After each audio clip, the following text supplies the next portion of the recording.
me a second, guys, while I figure this out.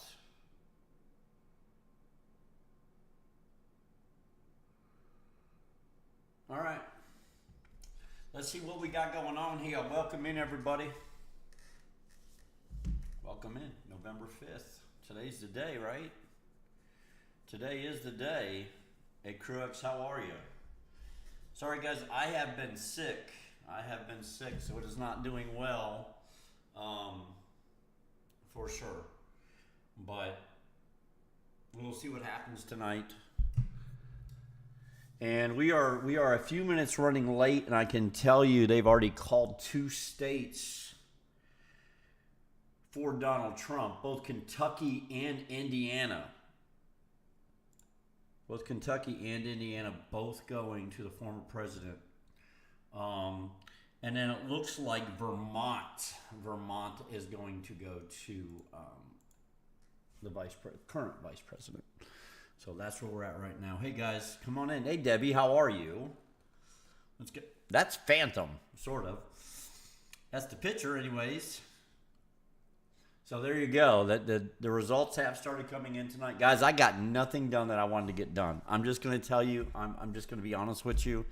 I had 2 packages stuck in transit in Kentucky that should have been here already, and they never made it. So unfortunately, I wasn't able to do all that. It was a bunch of shit to decorate the house for this.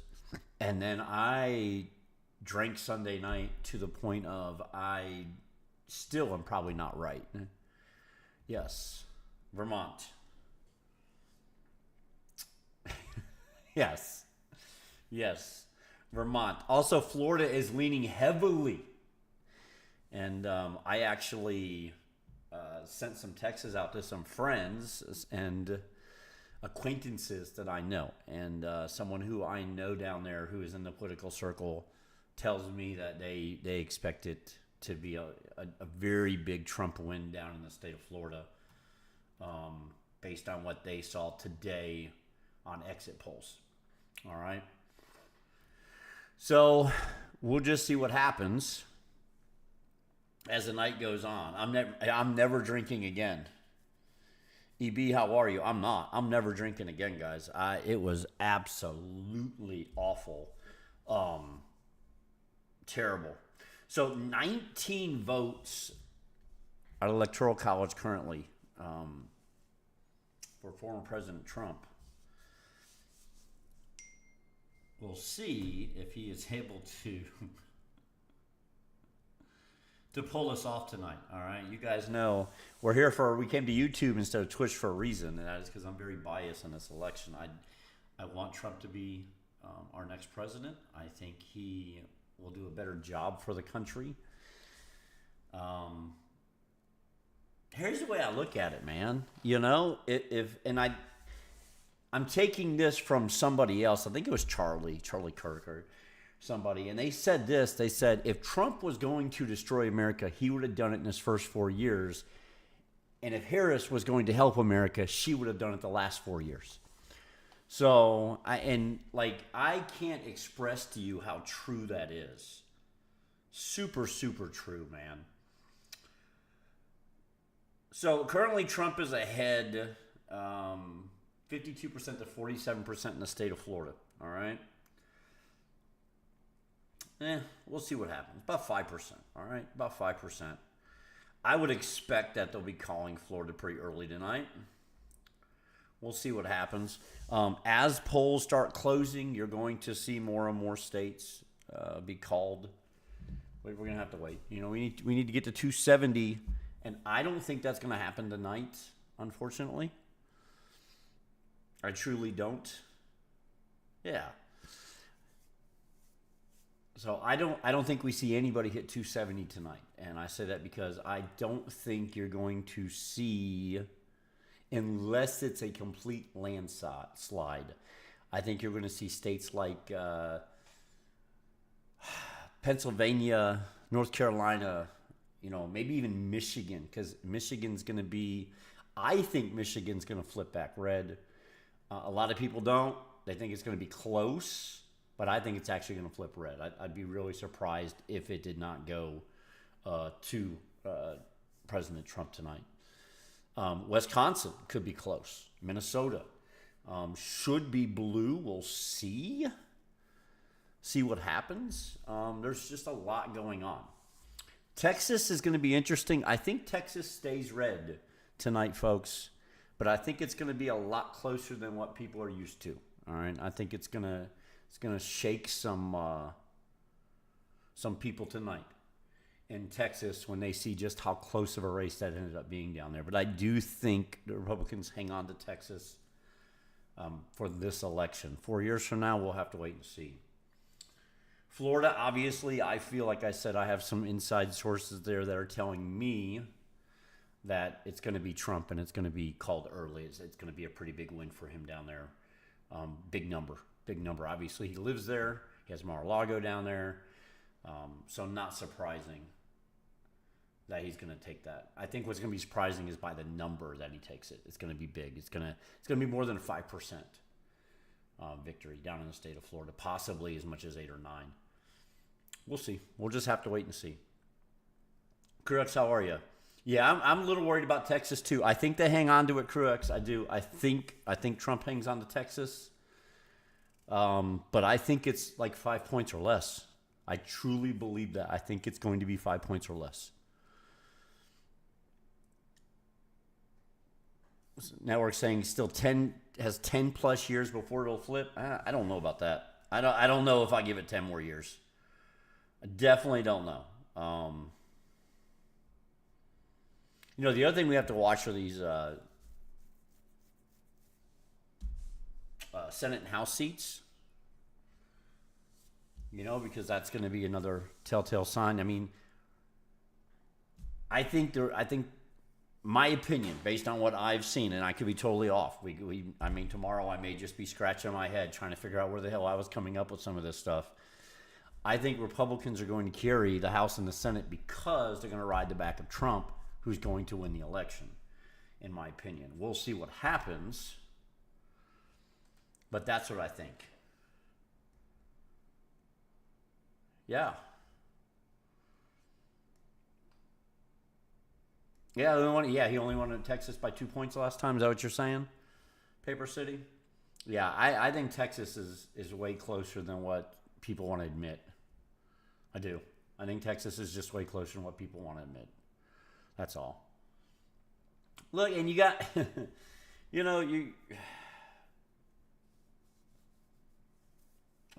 there's some subjects I'm not going to touch, so I'm going to stay away from some stuff. But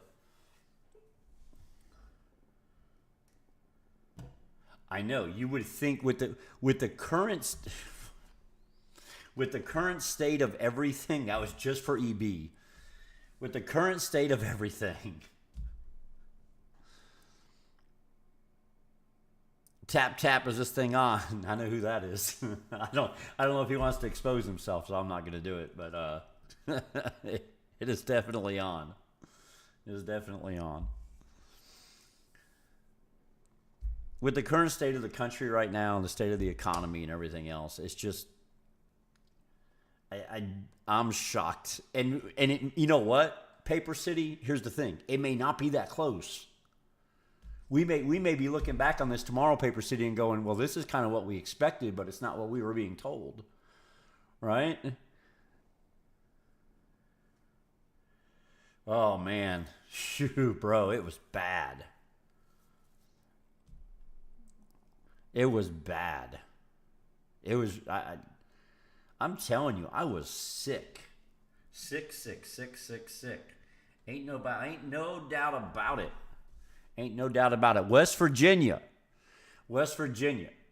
Going to Trump. Look at that. Georgia and Florida both leaning red right now. Trump is in the lead in both Florida and Georgia as results are coming in tonight. Dog, how are you? Duval County, yeah.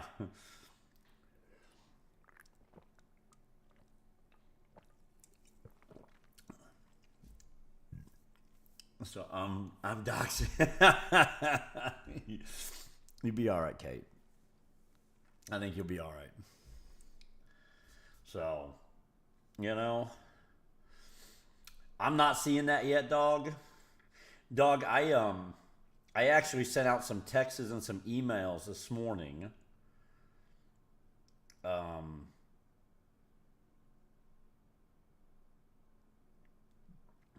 down to Florida just to see if I could get any info. And I did. I got a response. And it looks good down there. It looks really good down there. So should not be an issue. Trump should carry Florida.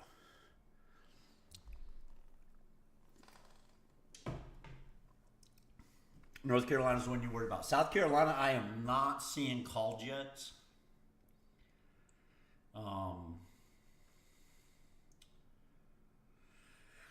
Donald Trump has won West Virginia.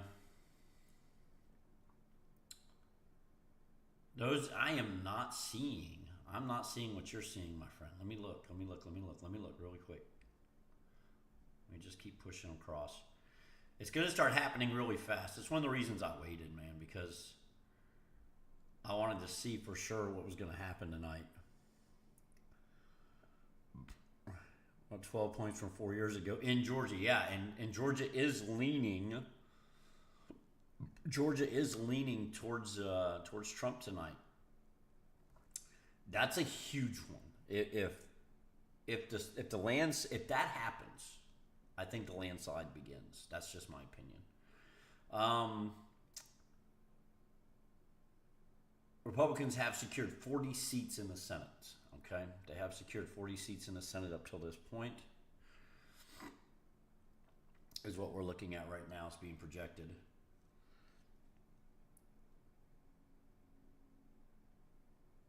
Trump's winning Miami. Yeah, that's what Dog was saying. Duval County, Paper City. Johnny, how are you? Hey, Loaded, how are you, man? Guys, we'll be back to work tomorrow. Y'all don't understand, man. I came home and drank on Sunday night just for fun. Was doing some video chatting with some people and just hanging out, and I went way overboard, and I have been sick for 2 days. I actually went to work yesterday and took one delivery. I slept in, thought I could work, went out to work. I took one double for $17 and had to come straight home. That's how bad I felt. So I did get out yesterday. I did try to make a delivery. I couldn't do it. I could not do it. I just couldn't. Interesting. This is going to be... I'm looking at some of this data coming in that I'm seeing, and this is going to be interesting.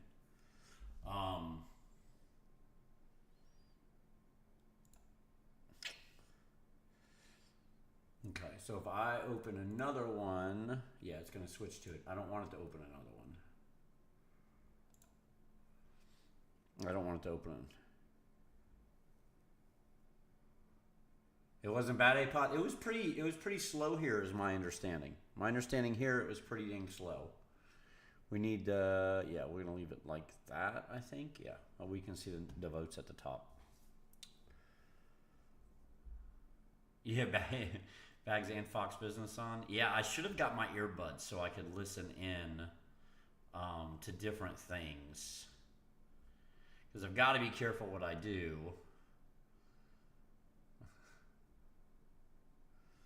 That's for sure.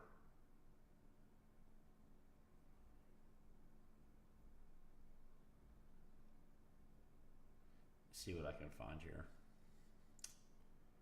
Let me see what we got going on. Why would it give me? Okay, there we go. Like some stuff it does is so ridiculous, man. All right. Key battleground races on Razor's Edge, as North Carolina and Georgia are too early to call. Guys, this is going to be interesting. So, Fox is not calling South Carolina yet, and I didn't think they were, but I wanted to double check because Dog said that somebody had called South Carolina already. So there you go. Indiana, easy call. Kentucky. You know, the reality of it is some states they haven't called yet because the polls aren't closed, and they have to wait till the polls are closed before they can call the states. So as you're going to see the polls close in Tennessee and Alabama, Missouri probably, maybe not Missouri, but Kansas, Nebraska, the Dakotas, those states will be called very quickly. Yeah, everybody wanted me to do it paper. And I had a big plan to do it. I actually ordered all this crap from Amazon, but it got hung up in transit for whatever reason. It got stuck in Stockton, California. And then yesterday it ended up in Kentucky. So I thought, oh, it might make it. Now it's saying it's delayed in transit in Kentucky. So I don't know what the hell's going on. Yeah, we have, well, I mean, correct. There's about 7 states we need to watch, right? Is there even 7? I mean, what are we talking about? We're talking about North Carolina, talking about Georgia, talking about Pennsylvania, Michigan, Wisconsin, Florida. Who else? Who else you got for me, Paper City? Who else you got for me? Ohio? Maybe he's adding Ohio in there. Those are the 7 I come up with off the top of my head. If you say 7 states that matter, those are the ones I'll think about. But I mean, Texas, obviously. If people really think Texas might flip tonight, then Texas is something that's got to be watched. We're gonna have a hell of a time watching that. And that the cool kids say, yeah, they do, they do. They do, man.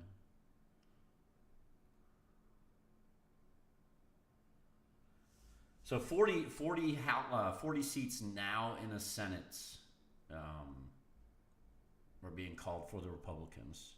It's the thumbs up, man. It's a thumbs up. So 40 seats, 51 needed for the majority. I think the Republicans take the majority tonight. And that shouldn't be an issue. The House, we'll see. North Carolina, Wisconsin, Michigan, Pennsylvania, North Carolina, Georgia, Arizona, and Nevada. Now, I wholeheartedly expect Arizona and Nevada both to go to Trump. Daddy, I expect them. I actually expect Trump to take those tonight. We'll see. We'll see what happens as this stuff comes in. But that's what I'm thinking. I'm thinking that big possibility that he takes this. Okay, I'm trying to... Give me a second.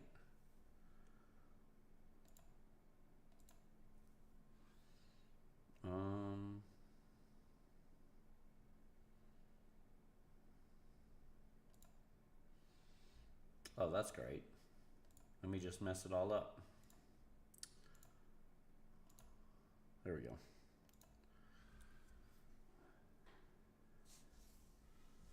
I know they do. So does Nevada. Tim talks about that all the time. Tim talks all the time about all the Californians moving to Nevada, to Vegas area. The Raiders moved there. The A's are moving there. Like, it's just a big old mess.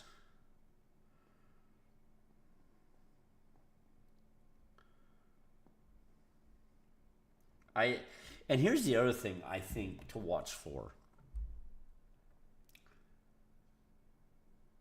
The number of Democrats showing up at the polls. Because I don't know if people are taking into account, these pollsters are taking into account the number of people who are pissed off at the state of the union, the state of the economy, just the state of their bank account compared to where it was 4 years ago, and just aren't even going to go to the poll. They're not even going to go vote. All right. I don't know if these pollsters are just assuming everybody's going to show up that showed up before. I don't think that's the case. I think we're going to see less people voting, and I think the majority of those that stay home are going to be on the left. That's what I think. They're not going to go vote for Trump, but they're not going to go vote for Harris either.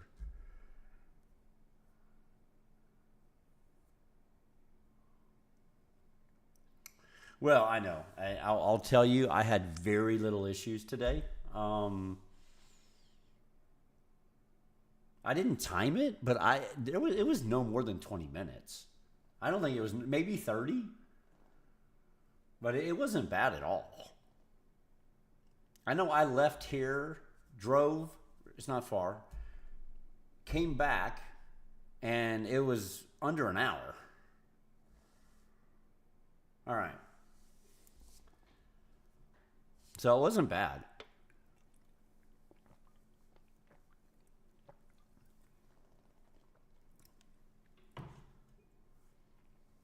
All right, let's see what's going on. Anything new? I assume we're probably not going to see anything new until 8 o'clock. At 8 o'clock, we're going to see some stuff start happening.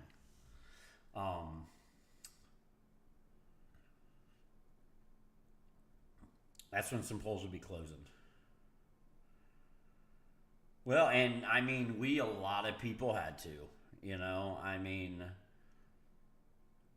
I was in and out in about 15 minutes coming back on Saturday night.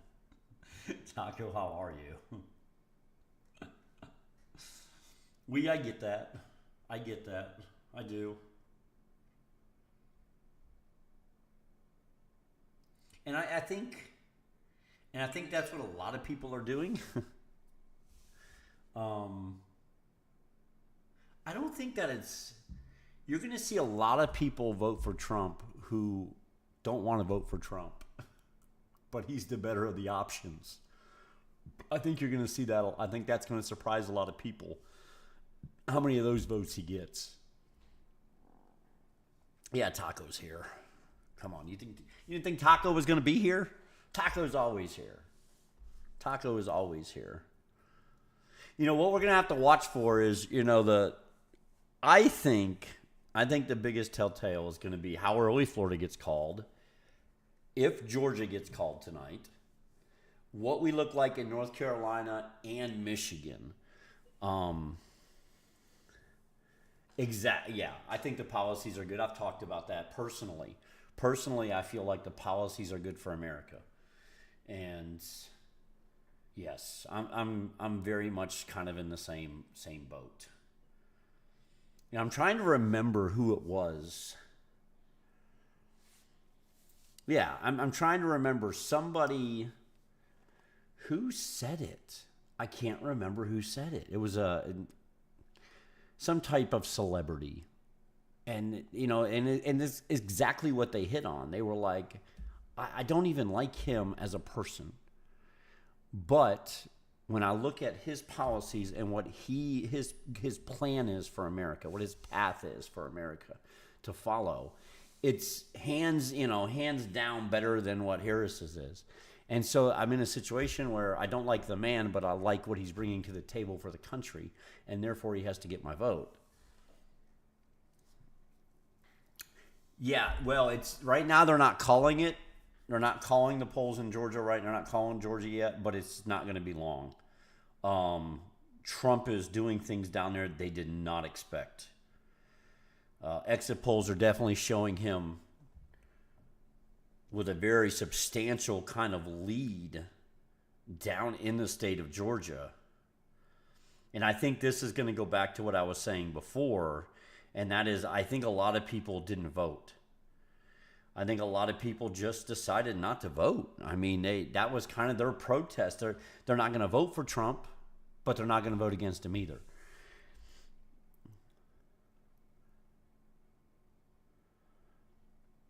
And so we'll just have to wait and see. Let me tell you, Georgia, current numbers in Georgia, guys. Trump is at 62% of the vote. Now, Harris is at 68% in North Carolina, all right? But Trump is at, what is going on with that? I do too, Kate. I like the add-ons as well. How about this? How cool would it be in January to start seeing Megyn Kelly as the press secretary for the president? Because that's definitely a job I would offer her if I was Trump, and he won the nomination tonight. Raven was chanting Trump. I love it. Raven, how are you? How are you? Guys, I think I'm going to go and get my earbuds so that I can stick something in my ear.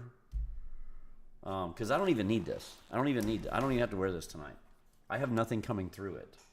All right, it's just me and you. But let me walk out to my car real quick so that I can hear real time updates in my ear. And it would be a huge help. Let me grab this really quick.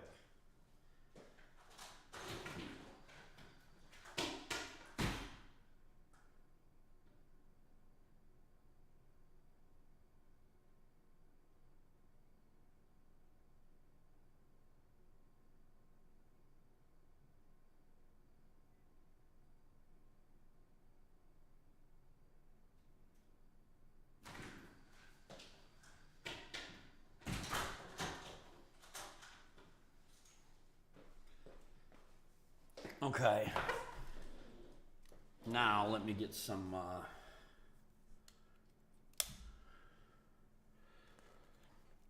ooh, spider web or something. I spider webbed myself, I think, guys. All right.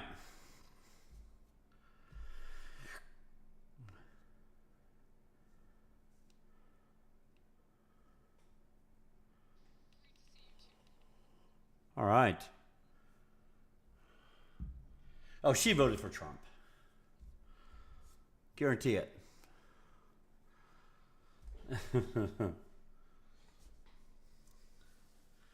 Yeah, Florida's over, Paper City. I think so too. I think so too.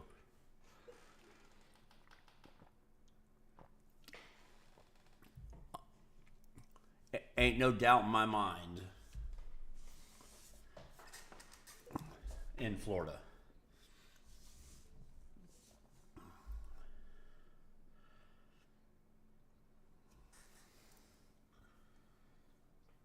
Leave it up to Taco. Oh my goodness.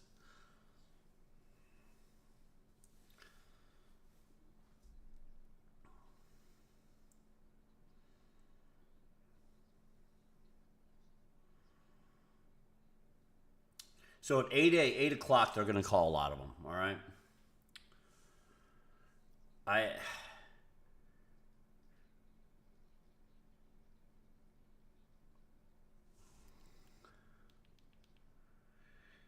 Well, you know,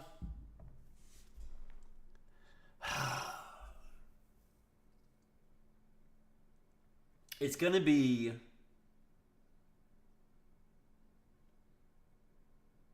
North Carolina is going to be a big state, and I honestly think we're going to have to wait until we, like maybe even tomorrow on North Carolina. Like I think it could be that close. I think.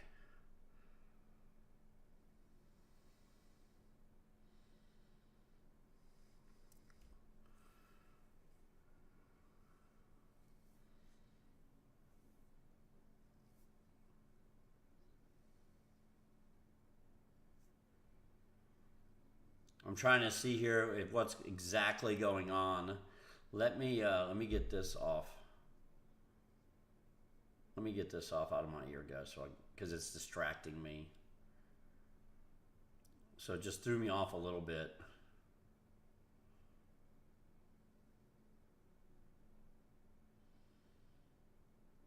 Harris is up in Georgia right now, all right, but Trump is closing the gap a little bit as the votes are being tallied. What I'm looking for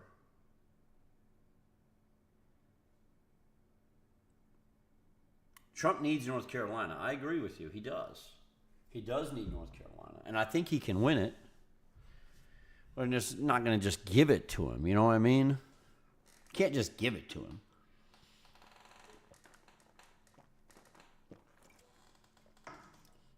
That's for sure. But I think PA goes red. I think Pennsylvania goes to Trump. I truly do.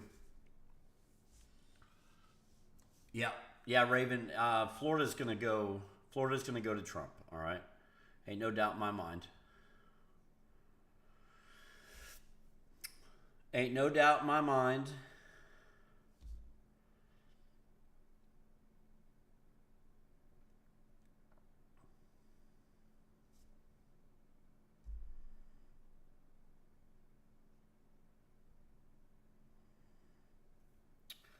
Polls close in Texas, Pennsylvania, Illinois, and 15 other states, guys, in 8 minutes. All right? In 8 minutes. So,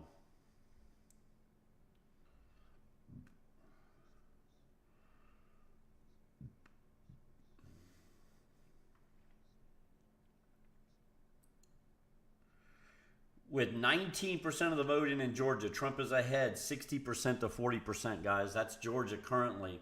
South Carolina, only 10% of the vote is in. Trump is up 60 to 38. So these are going to be numbers that are going to be coming in all night. What's interesting is Vermont only has 15% of the vote in, and they already called it for Harris. It just shows you that there's some states that are just going to be what they are. Looks like Virginia with 20% of the vote in, definitely looking blue tonight, which is interesting.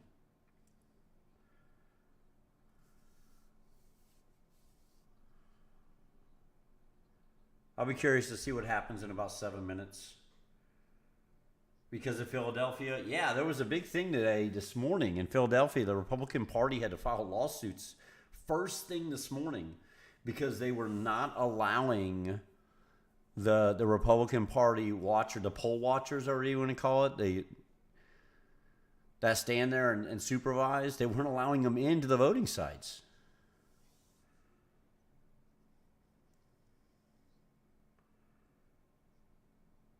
Vermont is, yeah.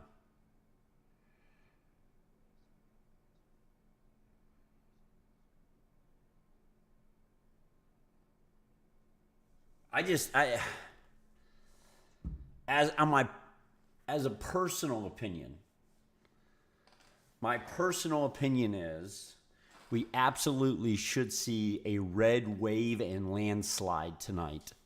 Now, whether or not we do, we'll see.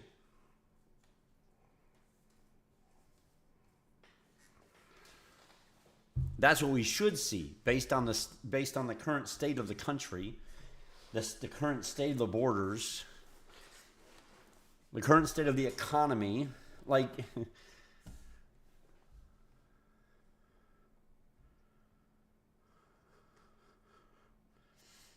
cities are all run down, and they just, yeah.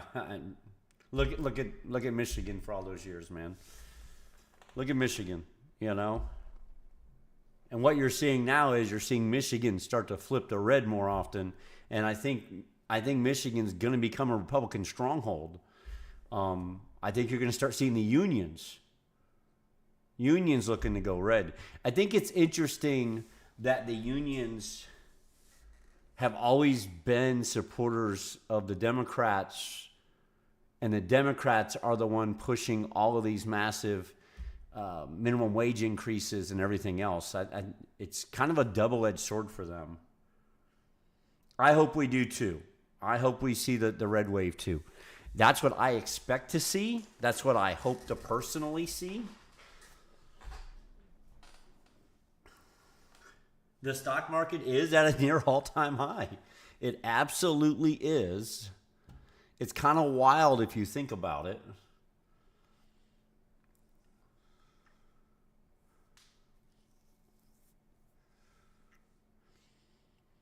And I've thought about it, and I wonder if people are just scared to spend money.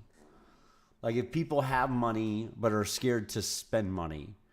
You know, like I'm in a much better place than I was a year ago, or 2 years ago, 3 years ago. And honestly, for me personally, I'm better off now than I was 4 years ago. But a lot of that was self-doing. Changes I made in my life.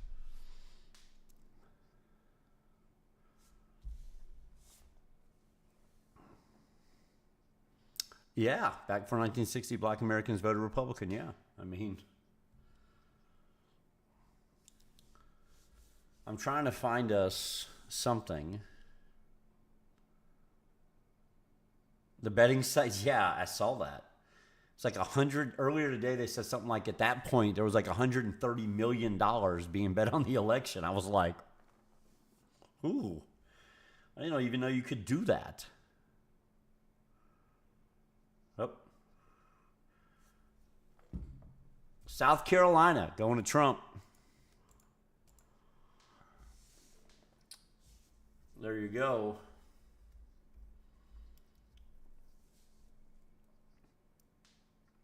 Nothing unexpected there. I think what we're gonna have to watch is the Sorry, I'm listening. I think he does. Paper City, I think he wins Wisconsin. I think he wins Michigan and Wisconsin. I think he loses Minnesota. But I think he does win Michigan and Wisconsin.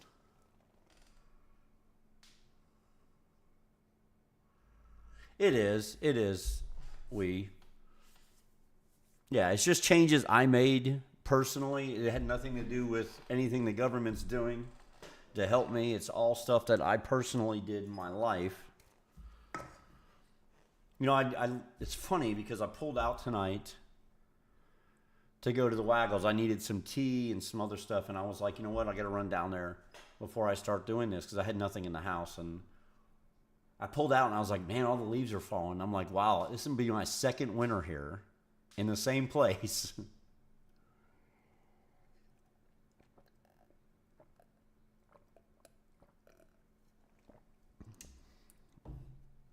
Well,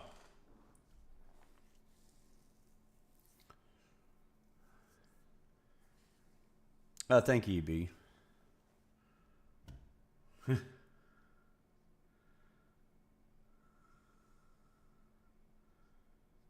Is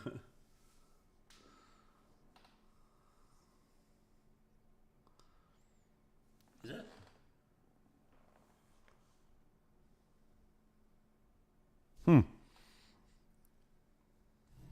Interesting.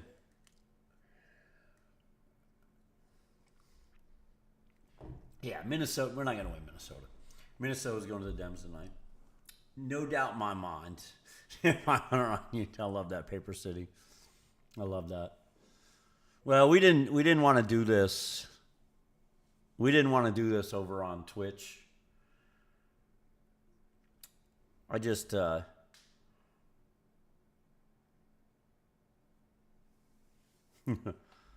Yep. Here we go. Here it comes, baby. They're about to start making some fun. They're about to start making some calls. I don't think it's going to be... I don't know if he's here or not. I don't know if Fox is here. He's probably pickleball, man. I look like hell. I'm looking at myself. I'm like, God damn, I look terrible. And you see how I feel. It was funny yesterday. I told you I went out and I did one delivery. Hey, Paper City, thank you for that. And the girls told me, they were like, you look rough. Here we go. Getting ready to close everything up, guys.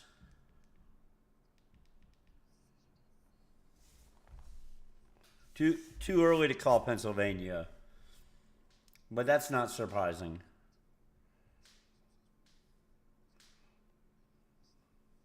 Florida, going to Trump, baby. The first battleground state. First battleground state, in my opinion. Florida is being called.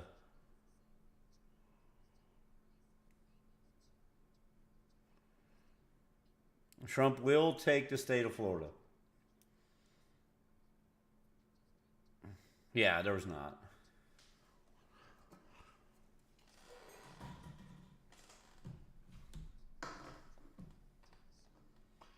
Tennessee, of course, home sweet home to me. Going to Trump tonight.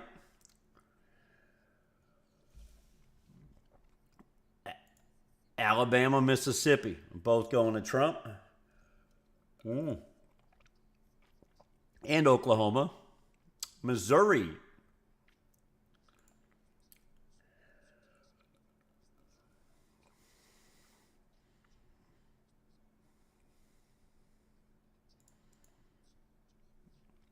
Illinois is going to Harris.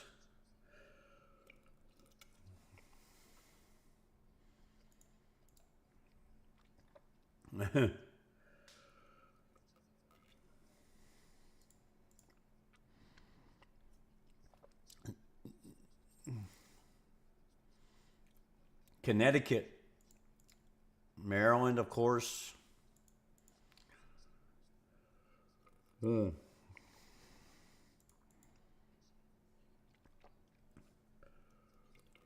Mm-hmm.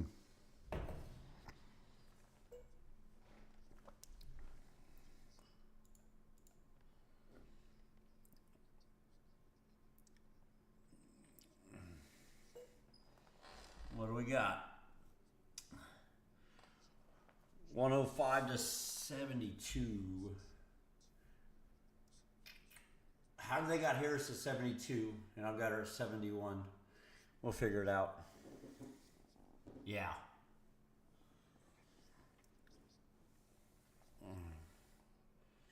Interesting.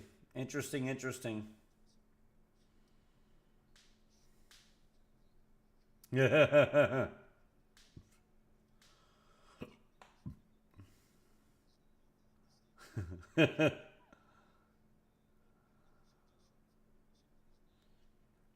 Wow.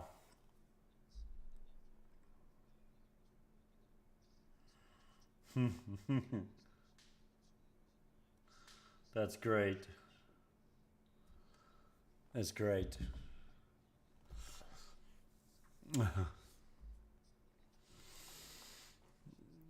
You know,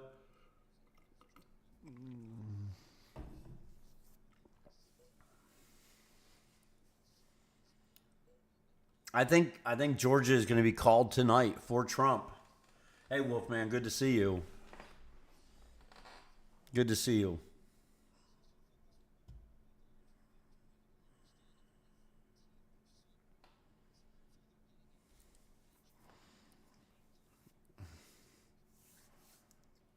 Well, but the blue. Well, okay, but they're saying that only 13% of voters that were polled while leaving were happy with the state of the country, and that based on that number, it should be runaway for Trump. But the thing is, the blue wall is the blue wall, right? You're going to see all precincts closed in Georgia. Yeah, they're not going to call it quite yet. They're going to give it a little bit of time, but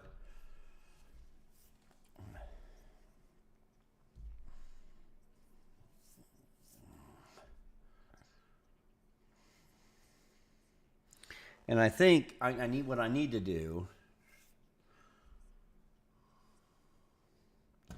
Let me close this for a minute.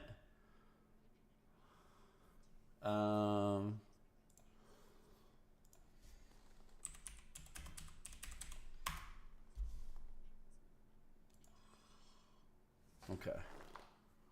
Hold on a minute, guys. Hold on. I don't mind doing this. I'm not going to worry about it so much as what did they have that I don't? That's what I want to know. We have all the same stuff. For some reason, I got 71. They got 72.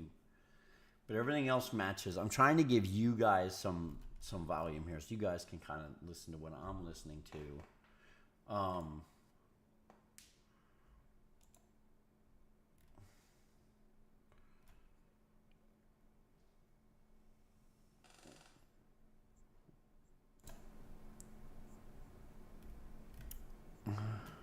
Okay. I think you guys can hear that.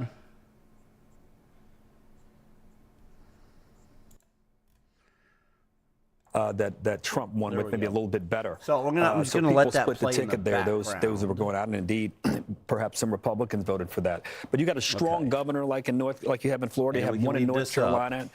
She's going to need that governor, Kamala Harris, to help her get over the hump there. I mean, they got a Democratic governor there, a Democratic that's now been elected. I'm curious Yeah. about these Yeah, suburban always areas. be I good to listened each other, man. It's just part of Carl life. and now You know what I mean? Jessica, now Kellyanne.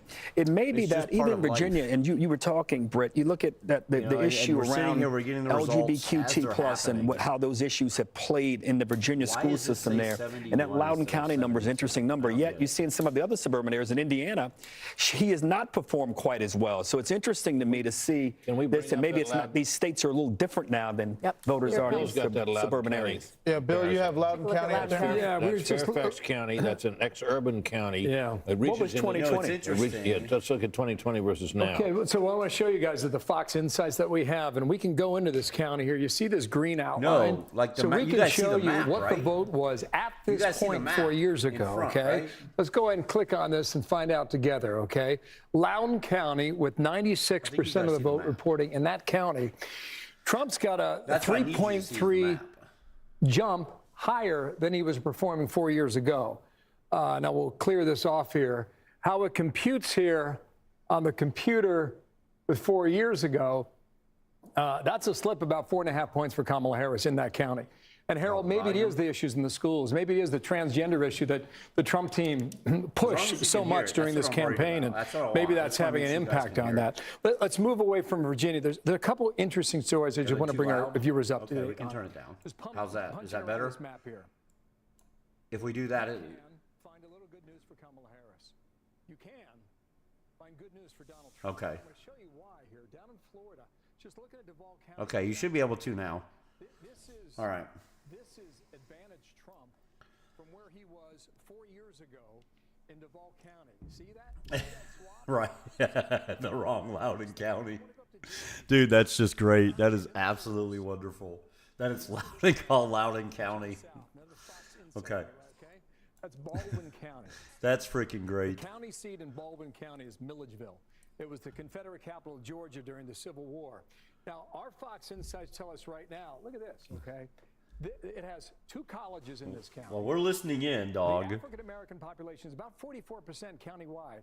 Trump right now, at this moment, should be good now, though, right? 84% of the vote reported I think I in fixed it Baldwin all. County. He's up 7.5 points from where he was in It's just a 2020. little behind. Now, the Trump team's going to take that.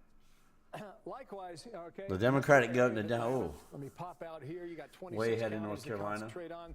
What the Harris folks are telling us in Douglas County is that she's performing better than Biden did 4 years ago. Okay, Well, these are suburban voters all over. I don't know, man. They area. say that, but So she's a net gain of 18,267 right now. All right, you got about a quarter of the vote still out there. Biden You know? finished in Douglas County with a net gain of 17,360. That Okay, would be good. good news for the Harris campaign if this number holds there in Douglas County. Let me pop out here a moment and show you another thing. see, and I want to like look. See, we can kind of look, but I can't really do it too long. Just before we leave there, the What Fox I News voter what I was analysis trying to on the do was trying to network's grab a exit polls, we're being specific told, window. show the former president doubling his percentage of black men in Georgia. He was at 11% in 2020, and now. So we'll cut that for a minute.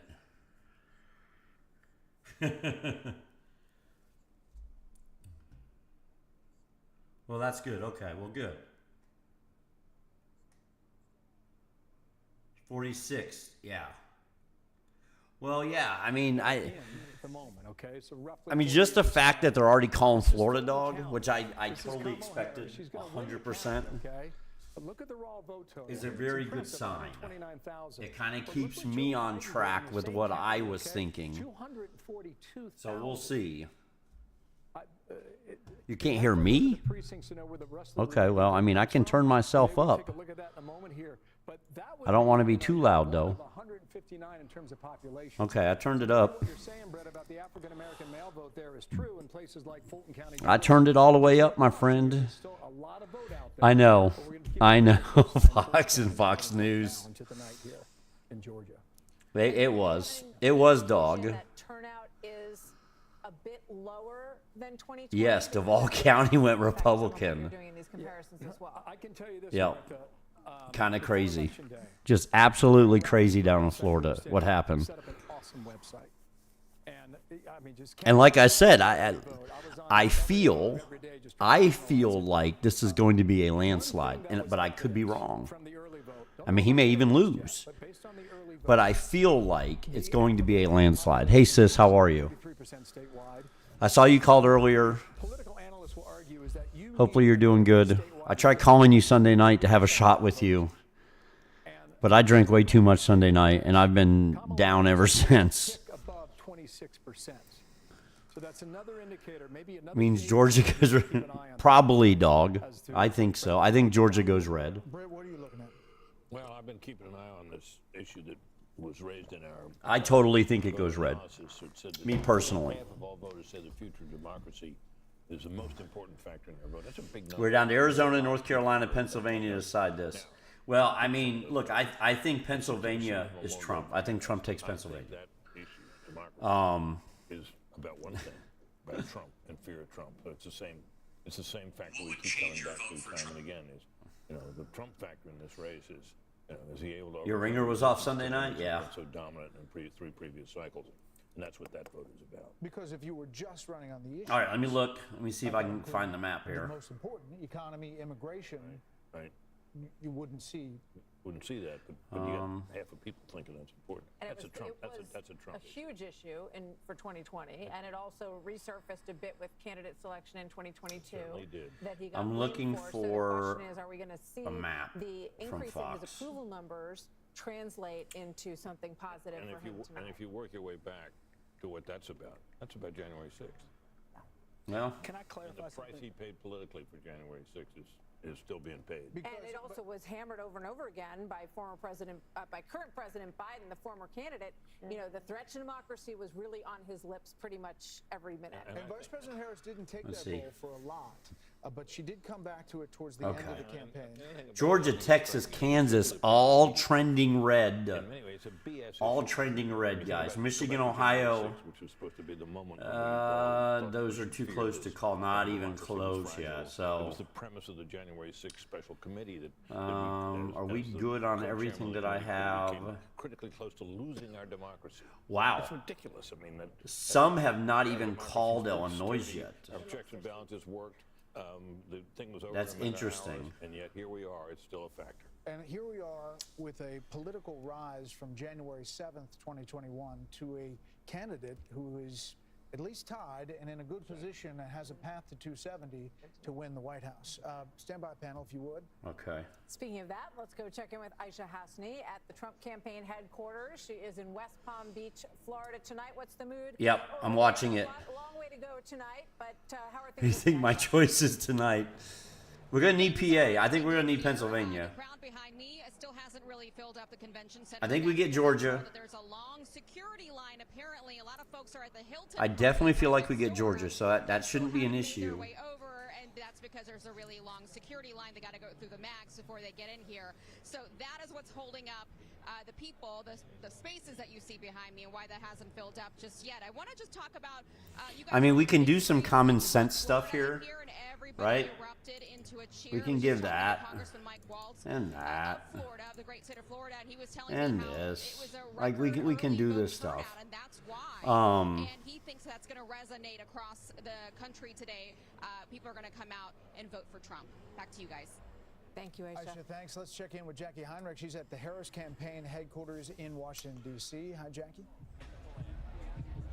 Hey there, guys. It's quite a different scene out here compared to where So I I'm just doing common sense stuff that we can pretty much lock in, right? Let's be honest. They're all in Wilmington tonight. So we're trying to get a sense from campaign officials about who was invited to this event, how many thousands will be here, and who's in the crowd.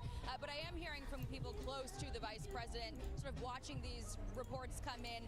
They started tonight very anxious about Georgia, and the first batch of data that they're getting is leaving them feeling pretty buoyed about it. A source close to the VP says. So I'm just using common sense. In the metro Atlanta area, and as of a short while ago, they had a 10-plus point lead in among women showing up. Yeah, I noticed Maine too. I almost didn't click on Maine because Maine is looking like it could go red. Like, I was just looking at that. Whether or not they underestimated Trump's get out the vote effort. So far, they're not seeing signs So of that, but they're this is more of a common sense look at it. Okay, now that we just fill some stuff Thank in. you so much. Before we make some All right. calls, Harold, do you want to talk about something you said? The 58% 42, the Florida abortion initiative, that it didn't pass, though, because you had to have 60%. So I misspoke, but it got 58%, but fell by 2. And matter of fact, they had a marijuana initiative, which I would have voted And then Alaska red, Hawaii blue. Yeah, and Governor DeSantis is touting both of those things down there in Florida. Okay. We have some calls. They're going to start calling some stuff here. In Pennsylvania, home to a razor-thin Senate race between incumbent Democrat Bob Casey and Republican businessman Dave McCormick. The Fox News decision desk says this is too early to make a call in Pennsylvania on that race. This could be a big cheer. Fox News can project that Rick Scott, the Republican senator from Florida, will win his second term. We'll pause for applause down there with Aisha. In Maryland, it's too early to call the race between Democratic County Executive Angela Alsobrooks. They're calling small races. Governor Larry Hogan. Alsobrooks has a lead, however, in our Fox News vote analysis as we wait for the raw vote total to come in. And too early to call Missouri's Senate race between Republican Senator Josh Hawley and Democratic Attorney Lucas Kunce. Republican Senator Mark Coconut vodka? Yeah, that'd be pretty good. And once again, in the state of Tennessee, another reliably conservative state. In Mississippi, longtime GOP Senator Roger Wicker will take home another victory. The Fox News decision desk can project that in Massachusetts, Democratic Senator Elizabeth Warren will win her third term. Connecticut's Democratic Elizabeth Senator Warren, Chris Murphy will also win a third So they're calling all the term. House Not enough seats. data to project the main Senate race quite yet. And in New Jersey, current Democratic House Rep Andy Kim will win. It'll his be Senate interesting. race, putting him in the upper chamber for the first time. This is the Bob Menendez seat. In Delaware, Democratic House Representative Lisa Blunt Rochester will win her first Senate race. Iowa is another one I'm kind of wondering about. Iowa's looking like it was going to be a little bit closer than what it was expected to be originally. East Coast, you have 43 Republicans securing their seat. One seat was flipped. That is West Virginia. The former governor will now be Senator Jim Justice in West Virginia. 34 Democrats have secured their seats in the Senate, and a long way to go in the upper chamber as well. We have a lot of raw vote totals starting to dump in from those early states. More Democracy 24 coverage ahead as we await the next round of poll closings.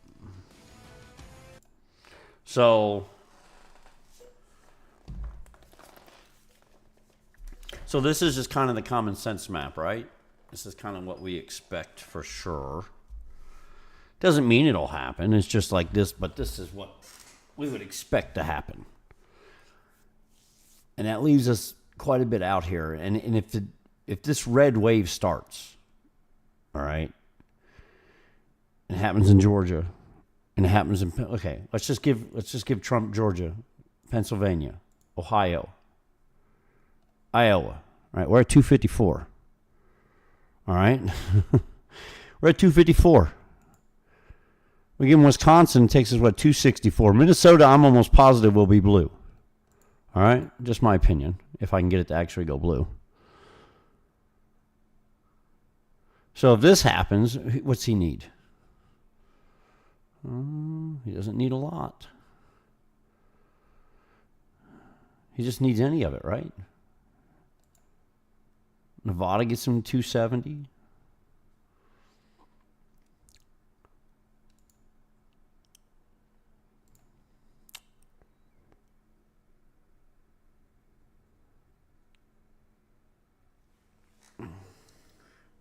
It is. We're just looking, Raven. We're just looking. Yeah, so I was saying Nevada gets him to 270, right? Right? So if we give him Georgia, we give him Ohio, we give him Pennsylvania, we give him Wisconsin and Iowa, and give him Nevada. That's what he needs. That's his path without North Carolina, without Michigan, without Arizona, without New Mexico. Oh, one will be blue. Okay. So we'll need one more from somewhere.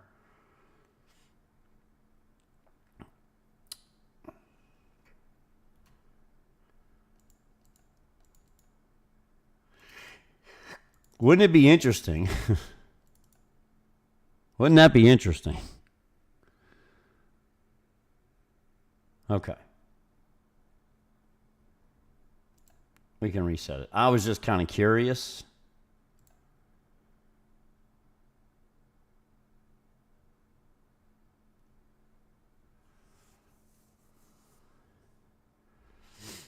This is kind of the consensus on what's going to happen. These are your throw-ups, right? Nevada, Wisconsin, Michigan. So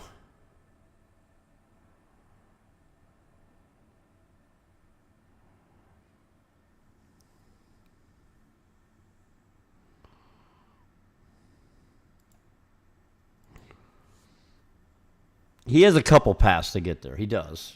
He does. I'm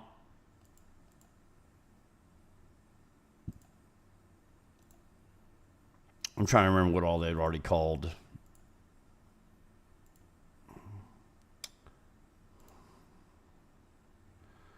I believe that was about it, wasn't it?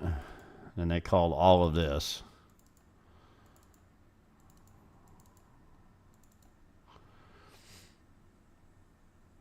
Is that, no, we were at 70. We were at 70. There it is. Well, a lot of them have her at 35.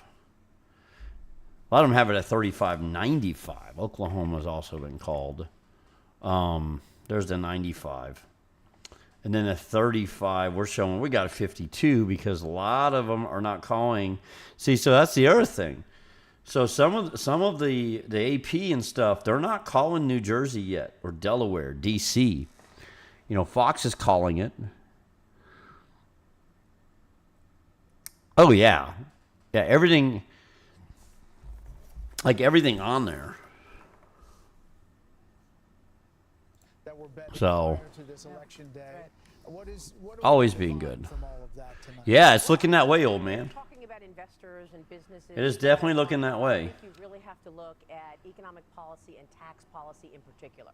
The one issue that is bothering investors and corporations out there is the plan of Kamala Harris to raise the corporate tax rate to 28%. Oh, Missouri, they called her at It's earlier. been a long time, and That was one what I of was that is missing. that cuts into wages. Something's got to give. When a corporation is looking at a 28% corporate tax rate, it's likely that that means less money for employees. And then Vermont. So that's one of the issues that business and investors are worried about. Her economic policy, of course, Trump has talked about a 15% corporate tax rate if you do So, business in America. Also, you want to expect it's all going to, yeah. and differences on energy policy. Well, we'll And see. The sleeper of them all is regulation. Kamala Harris is likely to come out with a whole host of new regulations around the climate change agenda, which has been a real issue for the Biden-Harris administration already. Things like a company has to evaluate and assess the impact from emissions from their companies and that company's customers. Very expensive, creates the need to hire lots of consultants, and that's what business is worried about when it comes to economic policy. Maria, thank you. Larry Kudlow joined the party here. Tell us what you're watching as we start I'm to kind of get listening these in. numbers loading in here on the Electoral College map. Well, I think right now They have not. I'd like to be in Trump's shoes right now, but I don't think it's conclusive. We need more numbers. Now, We need more data. Fox did, but the AP has not. News, but I just don't think there are enough numbers. You know, I agree with the assessment that Maria made on the policy front.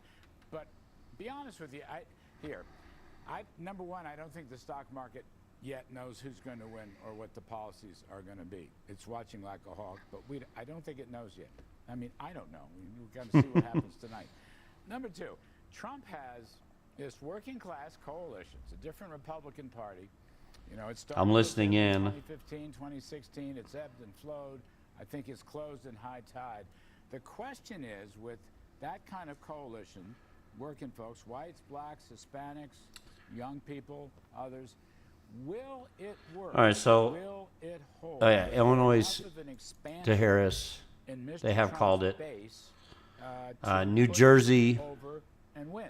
D.C., Rhode Island, Connecticut, Vermont, Massachusetts, Maryland. With the Spanish No, Maine and New Hampshire not called yet, by the way. Maine and New Hampshire, neither one called young yet. people's vote.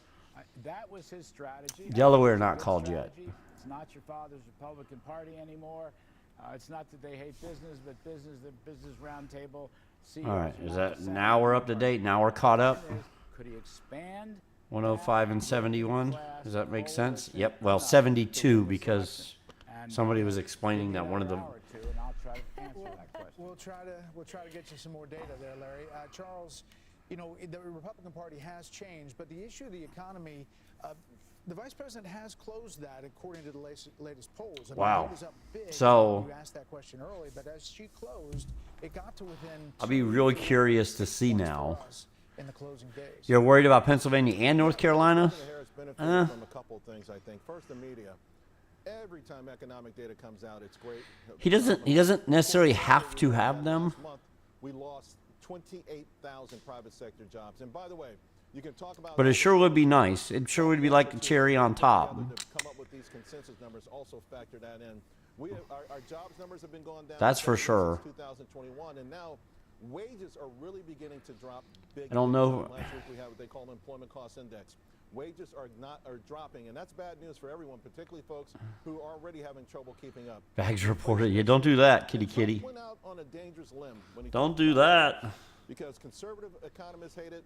Obviously, the media is going to hate it. No one will talk about the fact that the tariffs that he put in already. He does need have Texas. worked tremendously, Yes. have I agree, really correct. hit I agree. Really hard. And by the way, I agree. The Biden administration pounced on them. They didn't take them away. They actually added to them. So I mean, that's 40. It's 40 votes, man. It's 40. Everyone's saying it's going to hurt the economy.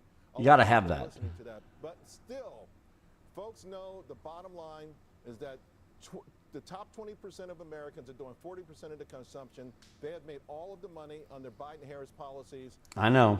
Flooding our country with But it's bad so news. blue, they're already calling it. It was fun for regular folks when you got the stimmy check and went to the mall, but now everyone outside of the top 20% suffering big time. May I add one thing, Martha, to the comment on jobs? Because here, too, it goes right back to policy, and that is the open border policy. The open border has not just had the effect on national security and our own personal security. The open border is an economic issue. For the last several years, what we have been seeing is an increase in jobs for non-citizens, illegal and legal, and a decrease in jobs for American citizens. That's important. People understand Kevin that. O'Leary, just with the quick time we have left, she has talked a lot about being from the middle class. It was the first That's thing she had in her interesting. mouth a lot. President Trump has been promising a golden age in an American I'm economic not future. seeing What do you see winning that old these voters man. over tonight? Well, I was disciplined. It was going to be a lot Both closer than parties what they were disappointed we didn't thinking. Get into policy enough because it got crazy towards the end last few weeks. Let's go back to taxation. We compete internationally. It's not like this is just isolated to the U.S. A 28% tax. I got to get something to drink. Let me grab something to drink real quick. That means capital goes to other places. That's not a good outcome. So I would have liked to talk more about that. The idea of taxing unrealized capital gains is beyond insane. Nobody ever discussed that in the last 2 weeks. I look at that. I have to invest tomorrow morning no matter what happens. And the idea of price controls, that's a bad idea too.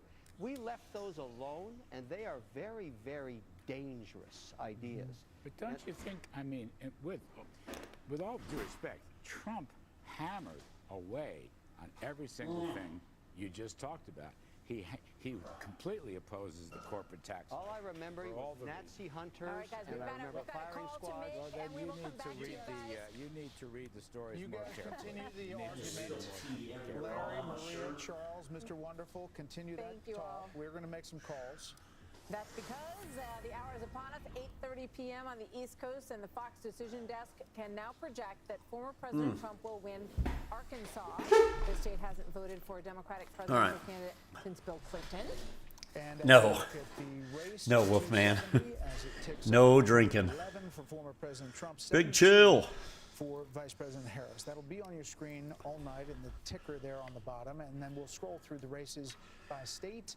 We'll look at Senate Okay. races, some What'd they House give races, Trump? and governor's races as well. We're back with our panel here in studio. I think, Britt, they're still talking Mississippi, about the Oklahoma, economy. Arkansas.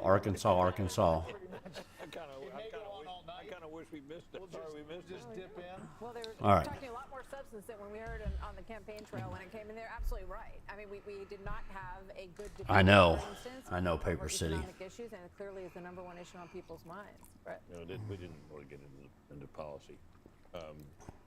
I'm keeping an eye here on what are called the non-MAGA Republican voters. Yes. And there's been a lot of discussion over the past several years about whether the anti-Trump Republican, the Never Trump movement Yeah. would end up mattering.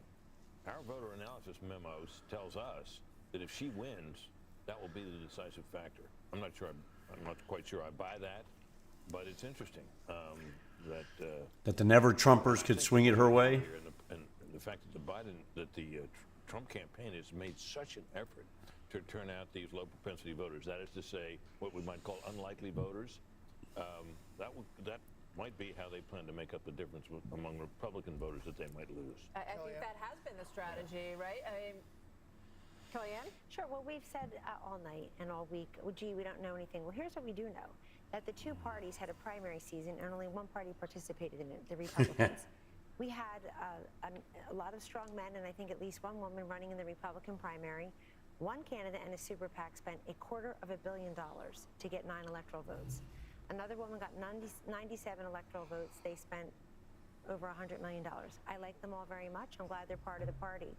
Donald Trump has expanded this party. Good candidates expand their party demographically, geographically. Florida, Iowa, Ohio, these are states President Obama won twice with well over 50% of the vote. We don't even talk about them as swing states anymore. He's going to get 1 million extra votes in Florida potentially tonight. So I have to push back a little bit about, is it this disaffected Republican? Every time there's a Republican, I agree with her. Of note, I 100% agree with what she's saying. Kenworth, how are you? And John Kelly and this, everybody just has to cover, the mainstream media has to cover it. They're missing the big story, which is the millions, maybe tens of millions of would-be, could-be, have-been Democrats voting for Donald Trump. They're rank-and-file people. They don't have big names. They're not going to go on MSNBC. And I agree. I agree with what she's saying. They're showing up today, and they're showing up early. That's Kellyanne Conway. He's converted this into the party of the worker, and he has told Americans, not everybody has Is to who it step is. into a 4-year college degree, that the welders, the steel workers in Pennsylvania, the coal miners, they've got a seat at the table. They can work again. It's a big deal. Yeah. And she's not doing that. She's not winning black men. Folks, Barack Obama did not help her bridge this gap, at least in Georgia so far. We'll see in Michigan, Jessica, we will see that because that blue wall will really tell us something.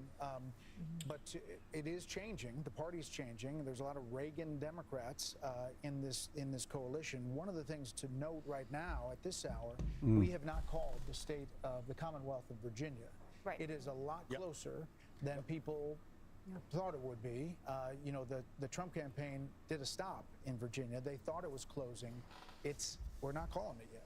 No, not yet, and we'll see when that happens. My expectation is still that Kamala Harris will win it, but I understand that President Trump ran an unorthodox campaign in terms of where he went and certainly the things that he was saying. Interesting. And that's really what I'm paying attention to and what's gone on in Florida.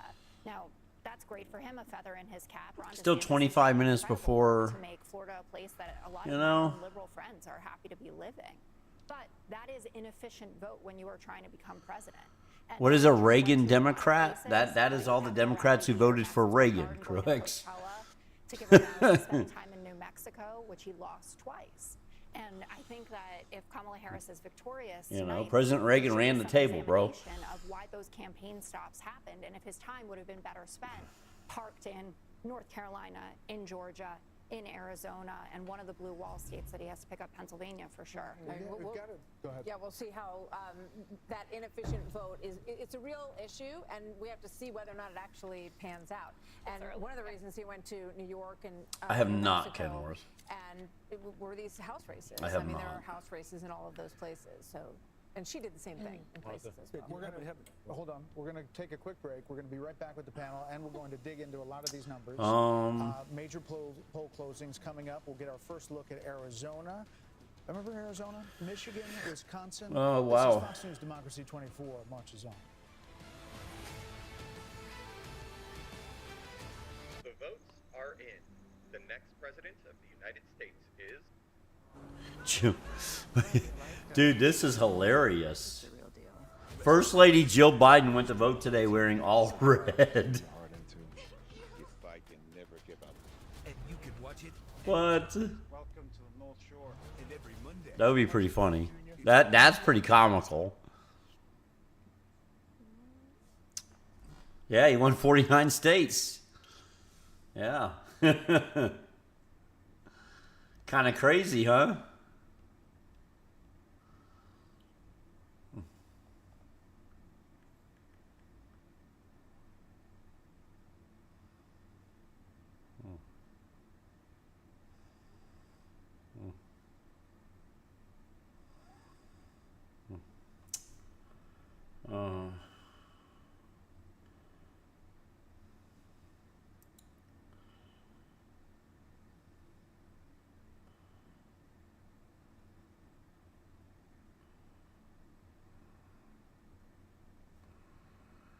So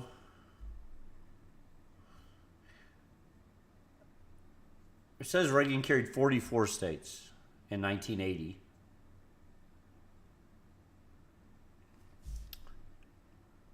Polls have closed, but that is not the case everywhere. You have Cambria County, for example, a judge there ordered that the poll hours must be extended to 10 p.m. That's due to a machine issue earlier in the day. Machine issue? There's one polling location that's Well, I thought once you were in line, you were allowed to vote no matter what.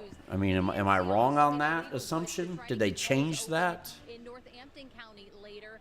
That actually, Because I always thought that's the way it was. judge, that was due to there being very long lines of Lehigh University students there and polling issues as well. So yeah, Maybe not. polls have closed, but once again, if you were in line, even by that deadline, you were still able to cast a ballot, guys. Yeah, there it is. Yeah. Hey, Alex, thanks. Let's check in with Bill Hemmer. Listen, bounce around. We've got Virginia, you've got Texas, you've got a number of things happening. Ohio. Yeah. Yep. Let's get to it, okay? So this is Georgia. I just want to set this up for a moment here. She's performing slightly better than Biden in Douglas County. There's other metro counties of Georgia. Slightly better in Cobb County. I still see a little of a sticky move here in Fulton County, okay? And maybe that becomes significant because of how many people live there. The problem here is that you've got DeKalb County, nothing reporting because the polls were suspended from that threat. So this is the first number I've seen from Gwinnett, all right? You're 16% in.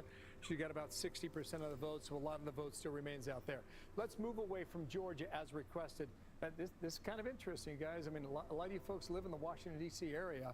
And right now, this is, 40% of the vote in Virginia, the Commonwealth here. Donald Trump's got an edge here, okay? That's 8,000 raw votes. That's 0.4 percentage points. Here's the catch, however.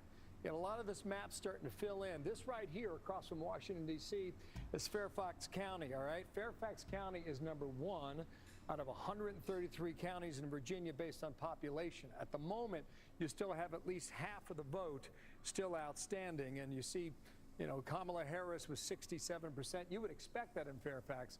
I'm just making the argument there's a lot of votes still out there, and it may determine whether or not the margin statewide hangs where it is right now, or whether or not it changes, okay? So watch that. You mentioned Texas. Let's jump on down there, and I'll tell you what's going on in Texas, all right? Too soon to call. Half of the vote is in. Half of the estimated vote is in at 51%. Trump's got a lead right now. Percentage-wise, 5 points, okay? So that's kind of what a lot of the pollsters had in Texas thus far this year. I'm going to come back to Georgia in a moment. Let me just see what's happening in Pennsylvania because this is critical, too. All right, so there's a ton of vote out there, by the way. I mean, there's no conclusions at the Keystone State. You're at 11%. I would keep an eye on Pittsburgh. I'd keep an eye on Philadelphia. In fact, if we can, do we have a moment here? It'll be interesting. Why don't we go ahead and do the vote? Let's go ahead and do that, right? Let's do the vote margin for Pennsylvania, and let's see what's happening here. What we've done for you. I'll be curious. We've tried to set up the state in a way where the more prominent counties are more extended than the others. So you see Philadelphia in the east and Pittsburgh and Allegheny County in the west. And the darker the blue, the more Democratic the vote is. The darker the red, the more Republican the vote is. If you see shades of blue, that means the margin in that county is 10% or less. If you see a shade of red, like a rosé, it's happy hour somewhere.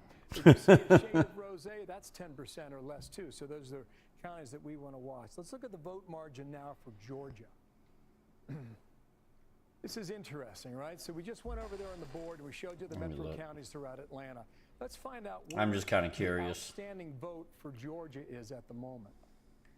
So what we want to do here, the deeper the purple, the more outstanding votes. So you can go to the more populated counties, perhaps like that's perfect. County. You can look at DeKalb on the map, 0% in the upper right-hand corner. Can't know anything from DeKalb. What about Fulton? Fulton. You see, Fulton, 70% of that vote is now in. So that's certainly one to watch. What about Gwinnett? All right, still at 16%. Kevin, go ahead and arm up and look at Cobb County, just to the northwest of Atlanta there. This is Newt Gingrich's old district, heavily Republican for decades, and around 2016 it flipped toward the Democrats, and right now a little more than 50% of the vote in. So Kevin, come on back down here a moment. One county I haven't checked in on, you know, when you look at the African American turnout. It'll be look at interesting. Chatham is where Savannah is, down there along the coast. You only have 5% of the vote reporting. Chatham was one of these counties in 2020 that took forever to get the vote in. I don't know if that's going to be the same way again this year, but we're waiting to see about African American turnout, as we suggested a moment ago, about African American men. Big E, welcome in. Let's go ahead and look at the vote margin rather for Georgia. The vote margin for Georgia right now, let's go statewide. So we move away from Chatham. We go statewide in Georgia. So Chatham's still at 5%. And for state, Be really curious to see how this pans out. I mean, this is. Go ahead and clear this, and we'll get back to this in a moment. In Georgia and elsewhere. So, Brett, Martha, I think back to you on that. that's really interesting about what's coming in. I think that these states, as these numbers come in, Democrats have high hopes about someplace like Texas, about something like Ohio, where they look at the Ann Seltzer poll from Des Moines and say, is this indicative of the Midwest? But we're not seeing that in our Fox News voter analysis match. Yeah, go ahead. Okay, so come on over here. I haven't checked Ohio yet. It's a good state here to examine because Trump won it twice by 8 points. Let's measure his strength right now in 2020, or about halfway in, okay? Kamala Harris doing better on the margins here, okay? 3.5 points statewide, so some vote out there. But Trump has proven to be pretty strong here in Ohio the last 2 times around. We'll see whether or not he can hold. Big Senate race in Ohio as well. Bernie Moreno against Sherrod Brown. We'll track that throughout the night as well. Be curious to see. Basically in Ohio, you've got Cincinnati and Hamilton County. You got Columbus and Franklin County. You got Cleveland and Cuyahoga. Those are your 3 main population centers. They have been blue for some time. I would not expect them to be even a shade of rosé. Okay, yeah. Let's go into my hometown. Strong performance here. About 2/3 of the vote going to Kamala Harris. This is one of these places, that's the cities where the progressives and the Democratic movement has gotten me pretty strong, especially in local government as well in that city. This is Franklin County. You got Ohio State University there, so you got a strong student vote as well. Greater than 2/3 going to Kamala Harris right now. In 2020, the final vote in Franklin County, which is Columbus, you had 65% of the vote for Joe Biden there. So a little bit of the vote still out there, but she is overperforming Biden's number from 4 years ago. And this, I'll just finish up here, guys. Cuyahoga, to check this. Heavily Democratic, 3-1 Democratic votes in Cleveland, Ohio. Cuyahoga, just about 1/3 of the vote right now is in, and Kamala Harris, 71%. I'm looking at it. She's 71%. 66, so that'd be a good number. Yeah, 9 p.m. numbers will be interesting. That Yes. holds up, and I think that kind of tells us a little bit about why this number is closer than it's been the last Time the polls close in California, 10 p.m. Eastern. Well, one of the things I think is pretty interesting is especially when you're looking at or considering the political realignment that we're living in, and also It'll the be really population curious changes, to right? see. So post-COVID, people leaving the North and the Midwest and going south. That's one of the things that, as somebody from Colorado will say, all these people. I got to plug my phone in a little bit. I'll be back. Was reliably red when I was a kid. It is now Let me go plug this phone reliably blue. in. And so you get South Park making fun of California all the time and being very frustrated that they moved there. That's not happening in the South. So if people are leaving the Northeast and moving to Florida, they're not all of a sudden bringing a bunch of Democratic politics with them. So there might be a little bit of a change here to watch in the numbers there. The other thing I wanted to say is that one of the things I think we're seeing, especially with some of these lower propensity voters, or whatever we're calling them, unlikely voters, is that the policy of the Biden-Harris administration pushed them into politics and into voting because their situation is dire. And they want a better life. So they went to the rallies and they went to the podcasts and they had fun and they got involved.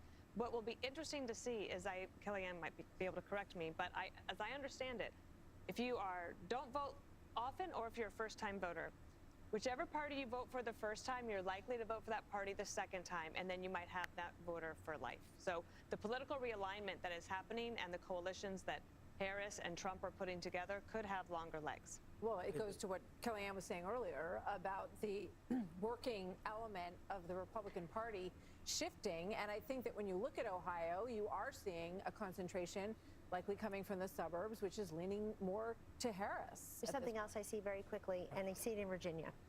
Remember, this is the first presidential election since Glenn Youngkin was elected, overturning I'm all sorry. the issues of wokeness and education and just Pull this up real quick. policies. These school All right. board elections. I think 11 one of the Eastern, parents' renaissance Phantom in this says, country for that Washington, continues. Oregon, California. And I think two pillars that we don't cover enough in all the issues. Yeah, I'll be real curious to see. In our Fox Look, News if analysis, Trump is seen as the strong leader by more than 10 points over Kamala Harris, strength over weakness. But it's also fairness over wokeness.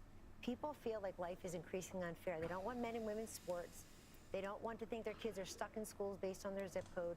They don't want the pipe fitters and plumbers to pay for student loans of doctors and lawyers. And they don't want 10 million people to come here, including in all these states we're seeing, and Yeah. cash and cell phones. That's all true. In hotel rooms. They just say it's unfair. But wokeness is on the ballot, whether we feel it or not. I'll never understand how Kamala Harris chose someone in Tim Walz who was to the left of her on the woke agenda. Harold, quickly. So you look at, we talk about early surprises. Jesse and I love sports, so do you, Brett. When you can get a quick touchdown in a game against somebody you're not supposed to beat. If he wins, Yeah, I mean, this is the big thing. This is one of those early things that could go your way. Similarly, her numbers in Ohio are interesting to me. I did not think, you talked about the Seltzer poll, and Jessica and I talked about this before we got on. Isn't there like that's what she was suggesting. It could close there. We'll see as the night goes on. But Georgia and North Carolina still the states that she's got to perform well in, maybe win one. And if he can win Virginia, we thought we were going to have a long night. We might have a longer night. As we think about these numbers here over the next few hours. It might be a shorter night. Or shorter, if he surprises. Yeah. We really have to look at the gender breakdown in these states and where we are at half the vote in some place like Ohio and Texas, where that vote's coming from. We're going to get that. Yeah. Coming in up. minutes away, Brett. That is what we're dealing with. We're going to get some major poll closures. Yeah, that's Phantom. Arizona, Michigan, and Wisconsin all about to close, and Sean Hannity will enter our chat as our special coverage continues. I think I figured out who Space Force is. Oh. Everyone's getting that new symptom. Yeah, I don't think we need to worry about California either. Are you ready? What I want to do is I want to redo my screen, but I don't even know if I can. I was trying to get to a studio point in my OBS.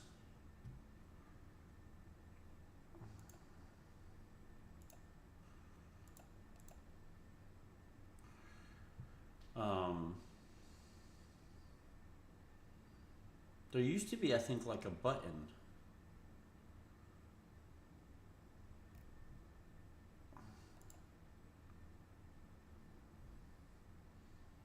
Oh, that's interesting.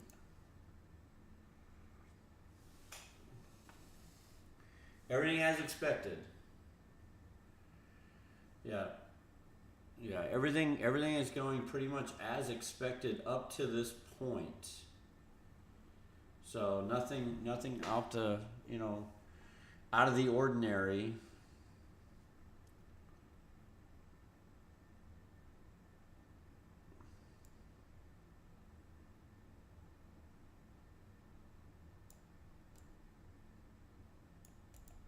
There we go. I was trying to figure out how to get this.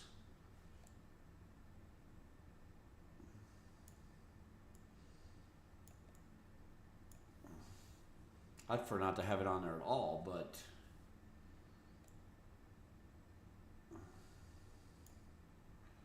all right. So the main and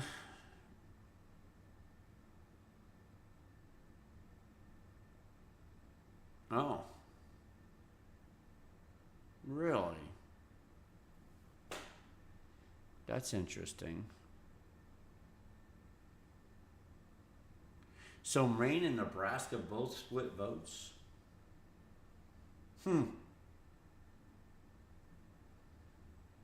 Here's on the purple channel. I know, yeah. Pogo who? Pogo's not here. Pogo's not here, bro. Pogo's not here. There's no Pogo here.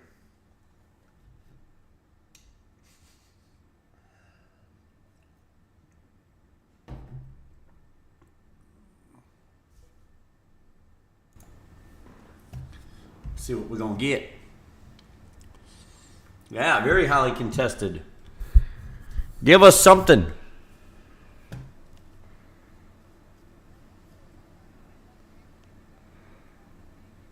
Give us something.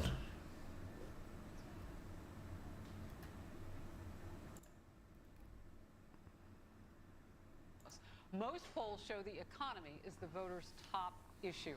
Now He's over there gambling. Kamala Harris, the lines on the screen show how voters reacted to the comment in real time. That's what you've gathered. And the red lines represent Republicans, the blue Democrats, the gray are independents. Here it is. Wow. Inflation is down and wages are up. Prices are still too high. You know it and I know it. And unlike Donald Trump, who had $400 million served to him on a silver platter, I come from the middle class. And I will never forget where I come from, which is why my common sense plan will lower the prices you pay on everything from blood I did. drugs to groceries to housing. Donald Trump will raise costs on you and your families. In fact, independent economists have analyzed our plans and found that I mean, I was up. I played a lot of Black Ops 6 today. I went and voted. But I did take 2 naps, I ain't gonna lie. And lead to a recession by the middle of next year. Independents, Republicans didn't find what they wanted. Again, we're watching for independents. That's right. So you can see there, independents gave this You a D. know. Democrats gave it an A. Republicans I know. gave it an F. Now, I think what's so interesting, I swear she sounds like she's drunk every time she talks. when they heard her talk I don't know why I feel like I that, also heard from voters there they wanted more specifics but on the economy. she literally sounds like a slurring drunk whenever she speaks, in my opinion. I'm drinking sweet tea.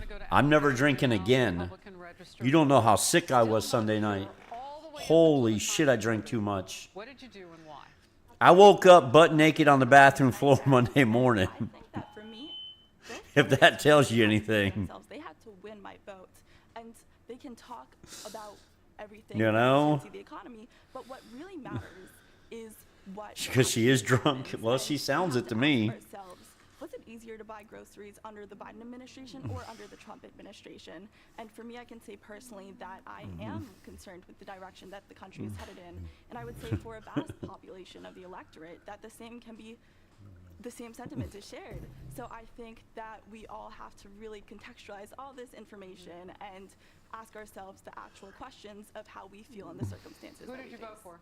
I voted for Donald Trump. All right, this is the second time, you're 22, that you voted in a presidential election. Was your vote different this time than it was in 2020? Did you vote for him last time? I did not vote for him last time. Sounds like the economy made a huge difference for you. All right. There it is.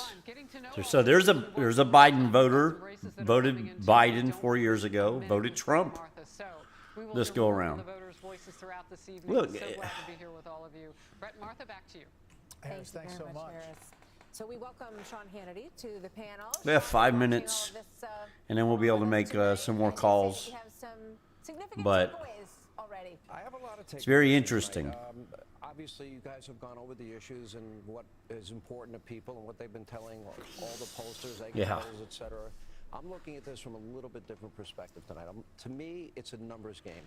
I was on with Dana and Bill Hemmer earlier today, and I made the point going into today that Kamala Harris and her team. I mean, I have. And the numbers problem was. I have moonshine. Anywhere near the votes. I don't have anything else here. Well, I have Kraken too, but I'm not drinking that shit. It almost fucking killed me Sunday. That shit literally almost killed me on Sunday night. God, I was so ill. Day of voting, which Democrats are not used to doing. I've checked in with a lot of people that I trust, a lot of people that. It's probably what I should have done yesterday was drink a little bit of that moonshine. Long conversations with him. He feels I was just so sick. The turnout was so massive for Republicans in the lead up to today, and that the Democrats did not show up in the numbers that would be needed to overtake. I don't think they did either. That was built up in the early voting. And that's also I don't think they did either. He's been doing a really good job analyzing numbers, I think. Now, in Philadelphia, I'm trying to get an answer. Let me. An important question, too. I want to hide that for a second because I want to see a couple things. And I don't want to show their screen. If you go back to early voting in 2020, the Democrats had a 1.1 million vote lead heading into Election Day. This year it was about 400,000. So that's a 700,000 vote decline in a year. That would mean today they would have needed massive turnout. Where is the They map? would need massive turnout. Yes, at the universities. It I seems need a like they map. got it. I need a There's map. about 25,000 students that go to Temple. There's about 10,000 that go to Penn State. There's about 6,000 that go to Lehigh University. Okay, that's not making up 700,000 votes. So then we look at traditionally, who else is voting in Philadelphia? I was trying to just straight find a map. I can't find one. Did they show up in the numbers? Yeah. Reporting that it was a massive Unleash the turnout Kraken. in Philly today. I just got off the phone with the Trump War Room in Philadelphia. It's rum. It's a spiced rum. Now, it's either one way or the other. I do have I moonshine. know the answer to that is a little surprising to me. I have orange creamsicle moonshine. That means Pennsylvania. No, I'm never drinking again. That is in the state of play, big time tonight. Never. It may not show up early, but it'll show up as the night evolves, just like Wisconsin. I was Because so one of the things with college students is that sick. there's been such a focus on young men, and these podcasts are the podcasts that college boys are watching and listening to. Theo Vaughn, Joe Rogan, Jake Paul, all of these guys. So, just because they're in college doesn't mean this time around that they're necessarily voting the way that you think college students would. We also welcome Kaylee McEnany. That's true. Kaylee, the interesting thing I mentioned Oh, man. was Florida. We've already called that state for the former president, but inside those numbers, there's a massive Puerto Rican turnout in Osceola County and other places. Yes. In other places, the media would tell you that MSG rally really upset the Puerto Rican vote outpouring, but Trump won that overwhelmingly with a massive Puerto Rican turnout. Oh, I'm not sure man. it affects things one-to-one, but it is interesting to look at. It is. So Osceola County, as you point out, a big Puerto Rican population. Listen to this. Joe Biden won. Should be some stuff being called in the next minute. With 95% We're going to find out. Currently, Donald Trump is leading by 1. Now, what other national lessons can we take from Florida? Miami-Dade County, a huge Latino population. No presidential candidate has won that since 1988. Ron DeSantis, of course, won Miami-Dade as a governor. But currently, Donald Trump in Miami-Dade County with 95% reporting is plus 11. What? Thank you. The electoral vote. So not just Duval, Miami-Dade. Stay tuned. We are seconds away from Trump will win Miami-Dade. Wow. That's pretty wild. Texas, plus critical battlegrounds. We are going to win the state of Very interesting. We need to fight this battle on every front. With 163 electoral votes on the line, we have the results as they come in. The moment is here. And that's in Miami-Dade, Cruex. Miami-Dade. What the hell? It is 9 o'clock in New York. Another 15 states have just finished voting. Oh. This is the heat of the matter here. Yep. The Fox News decision desk says it's too early to call Michigan one of the 2 battlegrounds in the Rust Belt that just finished voting, part of that blue wall that we hear about all the time. The other is Wisconsin, where Vice President Harris and former President Trump appear to be locked in a very tight race. And again, this is too early, not too close, but too early to call many of these races. Arizona also too early to call as the polls are closing there.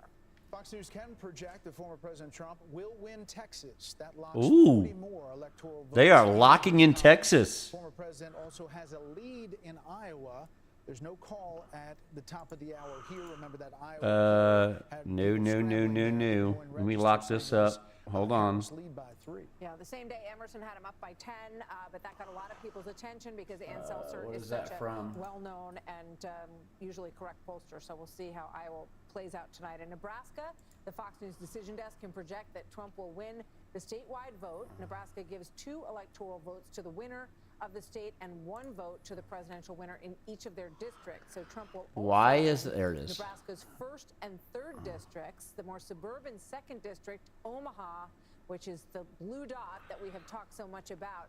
That is No, it was the but Harris has a it was the interactive map. Decision desk can project that Vice President Harris will win New York, giving the vice president 28 more electoral votes.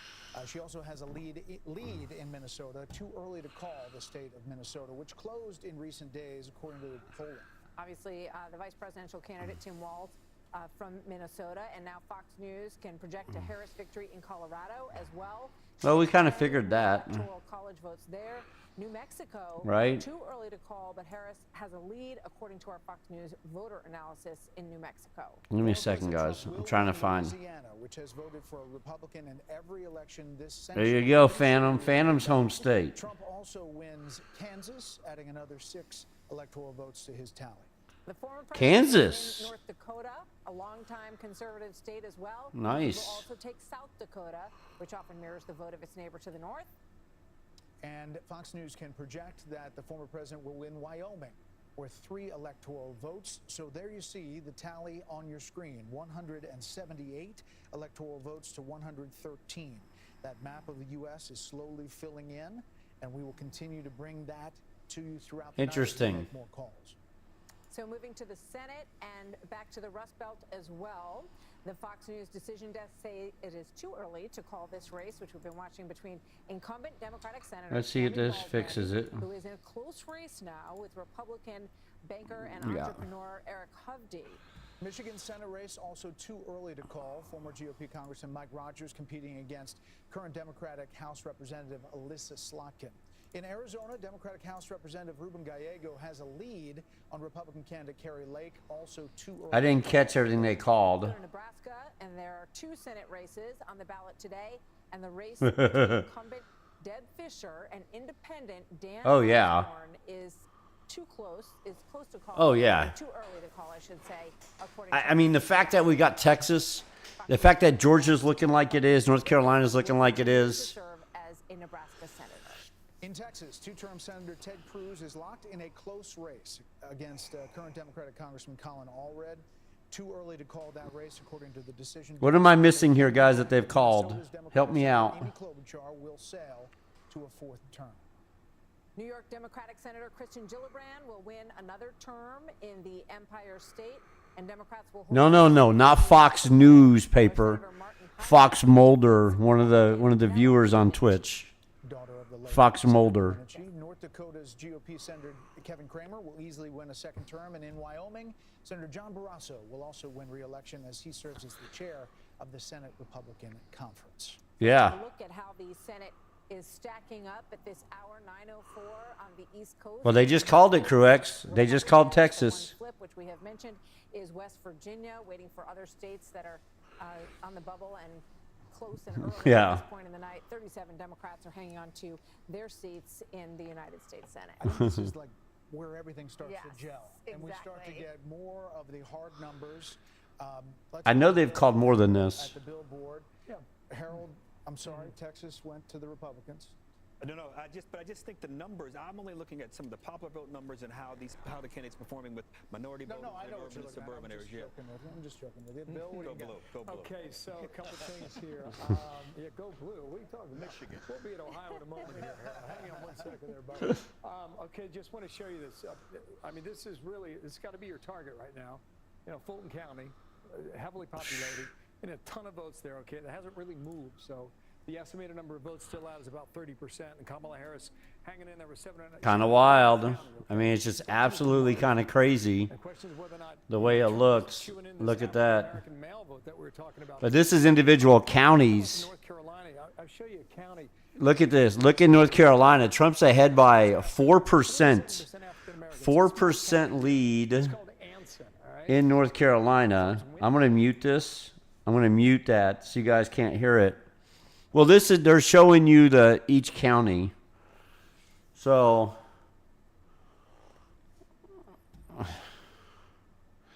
it's just showing you. So, it's very interesting. So they've already got Trump at 178 and Harris at 113.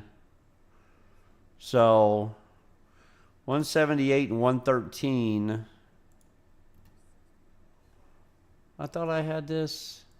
Okay. So I'm missing 4. I'm missing a couple things. Nebraska. Maybe that's it. 179. Yes, that would make sense. So now I'm just missing some.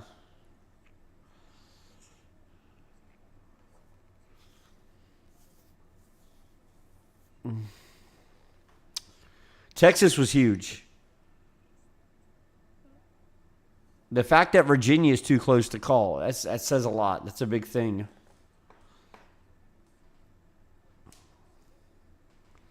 You know? Yeah, I was looking at that as well.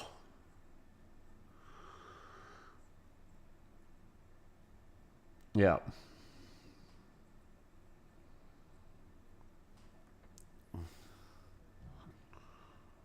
You know, so Number has improved tremendously for Trump, so he's starting to. yeah, they called it early. Not calling it early this time. You were making the observation earlier about the Iowa poll from over the weekend, and do folks in Ohio vote like the folks in Iowa?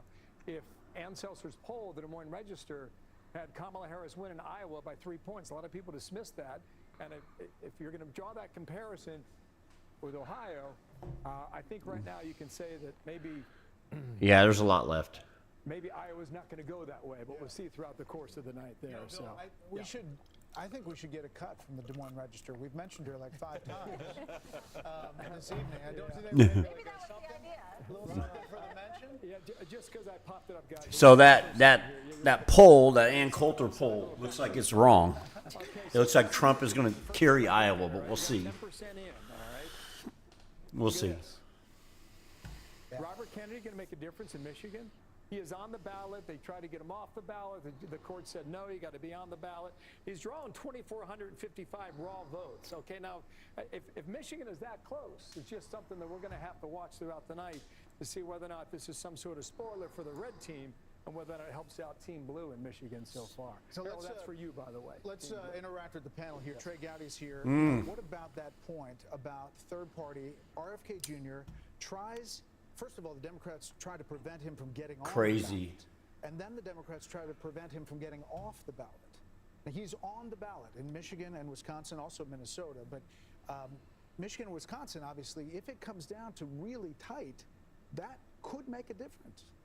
Why would anyone vote for someone who doesn't want to be the president and has asked you not to?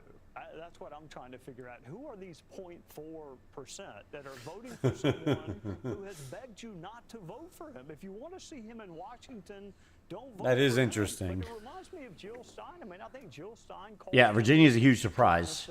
I know that Ross Perot caused Bush a presidential election. Maybe not. Maybe, sis, but maybe not. Green room Brett doing what I did in high school, which is finding the 2 smartest kids in the class and sitting in between them and looking on their papers. That's McCarthy. It was crap. Yeah, I agree. There may be a 269 tie. I know nobody wants to hear that, but there is a scenario under which there will be a topic for discussion tonight. Sean, you want to move on? Yeah, I think we can move on from that. I don't think anyone really wants that. But actually, I would accept that because that would end up in the House of Representatives, and I'd say our Republican odds at that Looking pretty good. It is a very dysfunctional House, but I think they could coalesce around that, yes. I think they would. What are you looking at, Brett? Well, 8 years ago. Very interesting. It was a while before we sensed that the Trump upset was happening. Yeah. The earliest indicators we got was from the betting odds, which I was at a farther point on the panel that night. By the time you got Well, that's only if it's. had been said. That's only if we come down to like a state or two, old man. I don't know if it's going to come to that. We'll see. This broadcast, Trump stood a 58% chance, according to the betting odds, of winning the election. As I read this off the screen now, 69.2%. So whoever's doing the betting out there and affecting these odds is increasingly of the view that he will win the election. And how much does it impact it that, you know, it's the first year that you're seeing some That of was my these phone. betting markets in the Let me go United check States? it. 'Cause My phone's in the other room. There's a lot of people who are playing them probably in a fundamental way. These odds, composed by Maxim Lott and John Stossel, are from Betfair, Smarkets, Predicted, Polymarket, Kalshi, and The basket. it's a basket. It's an average. Dana, what are you looking at? I am looking at some of the, just on X, watching some of the Democrats complain That about was the my Electoral sister. College. Yes, I voted for Trump today, sis. Yes, I voted for Trump today. There was some conventional wisdom that she could All actually right. win the Electoral College, but that Trump would win the popular vote. And then there would be no complaints about the Electoral College from them if that were to happen. So obviously it's too soon to call, but I'm certainly watching that to see what they're going to say. Plus, I have been wondering about Kamala Harris and this whole decision of Biden to run again when she knew that he was incapable, but they were still asking their donors, give us all your money. He's okay for 4 more years. And obviously, I'm kind of curious. So they've got Trump at 178. time. Apparently, that's another So I'm complaint that they assuming had for her that to introduce herself, even though they had over $1 billion to do it. And they had 100 days, Harold. So they and, gave her she Colorado passed and up a lot of Illinois opportunities and early on. I think we oh, went New York. for, They have called I don't know, New York. 40 days or something with no press conference, and it took Yeah, a it's really definitely long time not for her to red. finally sit down with Brett and have a substantive interview. I mean, So still no there was Maine, time. no New Hampshire. We're acting like this thing is over. I hear you. No, we're not. No, we're not. I'm just playing off of Dana's point. But I do think after the debate, she performed so well against Trump. She asked for another debate. I thought that the interview that Brett did with her was as substantive an interview as we've seen with her throughout the last several years. Oh, we lost them. Uh-oh.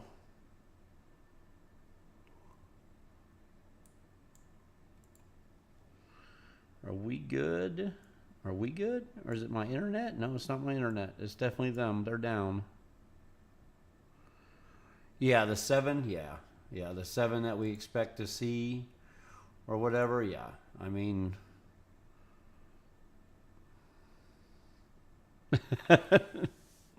Well, that doesn't surprise me. And I have a feeling that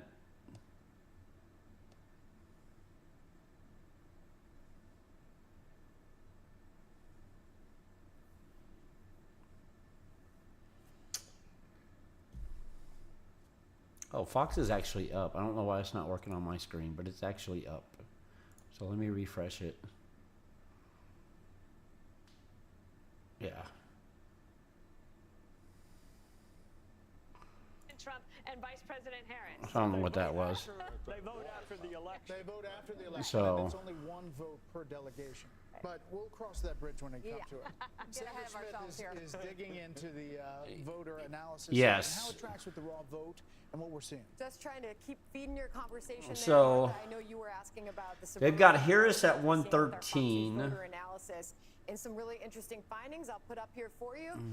As far as the suburban voters concerned, this is what we're seeing That's 112. in Pennsylvania. Okay, suburban voters. Kamala Harris right now has the lead. Okay, They've but got her this at is about a 113, so 6-point they're giving her difference. And if something. you were to put this in perspective with what we saw in 2020, It's got to be Biden is leading it's the got to district's be in vote in Nebraska. Pennsylvania by 10 percentage It's points. got to be in This is Nebraska, the so we're just going to do that. she's leading. So she is There you now go. We'll just do that. with the suburban voter in Pennsylvania by the same margin as Joe Biden in 2020. Because they haven't called Maine yet. Oh, yes, they have given her 1 in Maine. telling another story. They've given her 1 vote in Maine. That's what they We're seeing in did. Pennsylvania. Okay, Obviously, they have been now I'm hurting seeing those it. voters on the ground there. This is almost identical. They've given her 1, yes. The margin that she's leading by, Joe Biden led by this over Donald Trump in 2020. So not a lot. This of makes movement more there. sense. We also talked about the But story now about Trump's up to voting 195, voters in so Georgia. I can also report what are to they Brett giving Murphy him right that I now haven't given him? that Donald Trump, is leading by more with the black voter in West Pennsylvania. Virginia. Oh, they gave him Ohio. 2020. Back to you guys. So big numbers. Yeah. Fox News has called Ohio for Trump. Fox News can now project that Donald Trump will win the state of Ohio 54.2%. There you go. 45%. So obviously that was what was anticipated in the early polling. He was ahead by about 8 points. This is a 9-point stretch, so a little bit higher than the most recent polling was showing in the state of Ohio, but a solid win for him in what used to be a swing state, but hasn't been for quite some time. And obviously there's 54% of the vote in, but as you look at the Electoral College, 195 to 113.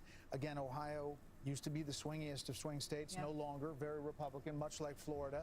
And now it ticks on. Obviously, we're looking at these battleground states. One of them, Sean Hannity, it seems, is Virginia. You just got a message from the governor? I've been communicating with Governor Youngkin, and the last text, at one point I said, so it's not in reach. He just said, hold on, really tight. Yeah. Exact quote from Glenn Youngkin. Here's what's interesting. All night I've been looking. That is pretty wild in Virginia. Question about turnout in Philly and the suburbs of Philly. We talked earlier about the university population. That's one part of the population. But the vote lead was 700,000 below what they were in 2020. So that's a lot of ground to make up. From the Trump campaign, now take it, this is what they're saying. They believe this is going to be a tortoise hare kind of night for them in Pennsylvania, in as much as they don't even think I see what Harris they've got done here. 200,000 of the 700 that she needs to That's make it. up. Those are the numbers that they are saying. Now, if that is true, that would mean African-American turnout did not appear to the number and degree that they wanted. And secondarily, any There's all the missing stuff. workers are Yes. not going her way either. They called Ohio, correct? Anecdotal, that's their side. They have called Ohio. They're thinking. That raises obvious questions. Ohio has been White called House right now, sitting at home for all week, Trump. And I'm Scranton Joe, and I have this great relationship with the unions all these years.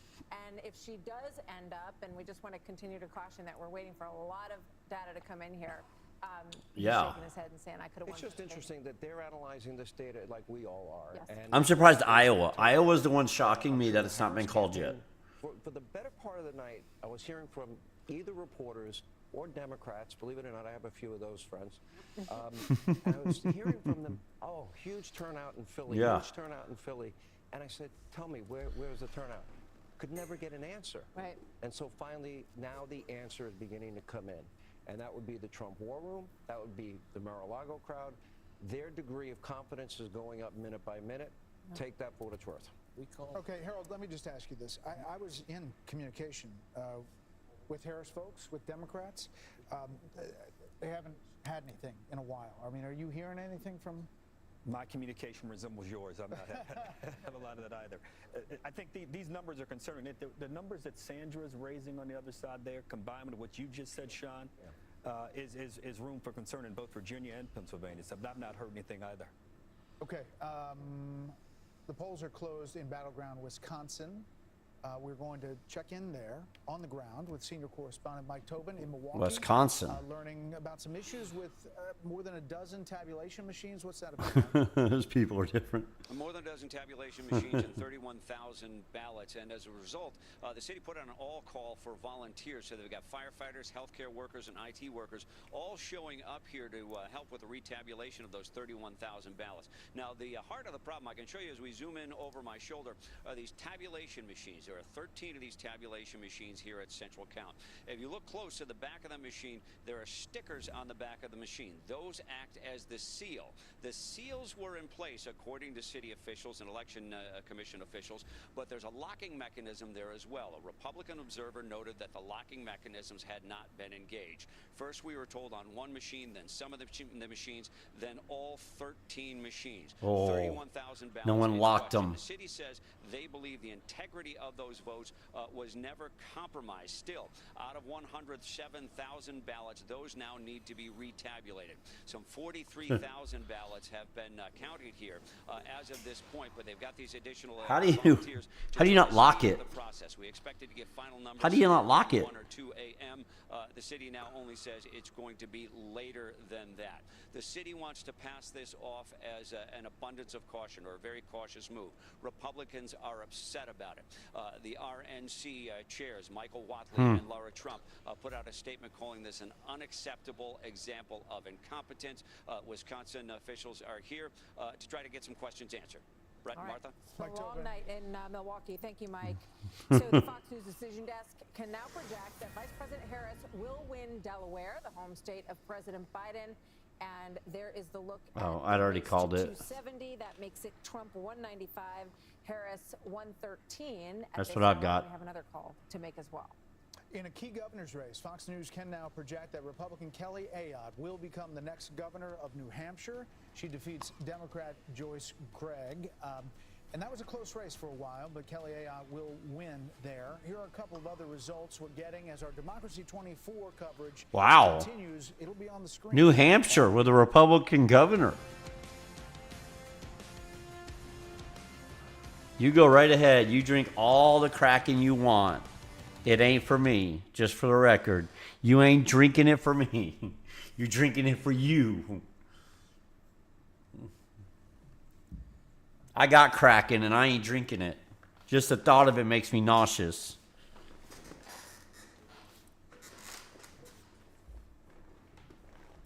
The only reason I'm going to keep it is for BKM. It's the only reason I'll even keep it, or else I'd dump it down the damn drain. Because that stuff did me dirty. All right, 195, 113. Can we get to 270 tonight? I think the answer is probably no. I think the answer is probably no tonight, guys. I don't think we get to 270 tonight. I just don't. I just don't think so.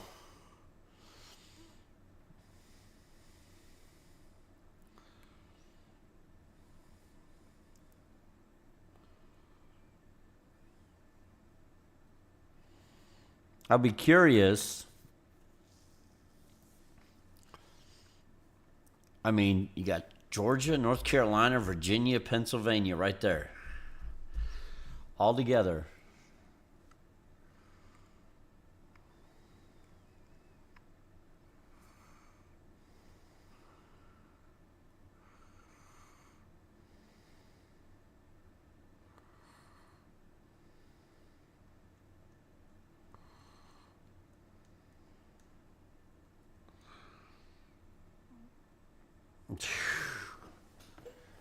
Shit, I'm getting a headache just thinking about it. It was so bad. Oh. It was so... I've been recovering for 2 days. Yeah, but where's that 22% from? You know what I mean?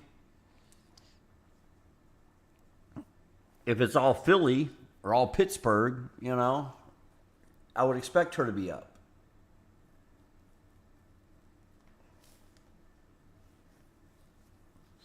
Like, he doesn't have to have Pennsylvania, but he needs it. You know, I mean, the reality is this. If he takes Virginia, then he can lose Pennsylvania and be okay. There's a path. He's got a bunch of different paths to the White House.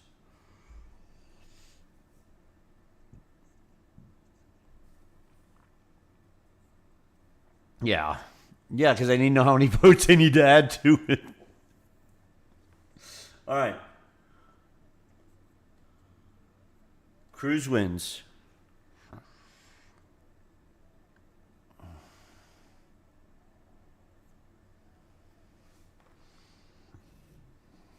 Shit, I drank way too much.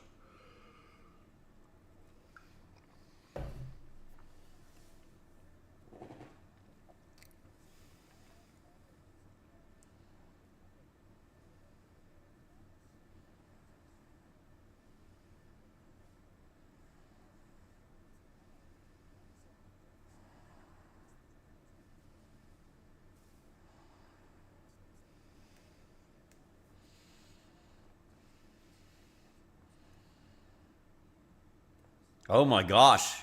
Are we going to look at a red wave, like a full red wave? Are we going to look at the White House, the Senate, the House?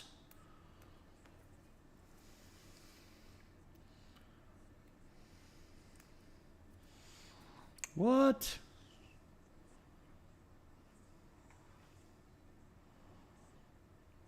I mean, that would be crazy.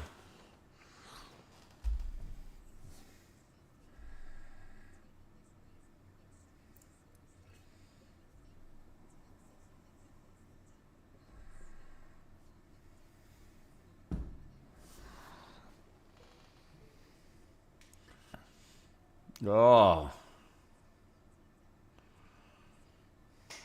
It's very interesting. Oh, you guys don't have... Okay, I muted this.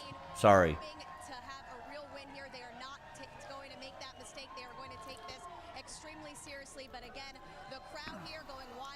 I keep forgetting to unmute it. Okay, Brooke, Taylor, thanks so much.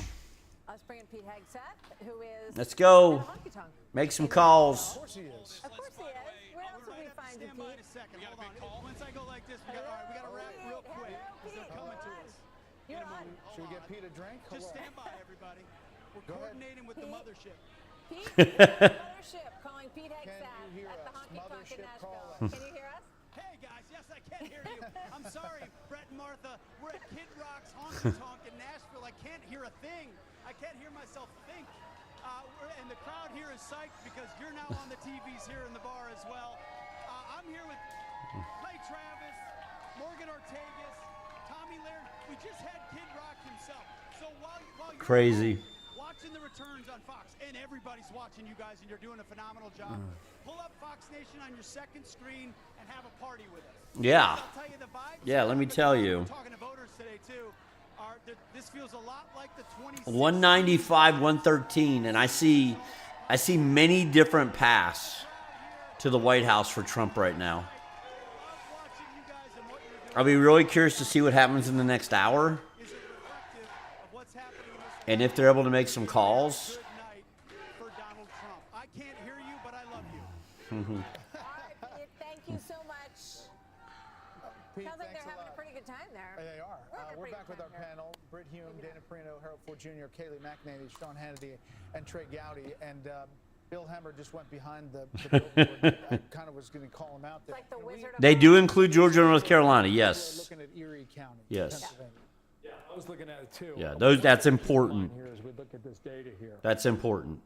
Is you got to remember how they count the votes, right? You know, they start processing at 7 a.m.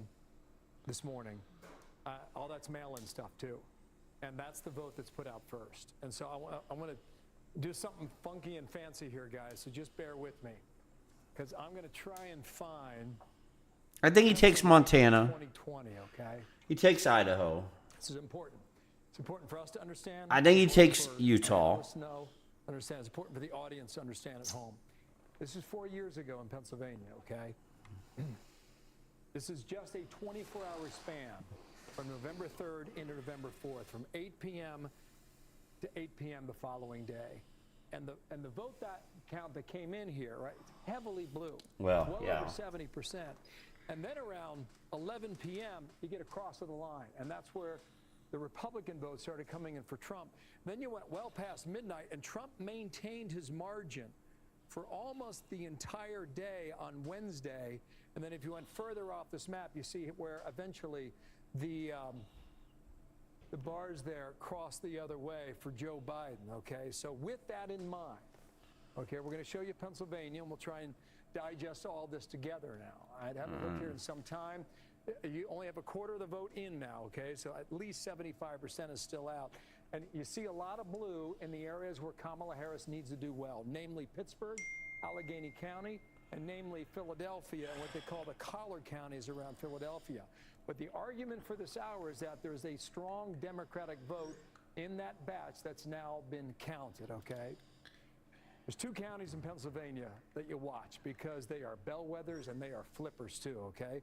One is Erie along the border here with New Jersey. One is Erie up there in Lake Erie. Yeah, I think North Carolina, I feel good about North Carolina. I don't feel so good about Pennsylvania.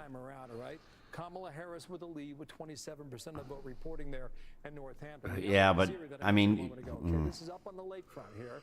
All right, I don't know why we're 0% in, because there is some of this vote. I don't know, man. That may lend itself to some of the confusion with the early vote being tabulated from the mail. I don't know. I can't vouch for that. I'm not sure what's going on there.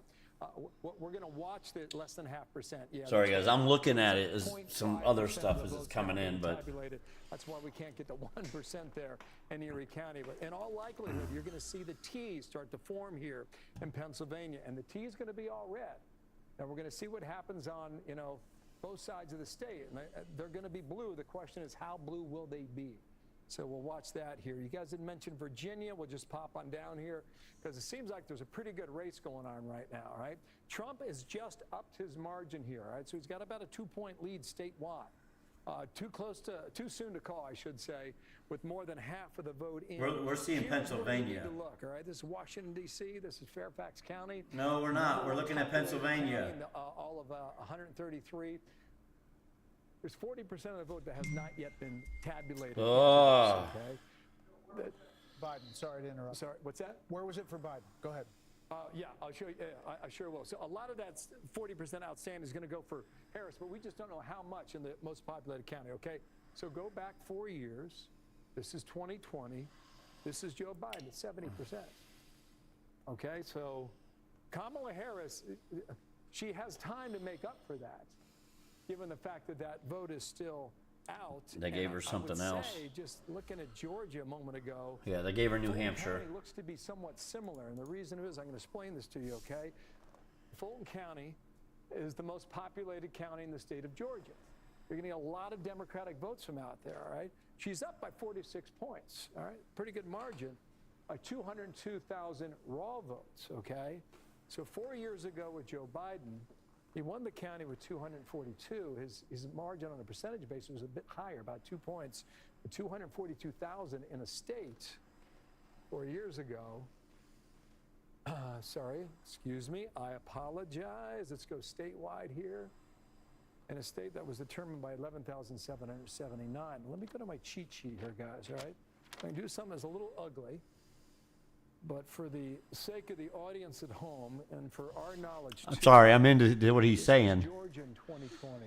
Wow. Yeah, PA's not looking good. Okay, again, we've taken a 24-hour period from 4 years ago.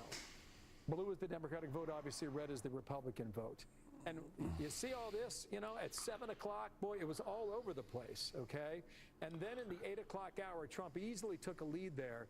And then the margins started to close overnight around 3 a.m. The lines moved and they moved and they moved for several days until finally we reached that margin of 12,000 votes separating Biden from Trump in the Peach State. So.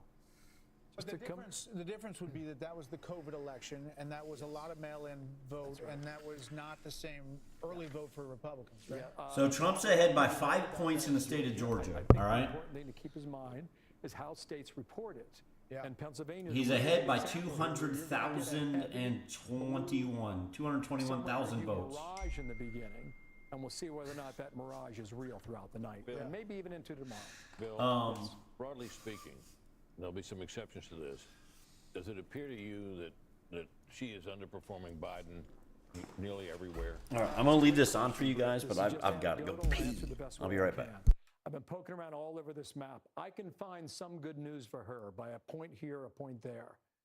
I can find a lot of good news for him, a point here and a point there. But it seems where the areas where she is gaining the most is where the votes are. And the areas where he's gaining the most is the area that he targeted, and that's the rural area. Whether or not you can extrapolate that over a place like Hall County, 72%, right? Banks County, 89%. Now, the problem for him is that that's 94 out of 159. But I can move along the northern border of Georgia. And, you know, it's just, yeah, it's dominating. 81. How does it compare to 2020? I'll show you that next here. Look at that. I mean, that's 86. Now, 2020, in the same counties, I'll go in reverse, all right? 84, still impressive, right? 81. And what is it now? 82 right now. So this is Fannin County. There's about 14,000 votes in that county alone. 14,000, okay? Now, if you take that and extrapolate over 159 counties, it can certainly add up. So to answer your question, Britt, 4 years ago, Fannin County was 82, and this year he's at 80. Still 25% of the votes still out, so he's got a chance to do a point or two better. But right now, he's not meeting the number that he hit in that rural county 4 years ago. We're going to make a quick call, and we'll come back to the board and the panel. The Fox News decision desk can now project that Vice President Harris will win the state of New Hampshire. Former President Trump came closer New Hampshire, than many no expected big deal. there, Already took that off the board for her. Cities and suburban areas, there was a time We're looking fine. thought was closing. Actually, and We're looking fine right now. Wins in the governor's race there, but now we're calling that for Vice President Harris. She's the former senator for New Hampshire, popular in the state, but not enough to really turn New Hampshire red in this situation. So the Maryland Senate race, next, the Democrat Ugly. Angela also Brooks, Ugly, the man. former Republican governor Larry Hogan, he never really was able to move past her. It was obviously So it's just going to keep. race for the former governor as he tried to become a senator. We just got to wait and see. We just got to wait and see what happens. That's all there is to it. There's a one pickup for Republicans. So, I mean, we're just going to have to just keep listening in and seeing what they end up doing. On Michigan and obviously Pennsylvania about where that goes. And Montana, which isn't closed yet. Obviously, a very hopeful pickup for Republicans with Tim Sheehy. Back with the panel, Kaylee. What are you looking at? What do you feel? So I'm looking at the suburbs, and first I would say the map. And again, it's early, but it seems It's got to be like Georgia more we're talking like about. 2016 than 2020, but we will see. But when you look at the suburbs, the Kamala Harris team was making much of the fact that early on we saw the suburbs of Indianapolis, Donald Trump underperforming. They point to Fayette County in Georgia. But then we get our Fox News voter analysis, and you see in Pennsylvania that Kamala is not hitting the suburban marks that Joe Biden did. You Well, look that's at good. Hillsborough County, Florida. That is Tampa. It's almost urban, if you will. And Hillary won by 7. Biden won by 7. At this hour, you have Donald Trump leading by 3 in Hillsborough County. And let me say this. Wow, Donald Trump going to win Hillsborough County. Discussed, but it might have bigger implications for You the know? Republican Party moving Florida. And that is the fact that the Republican Party has lost every ballot initiative post-Dobbs until tonight. Have you tried this in one? Florida, when you see I've never tried it, but I'll send it to someone who might have. You had a leader, you had a governor, Governor DeSantis, who owned the issue, who talked about the issue, who was out on the airwaves on the issue. And I'm told by some sources familiar with these 10 initiatives happening across the country, they're hopeful in Nebraska. Why? You had Pete Ricketts lean into the issue. So that might be a lesson that's instructive moving forward to the party. You've got to speak on this issue because hiding from it thus far has not worked. Let's just say this, Trey, that both of these candidates at this hour still have a path to 270. It is wide open. There's a number of different ways to go. Who would you rather be right now? I'd probably rather be him because she is underperforming where All right. Biden was in states that are very close. I'm also watching the Senate because what does it profit a person It to is. the presidency if you don't have the Senate to get your cabinet? Nebraska is interesting to me. Who is he going to caucus with if the independent wins? I don't think he will, but who will he caucus with? Because if Donald Trump wins the presidency, you got to get around Lisa Murkowski and Susan Collins to get your desired cabinet. And if you're Kamala Harris and you win the presidency, you ain't getting your desired cabinet if you have a Republican Senate. Yep. I'm going to make a prediction, go out on a little bit of a limb here. I am growing more and more confident as I sit here and listen to everybody, and I am talking to people that know their states as well as anybody. I think the finest numbers people, finest sources. I don't think it will be very long until you call North Carolina for Donald Trump. I think Georgia will immediately follow thereafter. Then we would be at a point. I also believe Arizona is baked in. Immigration was a big issue out there. That now means that would bring us to a point in this race. If I am right, if I'm wrong, everybody call me out. Hannity was wrong. We'll have T-shirts. I'll sell them. Okay. But if that's true, that means she would have to sweep the blue wall. Yep. And based on the information that we have and the early voting success of the Republicans in both Wisconsin and Pennsylvania, I don't think she can do it. So with that prediction, we're going to take a quick break. The race to 270 continues. We're about to get our first look at the state of play in the battleground state of Nevada. Our special coverage continues after this.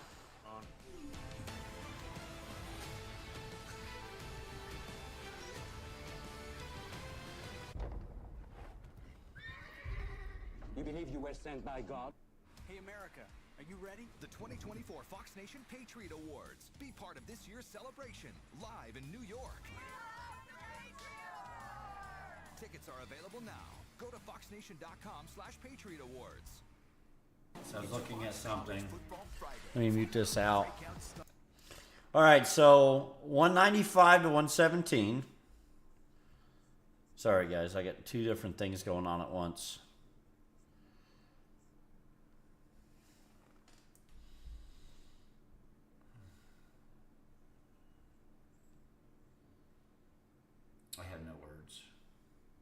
All right.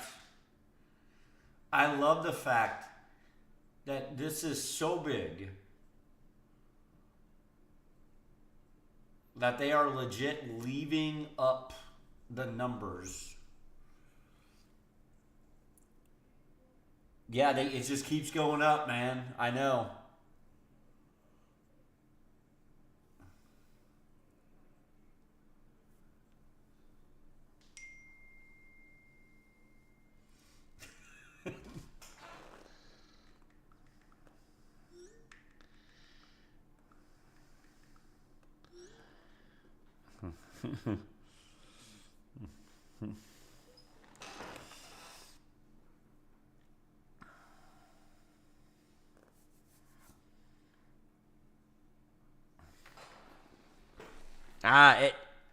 Honestly, I'm not that stressed. I'm really not that stressed on it, Paper City. I'm just going to be honest with you. I will tell you, like Hannity's confident. I woke up this morning totally confident about what was going to happen today in this election.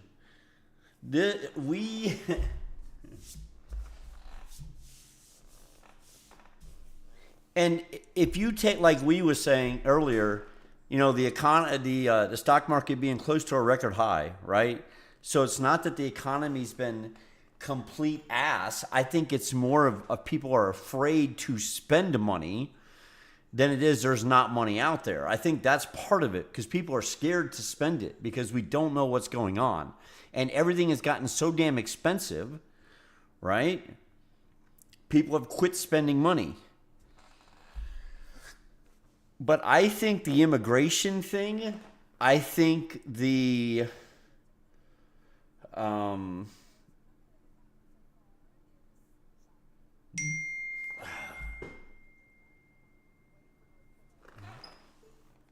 trying to word some stuff. I'm trying to be really careful because I don't want to offend anybody when I'm not trying to.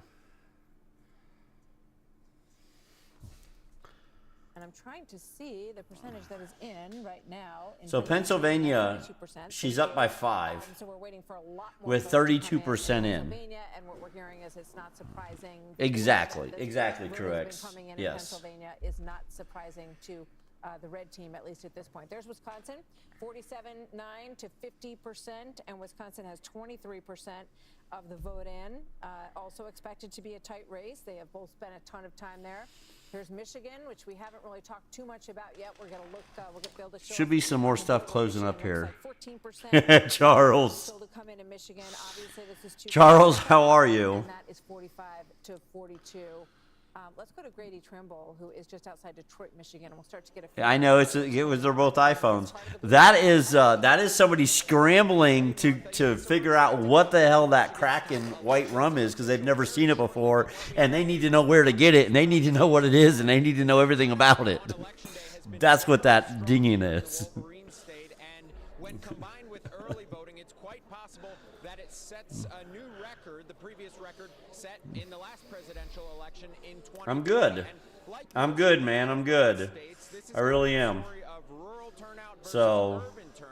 But there's an interesting storyline playing out in the Detroit suburbs, particularly in the Dearborn area. Oh, Trump's ahead by 1 million votes in Texas right now. Been targeting that community, trying to get them to either vote for former President Trump, but they don't actually need that. In some cases, we've talked to Arab Americans who are casting their ballots for Green Party candidate Jill Stein, somebody you probably haven't heard mentioned much, but who could be a spoiler candidate. We also know that many Arab Americans are going to sit out this election entirely, which could tip the scales in favor of former President Trump. We're also watching the Senate race here. Mike Rogers, the Republican candidate. Be curious to see. He says it's going to be a nail biter and should be interesting. Brett, Martha, back to you. Okay, great. Brady, thank you very much. You know, there's some Democrats saying North Carolina is on the edge. I don't think they're fully agreeing with Sean, and they still may make T-shirts. But I'm not only saying North Carolina. I am saying North Carolina and Georgia will go Donald Trump tonight, and I am as confident in that prediction as any I've ever made. Wow. Wow. Okay. Bill Hemmer tracking that. Are we backing that up on the wall? You know, I tell you what, Sean, if in the end you're right about that here in North Carolina. Be curious. County last hour, right? This is Anson County. Up to 47% African-American population. You know, sometimes in these elections where you see an outcome, you're like, that hasn't happened in 100 years. Well, something just happened for the first time since 1876 in North Carolina, and a Republican won this county for the second time since the 1870s. Wow. So I just like something that's huge. In the huge. back of your head and think about, well, that's huge. Along the way. You guys mentioned the blue wall. Let's Trump. Moving toward the central time zone. We're talking about Wisconsin, Michigan, and Pennsylvania. I can show you a lot of stuff right now. Okay? Trump wins a county, just the data points that I'm seeing on the map. a black majority county in North Carolina that a Republican hasn't won since 1876. In the midterms, they had more than 85%. Think about that, folks. Let that sink in for a minute. One county, okay? You're going to get a ton of Democratic votes out of here, okay? You're just about halfway into it right now, and you see the margins. But I was poking through this and looking at Milwaukee. Now, there's a lot of votes out there, okay? You only got 25% coming in right now. Kamala Harris It's a pretty has big almost deal. 66%. So this is where Joe Biden finished. Same county, same city 4 years ago. He was almost at 70%. Right now, she is underperforming in Milwaukee. So you have to ask yourself, you know, that little pattern you saw back there in that rural county in North Carolina, is it repeating itself in some of these bigger cities? Let's find out. You know, is Detroit, you know, right now Detroit, Wayne County is red. We don't expect it to stay that way, but that's one of the things we look at as well. This is Washtenaw County. That's Ann Arbor, University of Michigan. You expect to get a good number here. That's another county to watch as well. And then let's flip over here and just complete Pennsylvania. the blue wall, because this is where we are right now in Pennsylvania. Remember, we showed you how the mail vote, heavily Democratic, is put out first, and we still think we're probably seeing a lot of that right now in this composition. But let's go ahead and look now. Yep. Let's look at the vote. Yeah, loaded. I agree. Pennsylvania. And what we've done here is we've gone back to the year 2000, okay? So you have 6 presidential races to look at. For so long, this was not even a battleground. It was heavily Democratic. When you think about what Barack Obama did in 2008, look at that. I mean, that's 10 points. It's off the map. Romney was able to cut it in half, and so the state came back a little bit toward the Republican Party. It really wasn't until 2016 when Donald Trump won the state by just less than a point. Let's look at the vote difference now for Michigan. Very similar, maybe not as extended, okay? Some would argue more Democratic in Michigan, all right? But that was the difference in 2016 for Trump, 0.2 percentage points. Wow. You know, and you see where Crazy amounts. that was not contested. Look at the vote difference now in Wisconsin. Very similar. Blue, but not nearly as extreme. In fact, if you take out the Obama years in 08 and 2012, you find Wisconsin is, I find, guys, this EB and his people. EB and his people are about the biggest swing state in America right now. Look what happened in Wisconsin. 4 years later, John Kerry, look what happened. You see Donald Trump in 2016, it's just by a nose he was able to win. And then when it went back, They do need to be here legally. I agree. It was super tight, okay? All I agree. Races, 4 out of 6 over the past 20 years have been decided by less than a point. And it might well be the case again tonight in the land of cheeseheads. Let's go ahead and clear this right now. Okay? Bill, can we go to Wisconsin? Yeah, we sure can. Because, go ahead. You want to see how this is shaping up? Let's see. Let's take a peek. I mentioned Dane a moment ago, and I also mentioned Milwaukee. Sean Duffy, one of our colleagues, former congressman for the state of Wisconsin, when he ran for Congress, all this area here was blue. All this area. That was good. When Here's he went accent. to Washington, it all flipped, it all became red, and it stayed that way. It's been a source of political strength and power for Donald Trump, and we'll see whether or not that remains the case right now. Well, that's what we need. So, you know, we're just about the 30% mark in Wisconsin. That's what we're going to need. A slight lead there by about 3 points. This is where it ended. That's for sure. On the map, right? 20,682 raw votes 4 years ago. So if I were to come to 2024, what am I looking at? I'm looking at Dane. How about Sauk and Kenosha? Yeah, Sauk is right here. Sauk is pretty interesting here because you know, you start to see a little more population growth, and Trump has a lead here. Where'd you get the white Kraken? Mexico? Michigan, he's going to pop up Wisconsin all night long. Trump has a lead here. Let's just go ahead and see. We got half of the vote in here in Wisconsin. This is where it finished. I find that interesting. What about Don't Kenosha? you? Let's go. Kenosha down. Remember, this is the swingiest state. I mean, I spent some time there on 2 recall. I'm trying to. elections with Governor Scott Walker. I mean, it's extraordinary. And we don't think about it that way. But it's true. Anyway, this is Kenosha, Brett. You asked for it. You got it. You got about half the vote in. Trump's just shy of 58%. Okay, so he's overperforming now in Kenosha. There we go. As well. I can keep going if you want, so call it out, guys, if you like. Milwaukee County? Sorry? Milwaukee, is that what it's called? Just north of? Yeah, so the WOW counties here, they have been solid Republican forever, you know, but not during the Trump years. They got softer and softer, and they are, Wasaki here, just west of Milwaukee, is one of them. Sorry, Waukesha. I think he's taking Wisconsin. Washington. And then you get into over in the lake. I think he's taking Wisconsin. I think he's taking Georgia. I think he's taking North Carolina. So, I mean, that's what? That 32, 42, that takes us to 237. Need 33 more, right? Let's just say 11 out of Arizona takes us to 22. What'd he do? So a little bit better. 4 out of Idaho takes us to 18. 4 out of Montana takes us to 14. Waukesha, just west of Milwaukee. PA does it. Michigan does it. If we take 6 in Iowa, that takes it to 8. Okay, all right. So he ended up with 55,000 net.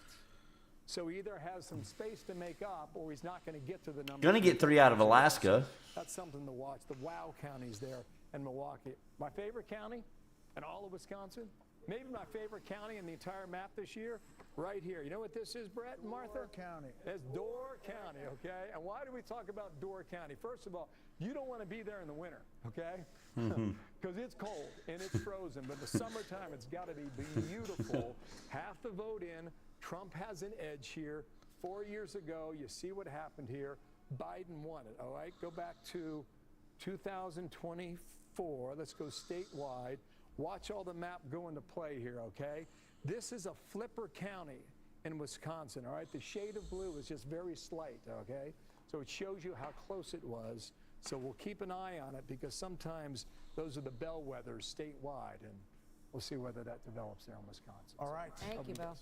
Little Wisconsin for you. I like Bill Hemmer. Yeah, sure. To Door County in the Great No, Lakes. And I did not. This is going to be an area that is going to probably tell I the did not. story of this election, that in the Sun Belt, of course. So we're getting close to 10 o'clock, right around the corner.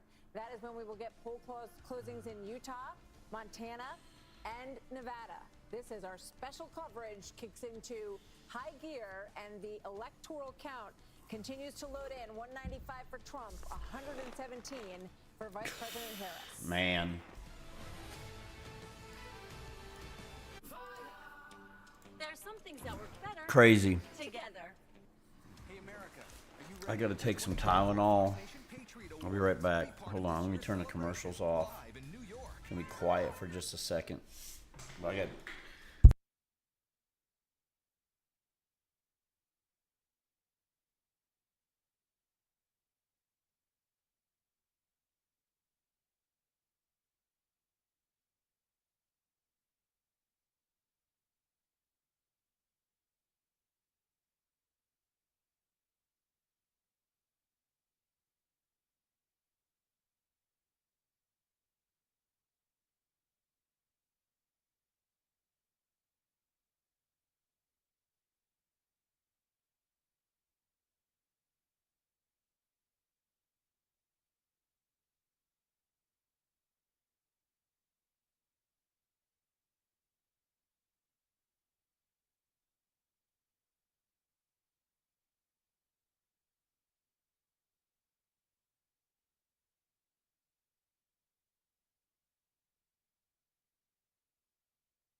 Okay, sorry. Oh. I had to vacate the bladder, take some damn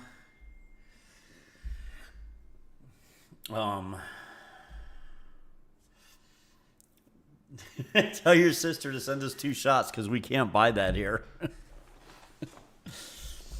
I have no idea why you can't.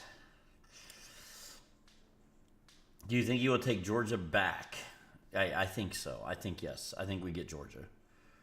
They have not called Georgia, right? They have not called Georgia. We're 2 minutes away from the next calls, I think.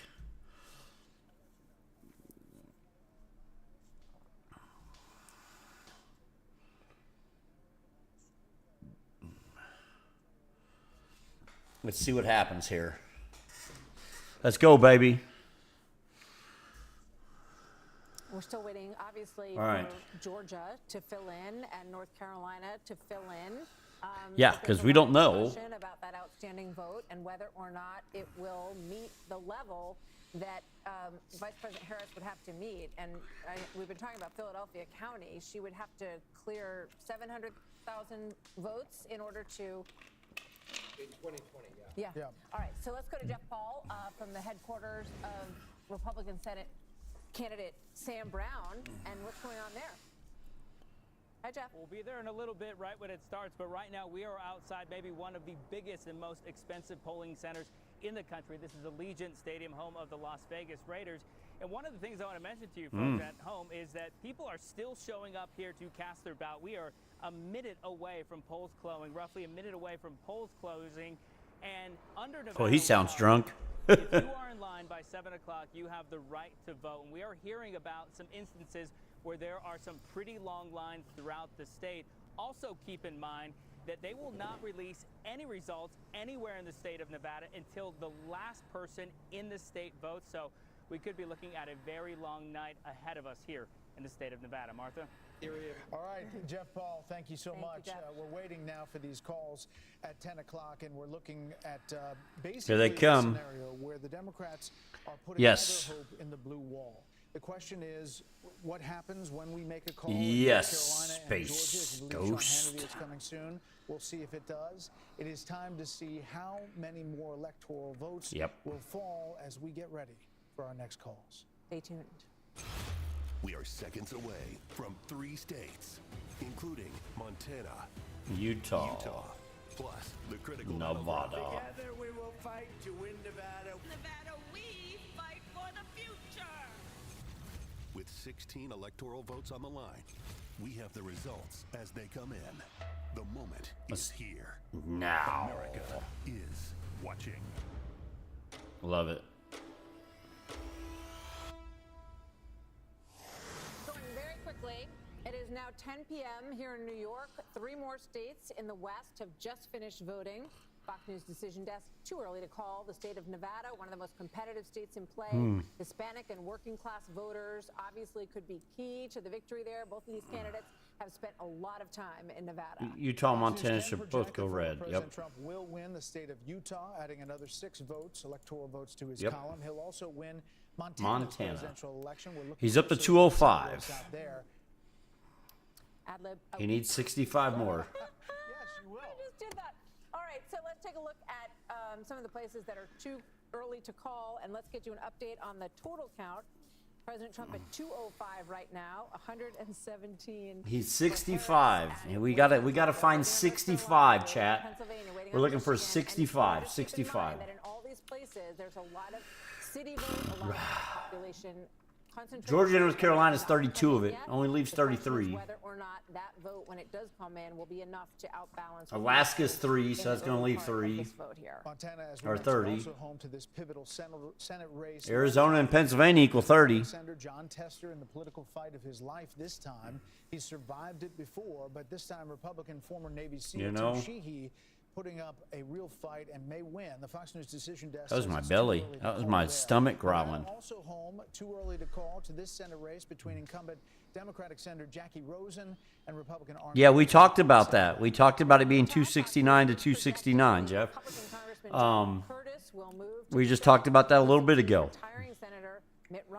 Is that it literally could be 269, 269. Senate here and show you where we are at 10:01 in the evening. Republicans now have So I don't know how it works. seats, including the West Virginia So seat, which is a flip. let's Majority obviously would be 51. educate us, Pogo. 269, 269, what happens? We wait for a number of very What happens with that? Senate races to come in here this evening. Well, welcome to the panel. The House votes for president and the Senate votes for vice president. Well, there you go. Well, if this was a cannonball contest, Woo. Trump would be winning by a lot because of the huge splash in Florida.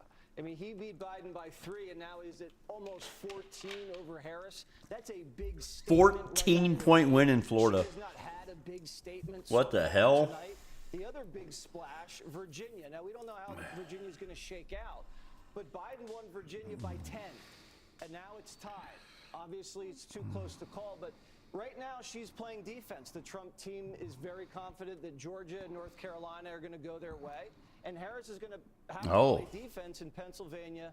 Okay, but then yes. You're hearing Trump doubling his black support in Wisconsin, ahead with young voters in Michigan, and in Pennsylvania winning independents. And they say the math doesn't work. Trump is now ahead in Wisconsin. Who knows what's going to happen? Still too early to call. Pennsylvania is now evened out. 49-49. 49-49 in the state of Pennsylvania. The big board about Virginia and show that race. There you see the 50% to 48.3. 61% in. Too soon to Yeah. tell for us. Well, this is wild. Remember, Virginia, Trump is ahead by 1.7 points. numbers in 2016 or 2020.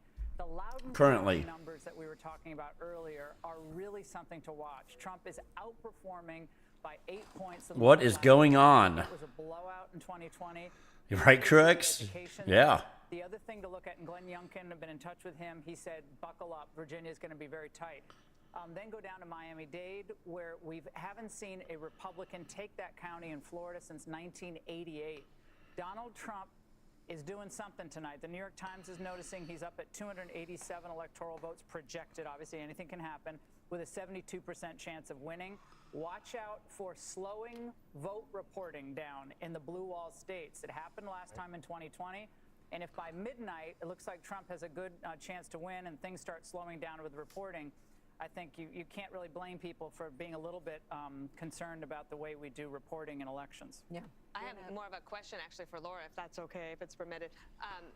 So the New York Times is predicting Trump to be 287. What is the issue? Is it the economy or is it the cultural issues? We've been having a little debate. I think the cultural issues cut through the new immigrant population in Loudoun County. How do they get him going? How does the New York Times have him at 287? Hispanic immigrants and Muslim immigrants in Loudoun County.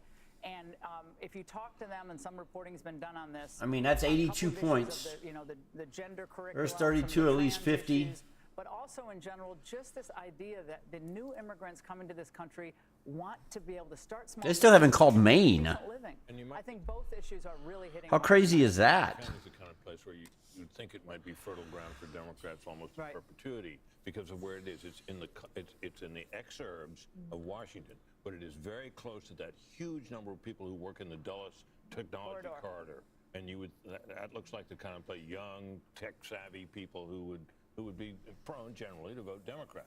And the fact that seems to be going the way it is tonight is I think. Glenn Youngkin and obviously Donald Trump for the way that the state was handled. They were smart to go there late in the game. It's interesting to look at Virginia, and sometimes these things sort of take hold over a period of time, right? So Glenn Youngkin won his very close race, all about education really, against Terry McAuliffe and parents' rights. But then in the midterms, Virginia did not get the seats that they wanted to get, and Youngkin was sort of trying to get them over that edge. So if this does, that is freaking wild. Can't call it obviously yet. It is. Turns into a win for Trump tonight. It will be a very Pennsylvania now red. And we have not called North Carolina. We have not called it yet, nor Georgia. But I'm sure there are good reasons for that, but others have. I understand. Harold, do we know what's outstanding in Virginia? Let's just talk to Bill Hemmer because he's at the wall. Yeah, I can do that for you. Don't mind me. This is Roanoke County. What do we got going on? That's Salem, Virginia. That's where Trump went for the rally the other day with Glenn Youngkin. Okay, so as you guys were talking here, all right, so this is part of our Fox Insights. Anytime we see an outline here, we go in Loudoun County. We've mentioned this, right? Now, this is a 16-point I'm advantage looking. for Kamala Harris. You've almost got all the estimated vote in right now, and Trump's doing 3.4 points better now, with 98% of the vote reporting, than he did in 2020. So that's pretty interesting. The other thing I would point out while I'm here is Fairfax County. All right, so you're almost at 2/3 of the vote in. This is where all the people are, right? You know, number one out of 133. Biden was an easy winner at 70% of the vote. So she's 4% behind. Across from Washington, D.C., she's underperforming in the most populated county in the entire state. Do you have something else there? Do you Go. have a question? Gotcha. Okay, Carolina. Go ahead, guys. So the Virginia, is that the biggest county, Fairfax County? Is there another big county out? Because the campaigns are saying they've got big votes still out in Virginia. They still believe that they... I tell you what I'll do here. I'll cheat for a second here and go back to Virginia. It seems as if Kamala Harris is doing better in the southeastern part than was expected, okay? So there's still some vote out there, some still vote coming in, and we'll see whether or not that... Trump's now ahead in Virginia on the map. Britt, I think you said some folks had called Carolina already. We've got about 70% of the vote in, and we've got Trump up, you know. Wow, up by 4. Almost 5. Votes. And I don't know what's going on here. Why don't we just poke around some of the bigger counties? Okay? Wow, Trump's taking North Carolina. Look at that. She's got a firm lead down here in Mecklenburg and Charlotte. Had things happen in Philly, yes, but it's not. It's looking like Trump's going to take Carolina, baby. So maybe that's the reason why we cannot call it. This is a flipper down here. This is New Hanover. You find Wilmington along the Atlantic shore. You've only got 5% of the vote in down there. Yeah. This is one of those areas of the country that's turning more blue. You got a lot of transplants from the Northeast moving down into Wilmington. You also got a lot of folks from the Northeast going into places like Brunswick County. Brunswick County is deep in the red. Donald Trump's going to win here tonight by 66% upwards of the vote down there. Got a lot of folks from New Jersey and New York and Pennsylvania. They're moving down. That's true, yeah. Brunswick County because they love the weather, they love the beaches, and it's not as expensive as Florida, and they've seen an awful lot of growth in this part of the state. So here's where we are. Too soon to call, but Donald Trump right now up by almost 5 points in Carolina. Go for it, Martha. Let's take a look at Pennsylvania, which is tightening up considerably, and in the presidential race and in the Senate race. Show us what's going on there. You're exactly right about that. Okay, so there's about half of the vote being counted. You remember that chart I showed you a moment ago? The chart I showed you a moment ago. Talk about Pennsylvania, Pogo. Vote first in Pennsylvania. It tends to be more Democratic. As we saw in 2020, we're seeing that again in 2024. All right, you got about a 1.4 margin. Yeah. All votes just shy of 50,000. So let's go for a spin, shall we? Philadelphia, let's start there. It is number 1. Come on. Let's go here. All right, here we go. This is the kind of margin you expect to get in Philadelphia. You got 8 or 9 out of 10 voters are Democratic, right? So Joe Biden, 81%. well over 80%. It's interesting, right? So she's just a tick below that right now. Does Philadelphia vote the way that Milwaukee votes? Right? We saw that difference in Milwaukee a short time ago. Huh. Is Philadelphia going to vote differently than? I mean, that 2% is all it's going to take, right? So let's just say he gets 2% more of the vote in Philly than he did 4 years ago. That's all it would take. This is Northampton. That's about as close as you get, guys. Difference of 300 votes, 303. Biden barely won it by 1,200 just 4 years ago. So that's where we are at the moment. What about Pittsburgh? Back on over to you, Allegheny County. Let's see where we are. A lot of the vote came in from Pittsburgh early on. 71, yeah. Okay, yeah. So you're 71 coming. That's right. And she's at 61%. Both you guys watch it, right? I mean, how many rallies did Trump out there? How many times did Kamala Harris go to the west side of Pennsylvania? This is a place I want to check out. I haven't done it yet. Let's find out together. This is Butler County. All right, where were you on July 13th? Here we go. You got 94% coming in, just shy of 66%.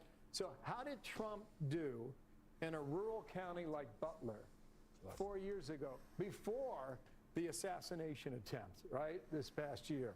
It was almost around the same number, okay? Up 36,000 to finish it. It's like identical. Right now, yeah, it's up 34,000. it's identical. Let me bring our prime folks in. Laura, what are you looking at? Well, I just think it's interesting to look at these states that we kind of had looked past in our analysis. We're always focused on the blue wall states, obviously so important, but signs that Trump might be outperforming in ways that we hadn't expected. Bubbling up in places like New Mexico, where it's only 23% of the vote in, mind you, tons of votes outstanding, but he looks like he's outperforming there. Let me look at the AP. 6 points. Associated Press. Small turnout. Again, the New York Times gives him a 79% chance of winning this election at this point, with leaning North Carolina, leaning Republican in Georgia. If those trends continue, it's all those 3 states where it's neck and neck. Well, they've got it read, but they don't have it given to them yet. The AP doesn't. It does have it read, though. Model themselves in the future on what Florida has done so brilliantly with Ron DeSantis. 96% of the vote in, and it's handled beautifully. It's in the lead. I mean, they just seem to do Trump is in the lead in Maine, Minnesota, Iowa, Pennsylvania, Virginia, North Carolina, Georgia, Kansas, New Mexico. That would be a shocker. 6 million voters when Fox News started to 160 probably million tonight, somewhere in that neighborhood. And by the way, all of them watched Brett's interview with Kamala. I don't think absolutely nobody missed that. So what is it? How much has voting changed, I guess, is what I'm getting at here, Sean, because we have this enormous early vote of 83 million. It's so interesting you asked that question, because everything's kind of flipped. Republicans went in today with a lead that had never he's leading in Maine. Democrats in a position mathematically where they had to accomplish something they'd never accomplished. That would be crazy. And that is to get same-day voters at numbers that they've never gotten before. And this is where we now find it. If I am correct in my belief, New Mexico would be crazy as well. Absolutely. Almost 100% certain will be Donald Trump's. And Georgia, I believe, Harold and I have been going back and forth on this, will go to Donald Trump. Now, Arizona has been trending very strong towards Donald Trump. I don't know how long it'll take them to count the votes out there. That is frustrating, to Laura's point. Well, to that point, Maricopa said because of the length of the ballot that they were going to, it may take days. Referendums. Okay. There were 2 pages in Florida, and they called it within an hour and a half. So, was it even an hour and a half? Yeah, I'm just saying what they said. So, all right, if we want to play out a few scenarios, if that turns out to be right, or Harold's going to wear a Wild wrong T-shirt. If I'm right and North Carolina and Georgia go to Donald Trump, and I am confident based on the information, Dave McCormick's numbers guy just wrote me. Dave McCormick running for Senate in Pennsylvania. Against Bob Casey, the Against incumbent. Bob Casey, the incumbent, who's been running ads tying himself to Donald Trump in Pennsylvania, which I think is very telling. He's confident Donald Trump is going to win Pennsylvania tonight. And what the Trump team has been telling me, he's up by 2 points. 1.1 million. We went over these numbers earlier. Back 4 years ago, they were only up 400,000 going into today's voting, day of voting. In Wisconsin, you have a similar situation. A 40% difference. A 40% shortfall. So I'm looking at the big board, and I'm watching the ever-brilliant Bill Hemmer, and they needed numbers in Milwaukee that every source I know in Wisconsin is telling me they did not get today. And we're now at a situation where for Kamala Harris to have any opportunity to win, she's going to have to sweep that blue wall, those blue wall states. I don't see it. Do you see it? I don't see it either. And if you look at Philadelphia, for instance, everybody was bragging this morning about how well turnout was in Philly. But if you look at Philly, South Philly is Italian. That's Pat's, Geno's. They love Trump down there.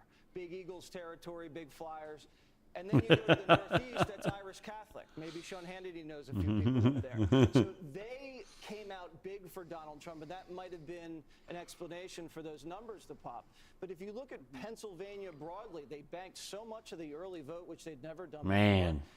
They don't think Kamala has enough right now in Philly and Pittsburgh to just overcome. I think it'll be tomorrow before it's official.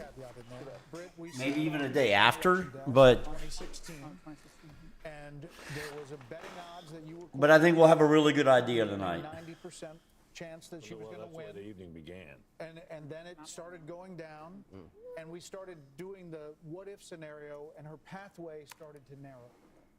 It is flipped, to Sean's point, that the early vote gave Republicans an early boost, Right. and the question is what the day of vote's going to show. Well, is her path narrowing as we get more Well, into the night? I think she started out with a narrower path. You know, we could figure out more ways that Trump could win. She had a narrower path. And the betting odds, by the way, are now up to 83% for Trump. And started at 58%, and it's climbed all through the evening to 69. I think you should have a green eyeshot. Should be. Anyway, and there are other models are now predicting him well in excess. Yes, I can. You didn't message me. As well. Yes. I because I just to talked go to back you. To this Milwaukee point that we were talking about during the break. I mean, they are rerunning 30,000 absentee votes in Milwaukee tonight because they couldn't. There was a problem with the processing. 31,000 absentee ballots after the election observer brought to the officials' attention that doors covering on and off switches on the devices, I guess, some of them weren't tallying, and they were worried about it. So just for integrity purposes, they're rerunning all those ballots. So we might not hear the full and final counting from Milwaukee until tomorrow. AP Votecast. I'm sorry, guys. I'm fired up now because I feel I see the path now. I see it. Nationwide, I'm sorry to hear what you said. Where's that from? AP Votecast. And that has to be consistent a with our complete stuff. defeat for the mainstream media, who's just destroyed Donald Trump as a racist for all these years. And if you double the support with black people, and then you go up double digits with your support with Hispanics at the same time, and then run up the numbers with Jewish Americans here in the Northeast, that's a complete rejection of everything that they've been telling us about Donald Trump, and would explain why he's very competitive in the popular And vote. the news cycle for how long went on and on about the Seltzer poll in Iowa. Trump, it looks like he's going to win Iowa by 8 to 10 percentage points. Well, Seltzer. He's going to win Iowa by 8 to 10 points. I mean, Let's go back to Pennsylvania really quick. And they were talking all that shit. Pennsylvania. I sure can. And this is I want to come back to this. Come on. It's a fascinating story. It's happening in Wisconsin, okay? So go ahead, Brett, with your question in Pennsylvania. Lackawanna County. This is Lackawanna County. You got it. Let me come back to current day, right? It's 2024, isn't it, guys? Yeah, it is. Yeah, I do believe, okay? So, I'm kidding. So this is Lackawanna. This is Scranton, okay? So she's got an edge. Go ahead. She's got an edge of 51%. The 2020 vote for that. Okay, I'm going to do something here, and you're going to see a slide come out, all right? So you guys got to remember these numbers, all right? Versus 2020, here is Biden's number.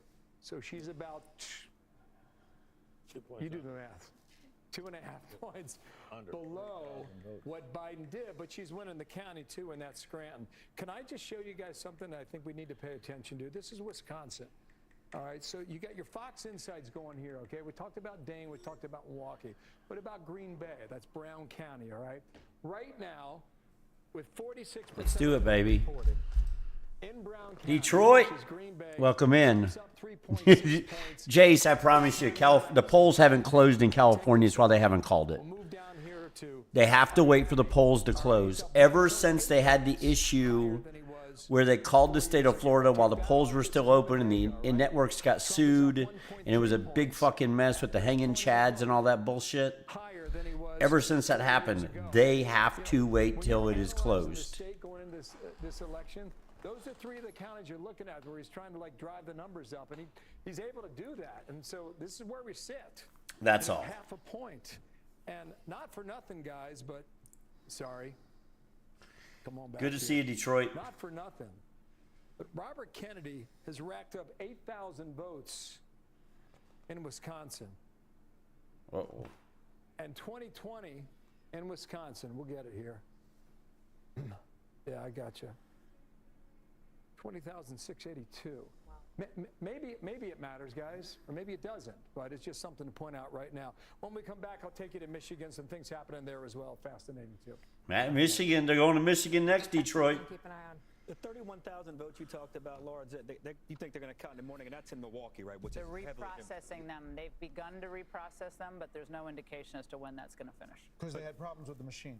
There was a problem with this on-off switching device on the machine or something. It's hard to understand Laura, what it can I actually ask you a question? You just gave me the latest numbers. I've been looking at the betting odd numbers that Brett was talking about. They have moved massively 90% now to Donald Trump. New York Times has it massively to Donald 71%. Trump. We'll point that The Jesse... needle. Yeah, No, the needle, right. No. So we're really sitting here, and I think we got to take pause. There is a very strong possibility he will be elected the 47th president of the United States if these numbers, That's what we want to hear. End up being true. I don't want to get over our skis. We want to be careful. We want to be prudent.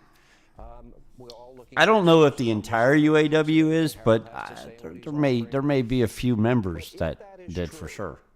After all that they have thrown at this man, after all that they have done to this man, and with all the media that wouldn't even vet her and her radical positions, the only person in the media that challenged her in any reasonably tough way is sitting right here at this table, and that was you, Brett. And to think she never had to answer why she doesn't think we should say radical Islamic terrorism, why she wasn't asked about supporting a bail fund, 574 riots in the summer of 2024, or co-sponsoring the Green New Deal, or saying no private health insurance, Medicare for all, or sex change operations for, illegal immigrants. What will this say, Britt, about legacy media in America? It's dead. The decline of its influence has been evident for years. This is further proof of it. And in some respects, I think that the behavior of the legacy media backfired against the candidate they were supporting because it was so over the top. Same with the prosecutions. The same thing happened. You think it all contributed to? Oh, I do. Yeah, I agree with you. I think so too. I just punching up through Iowa. Everybody was talking about the poll, right? The Des Moines Register. Trump is up by 6.9%. A poll that will not be named. That's correct. Until we get a little of the backsheesh, right? 40%, and you got a 7-point lead for Trump. Okay, so I don't know what they were seeing in the poll. I mean, they're obviously seeing something out there in Iowa. Yeah, they have called it that he will win Detroit. This is Trump pulling away. Let me as you bounce around. Yeah, all good. This is Ohio, guys. Okay. Trump's up by 12% in Ohio. Points in 2020. 80% of the estimated vote is in. He's up more than 12 points in the Buckeye State. Dana, NBC has called what, the election? We're not there yet. No, they have not. We're not calling these states. We're going to wait and see how this raw vote total goes. But you'd rather be him. The path is getting clearer for him right now. To Sean's point, even that he's here at this moment, from January 7th. We're looking good, Stoner. Until now. We're looking good. Is probably the I'll be right back. Political phoenix from the ashes that we have ever seen in the history of politics. In the days after January 6th, I remember sitting, I think, with you, Brett, and I said, this guy, Trump, he's radioactive. Republicans have turned against him. They want rid of him. They want him. He's an obstacle. He's a problem. And I thought, no, I didn't think a political comeback by him was possible. I would say. And yet here we are. He's the toughest son of a gun I've ever seen. Yeah, that's ever. True, right? I mean, all he's had thrown at him. I mean, I'd be in an insane asylum. I think there's an interesting rhetorical trick you can always play with these things. When Sean says, think of all the things that they have done to him, and in spite of that, he puts together this probably the most racially diverse political coalition we've seen in generations. But you could also say it is because of what they did to him. And turn that around. It's not just in spite of it. Like he's a tough guy and he's that's a great point. Energetic, but it could be because of overdone. Well, and also, overkill. I think we shouldn't underestimate the importance of policy in all of this. Absolutely. Like, the Trump agenda in 2019 delivered some of the most stunning economic. All right, so yes, NBC News is projecting that former President Trump has won the state of Iowa.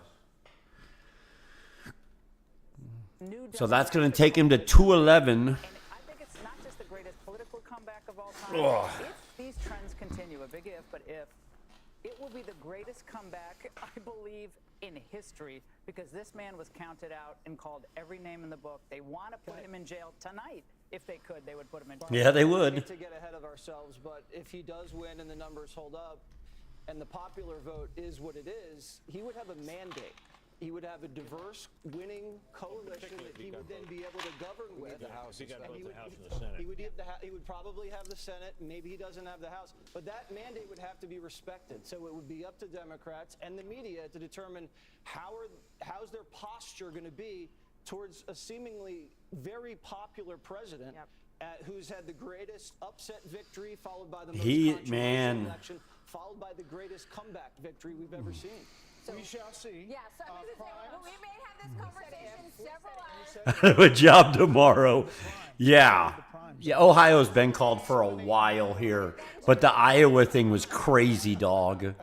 The Iowa thing was absolutely crazy, was it not? It was ridiculous. It was ridiculous. The vote count is underway. More results. I have a feeling we know who she voted for. I think we know who Ann Seltzer voted for. You know, she decided to take a little poll. She called 9 of her closest friends. And they all decided they were going to vote blue. And so she thought for sure Trump was going to lose. Well, you know, my 9 closest friends and me, we're all voting blue. So Iowa's going blue. There's no safe. God.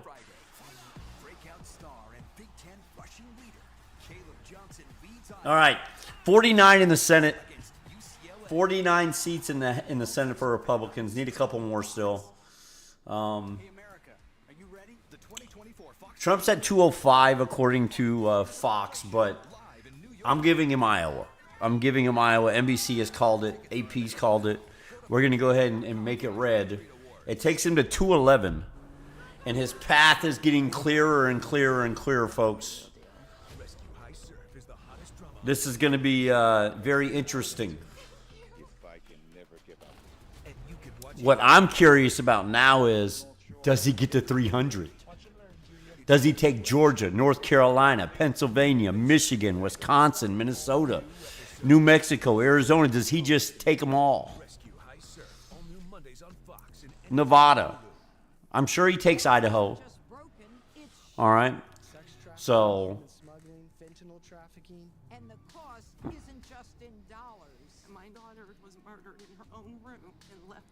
I don't know where you at, Jace. Where you at? It's in lives.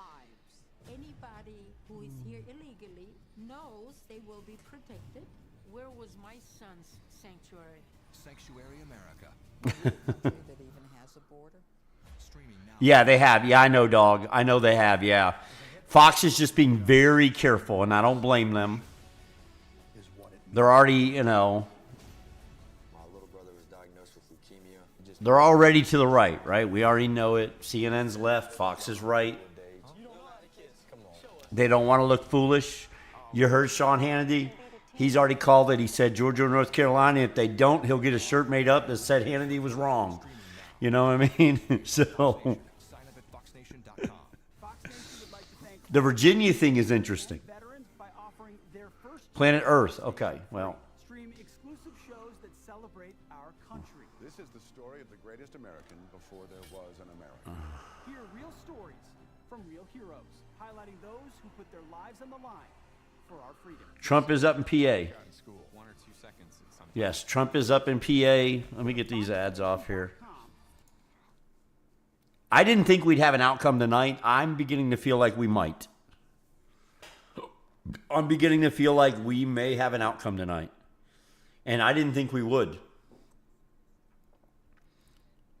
By at the Harris campaign headquarters, where there is a lot of votes still to come in tonight. What's the mood over there at this point, though, Jackie? You know, Martha, every once in a while we get this glaring reminder that just over 3 months ago, this was Joe Biden's campaign. So Trump is up by 3 points in Georgia. We have to text someone in Wilmington. He's up by 6 points in North Carolina, but yet they still haven't called it. They still have not called it. He's up by 6. He's up by 3 in Pennsylvania. But there's only 56% of the vote in, so I get that one. Wisconsin, neck and neck.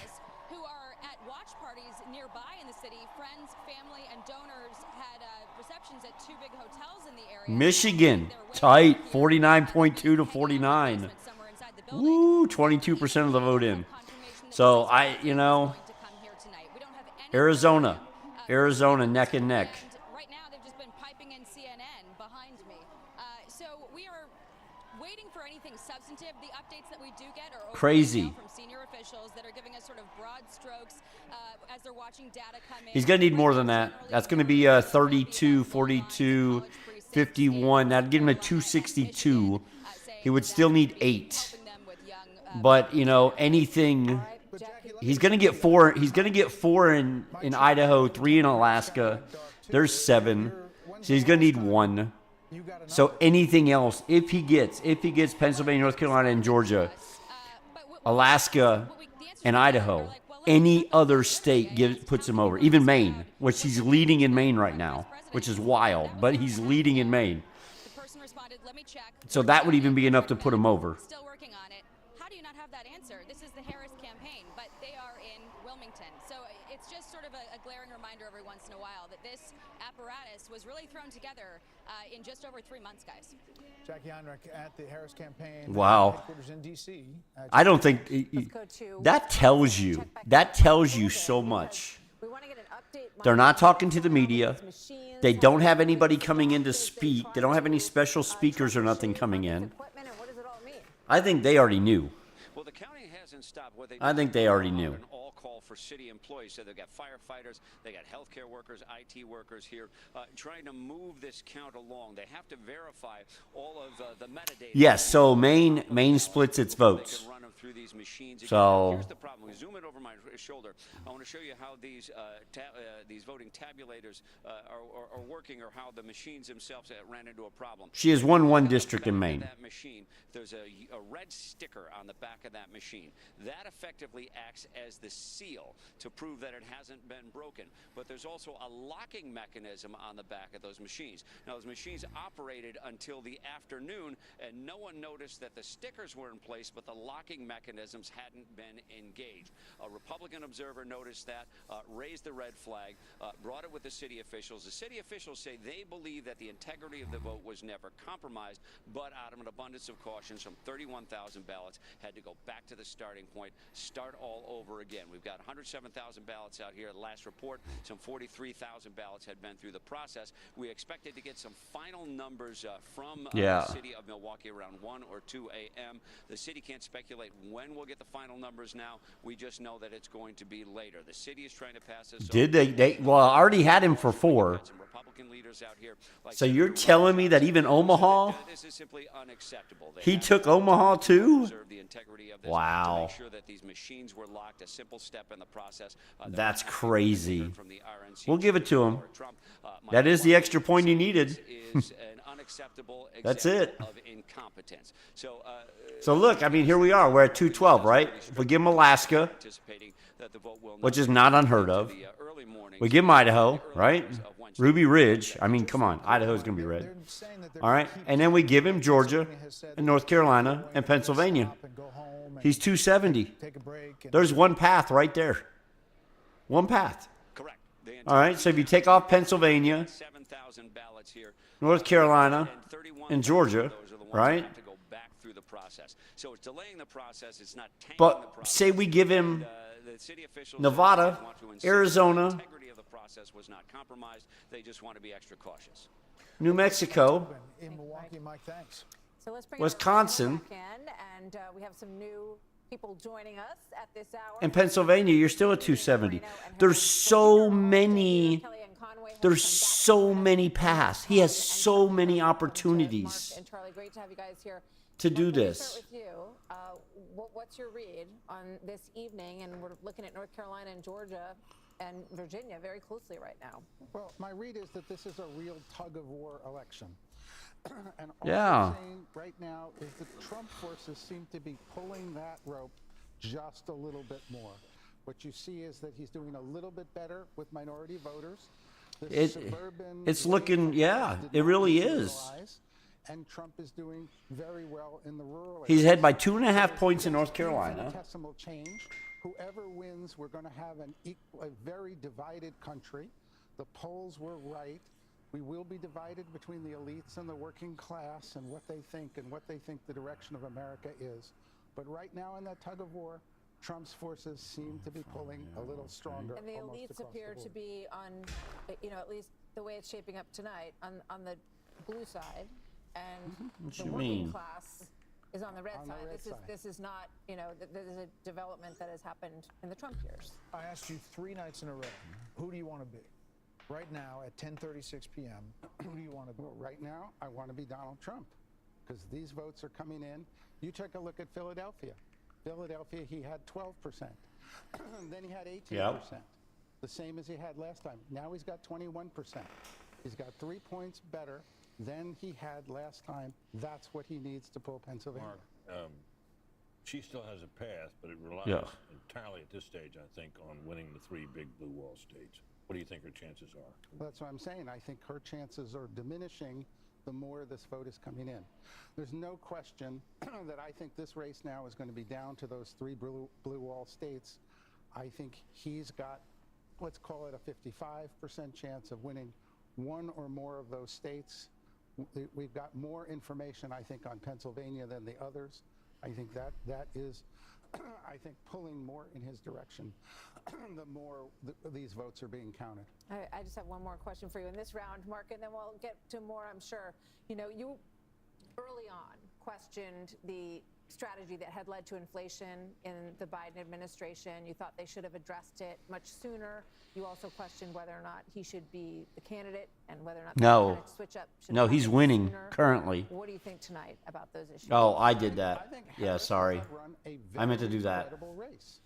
She is getting the Democratic constituency. Sorry. Probably doing It's my better fault. than Biden would have done because Biden was really collapsing.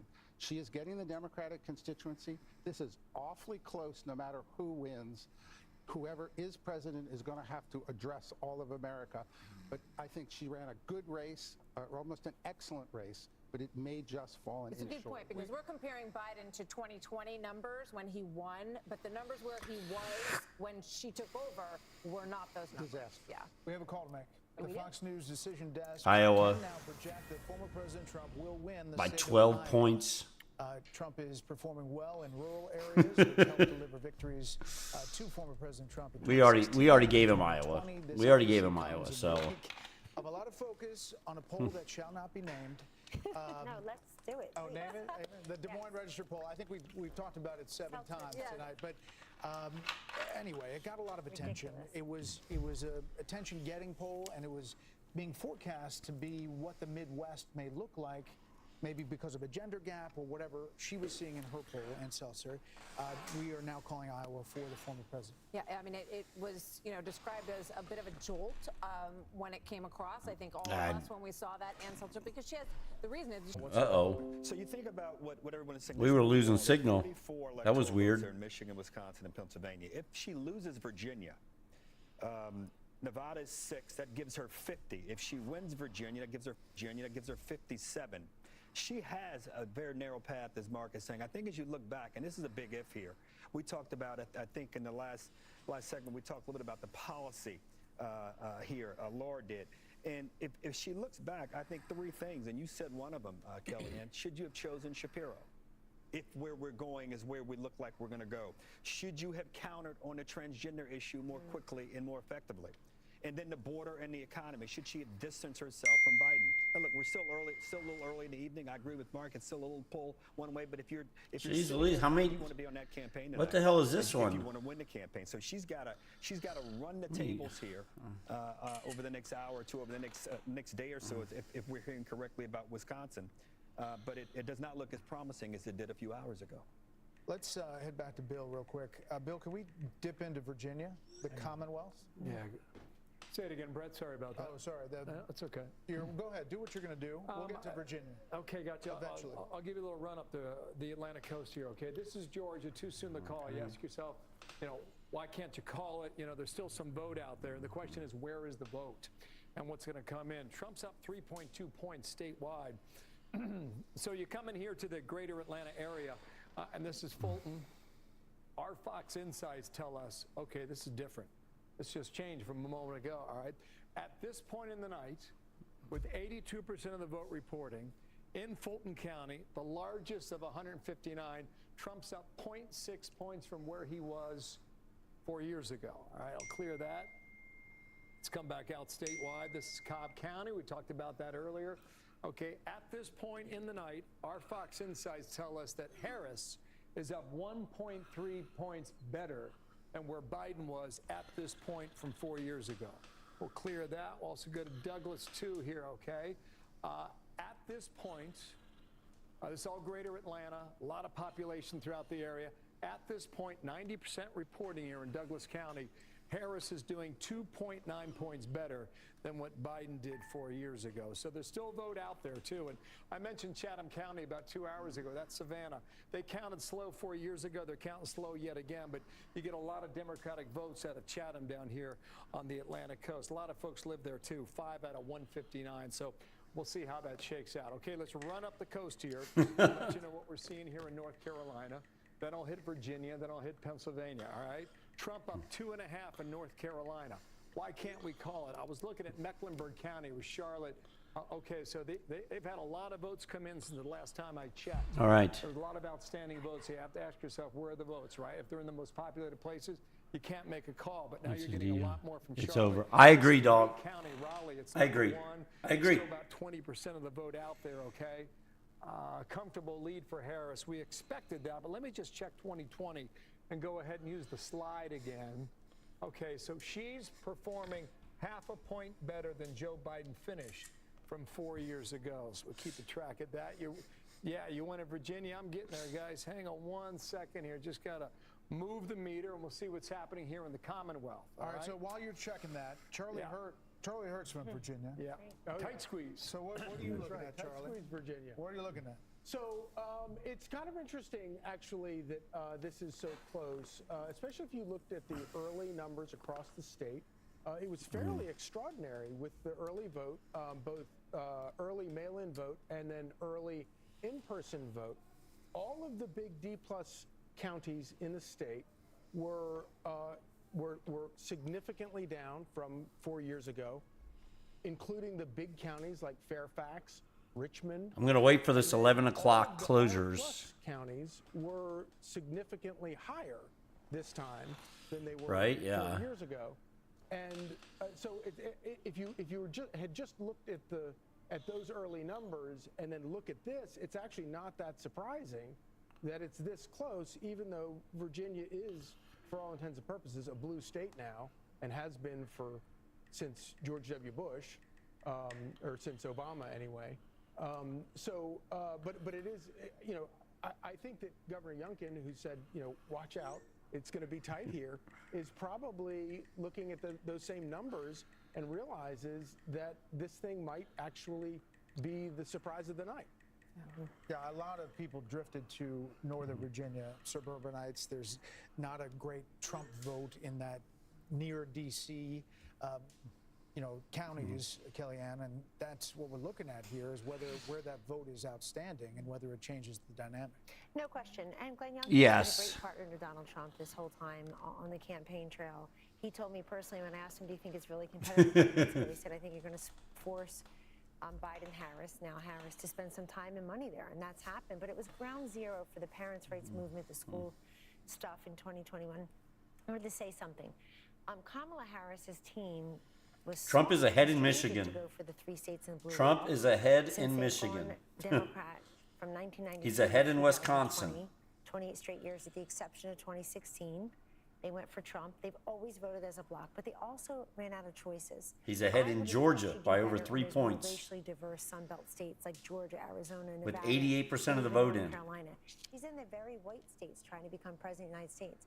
Here's the problem I see. Arizona dead tied, 49.6% each, 50% of the vote in. We think we're only going to get women by talking about North Carolina, he's ahead Hispanics if we talk about immigration. by 2.5%, 84% of the vote in. These are all states that are going to be called soon. The big idea was it to over-prosecute Donald Trump with all these cases. You think a lot of Pennsylvania, he's ahead by 2.5%, with 61% of the vote in.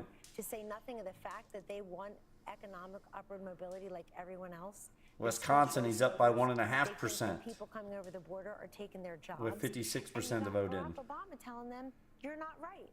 Stop telling us who we are, what we think, how to eat, how to vote. This is the election where people are turning on its head. Last point, young voters. I think Harris is going to underperform Joe Biden nationwide on young voters. There too. Let's get rid of the old guy and put in the 60-year-old woman and then call Donald Trump old. That's how we'll get young people. It's not how you get young people. You get young people if they think they can afford a house before they're 52 under your policies. You get young people if they think they want to be president of their own small business, not president of this country one day, and they can survive and thrive doing that.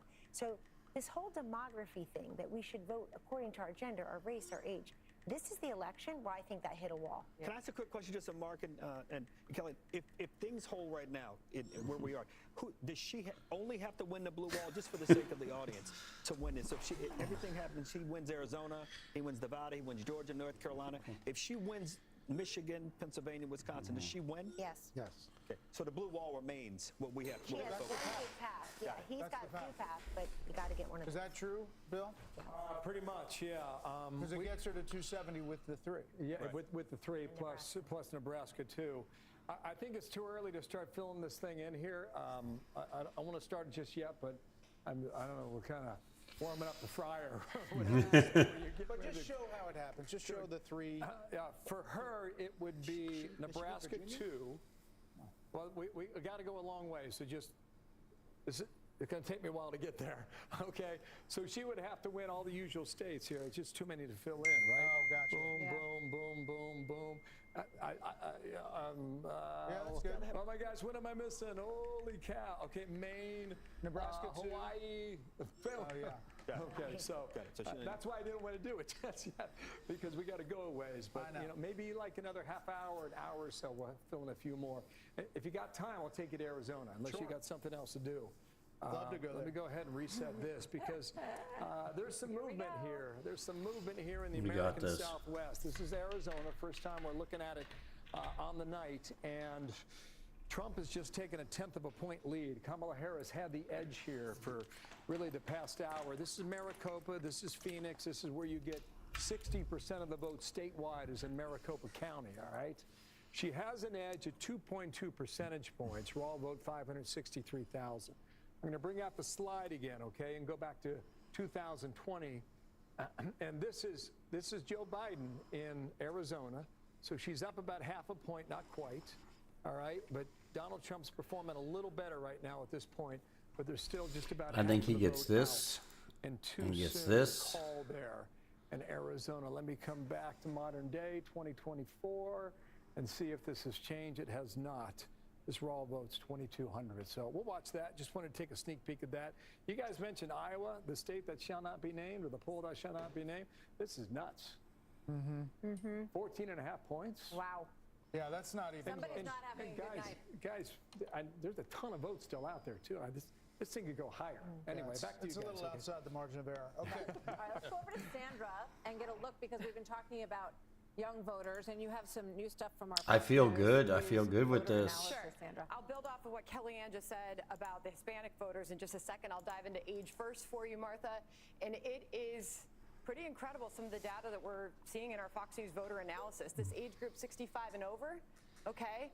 Yes, still ahead in Maine. Isn't that fucking crazy? Just note, Donald Trump led this group by 3 points in 2020. So he is, in fact, no, blood, I don't. With that group. All right. But here is a huge story that we are seeing develop. Voters under age 30, 52% of the vote going to Harris, 44% to Trump. That's an 8-point margin that she's leading by. Biden led with this group by 25 points. Kellyanne was just talking about this a moment ago. He led by 25 points with this age group back in 2020. She is significantly underperforming with the younger voters right now. Want to jump back in and also talk about the Hispanic vote and what we are seeing there. This also telling a huge story of the night. Kamala Harris getting 56% of the support there. Donald Trump 40. Okay, so she's leading by 16 points. Biden led with this group by 21. Again, she's underperforming there. I want to break that down by gender when it comes to the Hispanic vote, because this Let's go, also baby. telling a story. Hispanic women, for example. No, you Harris won't. is leading by 24 points. I'm not even joking about that. Biden led Absolutely by not. 34 Hispanic women. Okay. Underperforming there. Comes with Hispanic men. Look at this story. Harris is up by 6 points with Hispanic men. Biden led with 19 points. So there is really some interesting stories developing with the younger voters and the Hispanic vote out there. Brett and Martha, as you know, we have heard it on the ground. A lot of those American Hispanic voters, they don't like what they're seeing with illegal immigration in this country. They've been speaking about that. I'm trying to understand what they were showing. Sandra, thank you. Yeah. Interesting stuff, especially Very. that Hispanic vote. And that gap, that 20-plus gap that we're seeing, we've been seeing it for a long time. We've been talking about it for a long time. It has shown up in polls that she was underperforming Biden by more than 20 points. That's a lot. Hispanic voters, Brett, it's a very seismic change. Which means that if it comes down, as we now I think have agreed it does to those 3 blue wall states being her chance of victory, on a very narrow path, that if these numbers are meaningful about how she will perform broadly speaking, and I think they're big enough now that we can say they are, her chances of pulling this off would be the biggest thing we've ever seen. I mean, amazing come from behind victory, and I think the odds on that are very long indeed. Yeah, I mean, Well, it's a significant, to say the least, point that Kellyanne was making, which is that it also Trump's still ahead by 2.5 in Pennsylvania. I don't even know. Trump if up by 2028 2.5. So we talking about the Hispanic 66% of the vote in. Every immigrant group that comes through, eventually, you're just an American, and you care about all the issues that everyone else in America cares about, and it's not so segmented. So I see a lot of those barriers breaking down. Again, I think that the Harris-Biden team has no one to blame but themselves for the I think this is going to get called tonight. These people to vote for President Trump. Yeah, I think this is going to happen tonight. Harris people push them into Trump's open arms, and now they'll have a chance to have a different type of president if he were to win. 90% of the vote in Georgia. He's up by 2.9%. Going this way, and you sort of have this 90% of the vote in. The Hispanic vote is no longer going to be so segmented. It's just the vote. Yes, Wisconsin and Michigan, yes. and there's a traditional. I was looking at that too, dog. But he is up by 2.5 in Pennsylvania. Traditional faith-based But if he takes Wisconsin and Michigan, he doesn't even need Pennsylvania. family that is not responding. And he is up in both Wisconsin and Michigan. Is talking about and focusing on it. Gender and race, we talked about the outset, would emerge as big themes because Democrats have enjoyed great advantages with certain groups of people. The numbers didn't show up tonight. They show identity politics may be a dead end. Yeah, I know. What it shows is Are you you're probably teleworking tomorrow, aren't you? I would imagine just for safety reasons, they probably teleworked you guys. going after voters. If these votes hold up, and even if they don't, the numbers are narrowing. So you have to rethink this and consider some different strategies. Because as we sit here tonight, Democrats have to be surprised. From what we were told over the last several days about how her numbers were coming home, how people were coming home, this is a very different race. Hold on one second. Some David people Plouffe said yesterday that she could win all 7 battleground states, and said that she could do it. Now, maybe if it. Oh, you do? she could win Okay. 6 of 7, but he said 7 of 7. He Just said the other day. he did. He said there was a confidence from him that. And Democrats abound that there was, and All right, we even gotta up to early this Well, all the polling said that it could go either way. We got to hit a break real quick. We will. A lot of votes to count still, and we are covering all of them for you. Our special coverage continues. Stay with us. We'll be right back. A National Mall, yeah. All right, I gotta go put my phone on the charger for a minute. I'll be back. Have you also trouble with your weight? Same. Hey, America, are you ready? The 2024 Fox Nation Patriot Awards. Be part of this year's celebration, live in New York. Tickets are available now. Go to foxnation.com/Patriot Awards. It's Fox College Football Friday. Breakout star and Big Ten rushing leader, Caleb Johnson leads Iowa. My goodness! Against UCLA. Wow! It all kicks off at 9 Eastern on Fox. You want to be a lifeguard? This is the real deal. Rescue High Surf is the hottest drama on TV. This is a job you have to put your heart into. You fight and never give up. And you can watch it anytime. Welcome to the North Shore. And every Monday, Watch and learn, Junior. it's all new action, You gotta work hard and you gotta play hard. all new adventure, Too dangerous. We're going in. all new episodes. It's all in a day's work. Rescue High Surf, all new Mondays on Fox and anytime on Hulu. As a head football coach, my job is to teach these boys to worship is what it means to win. My little brother was diagnosed with leukemia. It just pushes me to be stronger.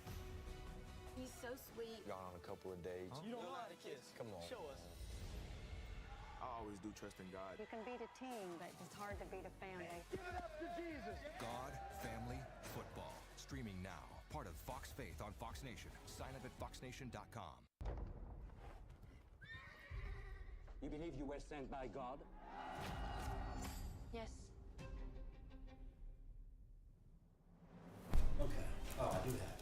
It's like I thought I had some damn cookies. And I do. All right. All votes in by midnight. There you go. Well, I don't think I missed anything. Oh, it's gonna be wild. Fox Nation would like to thank all active military and veterans by offering their first year of Fox Nation free. Stream exclusive shows that celebrate our country. This is the story of the greatest American before there was an America. Hear real stories from real heroes, highlighting those who put their lives on the line for our freedom. This is their Top Gun school. 1 or 2 seconds sometimes would be the difference between life and death. Go to foxnation.com and get your first year for free. In Crazy. Vice President Harris will win the statewide vote. Trump will win an electoral vote in the rural 2nd district in the state of Maine. Fox News can also project that Maine So Trump gets Senator one Amos vote. King will win his race. He's an independent who caucuses with the Democrats. So as we look now, the Senate is ticking up. We're going to look at some interesting races in Ohio and Montana coming up. So let's check in with Aisha Hasmi at the Trump campaign headquarters in West Palm Beach, Florida, where I would imagine the mood Hey, is Carter. really good. It is very good, Martha. You know, earlier this evening, a lot of folks were coming up to me and saying they're not sure if they're going to get a decision tonight. They thought it was going to take a few days, and that has completely flipped. And people are expecting there to be an answer tonight and it to be favorable for the former president. I just talked to a campaign official who tells me that over in Mar-a-Lago, where former President Trump is right now, watching the results come in, the mood there is positive. And I'm working to confirm right now if the former president made some remarks to a crowd there and what exactly he said, but everyone there appears to be feeling very, very good. And just found out as well that Speaker Mike Johnson, the House Speaker, who's in Shreveport, Louisiana right now at his district, appears to be making plans to come here with President Trump. Back to you. Isn't that terrible? Thank you very much. We'll keep a close eye on Trump headquarters as we continue Kind to of funny, dog. updates on what's going on right now. You know, we don't have a call for any new states at this point. We're waiting for Montana, waiting to get a look at the Sheehy race in Montana as well. And we have some new guests who have joined us on the panel that we want to get to. So let's welcome them in. And as we get ready for the top of the hour, we'll make some new calls at 11 first, and then we'll o'clock. get right to you guys. Wow, time is going so fast.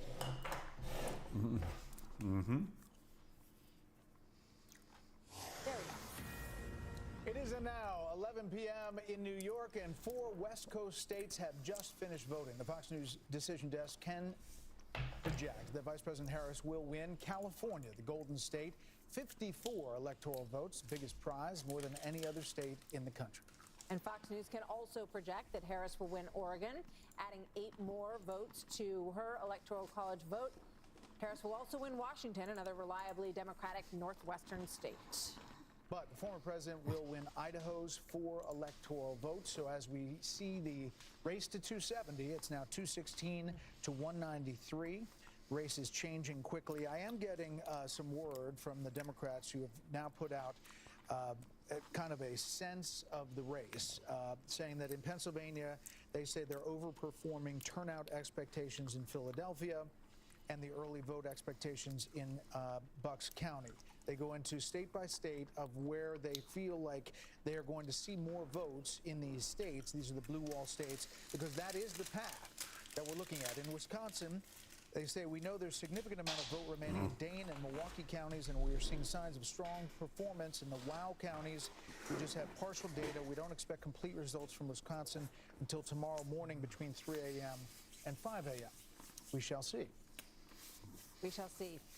California Senate race, as we talked about, can project that the current Democratic Congressman, Adam Schiff, will win his race against former Major League Baseball player Steve Garvey in that Senate race. And Washington's incumbent Democratic Senator Maria Cantwell will win her 5th term.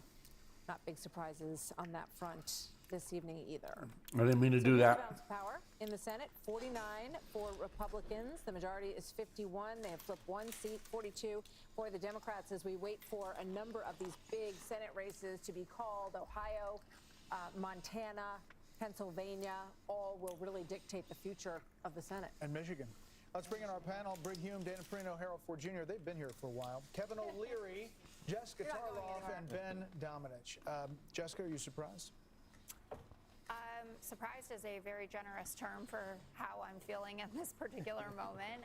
It is in Democrats' nature to be anxious, and we are certainly at peak anxiousness. I think the conversation that you were having in the last panel about the Latino vote is really interesting. Some of these numbers are a little bit jaw-dropping, looking at, potentially 45% for Donald Trump in some states, and that is going to cause a real reckoning within the party on how we talk about, message to, and integrate, a huge part of our base typically in all of this. I would say, though, that the campaign and people that I've been speaking to have said nothing has been called. Our paths to 270 have not been blocked off, and as we continue to get more vote in, and I should add to the numbers that they messaged to you, Detroit is coming in, and Detroit had a very good day with in-person voting today. And the suburbs of Atlanta outperforming where Biden was there. One point of concern is that she's not doing as well in the rural areas as Biden did, and that's something that they're paying attention to. But I'm hearing more and more from people that I'm speaking to, blue wall. And this morning we were talking about, well, if you pick up North Carolina and Georgia, again, they're not off the map, but it is feeling like more of that laser focus on the easiest route. Ben, welcome, first of all. Good to see you tonight. I'm sitting here thinking about the rethink that Republicans went through after Mitt Romney lost. And they did this Let me go see with my phone. analysis of what was going wrong with the Republican I had to Party, put it on the charger. and why they weren't reaching Hispanic voters, why they couldn't reach working class voters, why they weren't bringing in more women. And it really is stunning when you think about that. That was Mitt Romney's loss. And it appears that the person who has changed that calculus dramatically is Donald Trump. Well, they called it an autopsy at the time, and I think it's turned out to be an autopsy for a party that was dead. And I think that Donald Trump has done something incredible in resurrecting it with a new coalition that, a lot of people never thought Republicans were going to be able to reach, that they weren't going to be able to cut through a lot of these different fundamental problems that people thought were there in order to reach these different sets of the electorate. And look, I think the big question they have to be asking is, how much of that is tied to Donald Trump himself, and how much of it is something that the Republican Party going forward can build on? And regardless of whatever ends up happening here tonight and tomorrow morning, in terms of these blue wall states and the things that we take away from it, certainly we can take away. This is the most incredible political comeback that we've seen since 1968. It's the most incredible remaking of the Republican coalition that we've seen in a way that was really unexpected by all but a handful of people. And how they build on that, how they choose to prioritize policies going forward, could make a big difference in whether they're able to hold on to it in the future, or whether it's all right, well, we got anything new? If Donald Trump isn't at the top of the ticket. Kevin Anything O'Leary, else? Mr. Wonderful. The markets now have it at 92.5% for Donald Trump winning this election to Kamala Harris at 7.0%. You're a market guy. How do you read this?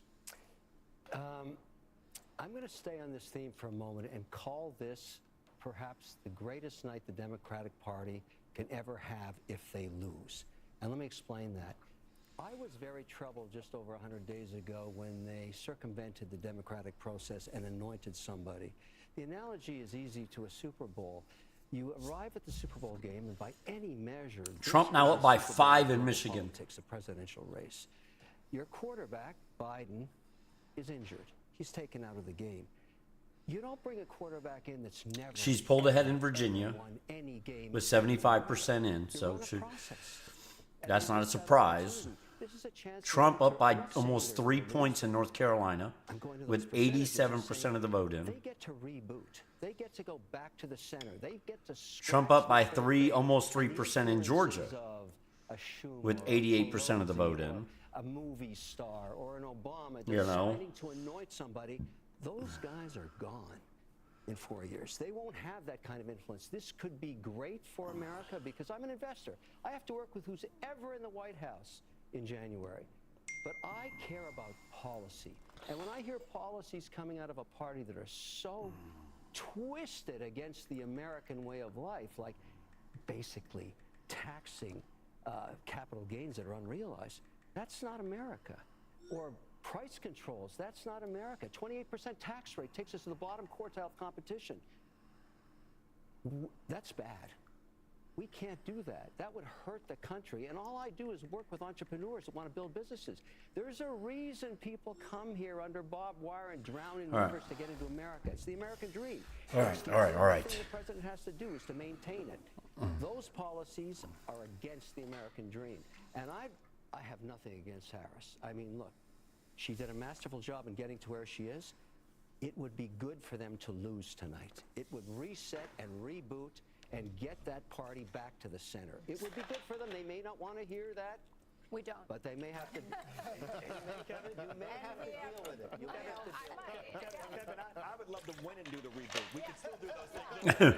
We bring you right into the party. Take a pause right here because we have a big call to make right We now. do indeed. The Fox News decision desk can now project that Republican businessman Bernie Moreno, who started his entrepreneurial career in the car company and buying auto shops in Ohio, has won and unseated incumbent Democratic Senator Sherrod Brown, who has been an Ohio institution for a lot of years. This is an important flip for Republicans. The party is edging closer to an outright Senate majority tonight, and there are still a couple of places yet to be heard from. Right. Now think about this. Now, if the Democrats would somehow hold on to the John Tester seat, that would be a different math. But as you look at the balance of power in the U.S. Senate, is this Moreno speaking right now? Can we go in there? Let's listen in for a couple minutes here. There we go. Look, today starts a new wave. You know, we talked about wanting a red wave. I think what we have tonight is a red, white, and blue wave in this country. Because what we need in the United States of America is leaders in Washington, D.C. that actually put the interests of American citizens above all else. We're tired of being treated like second-class citizens in our own country. We're tired of leaders that think we're garbage, and we're tired of being treated like garbage. I like that. You know, my opponent talked a lot about helping the working man. Well, there's a Senate seat flipped. To help working Americans, but the difference is talk Interesting. without action is nothing. So what we're going to do, thanks to now having a Republican majority, by the way, how about that, in the United States Senate?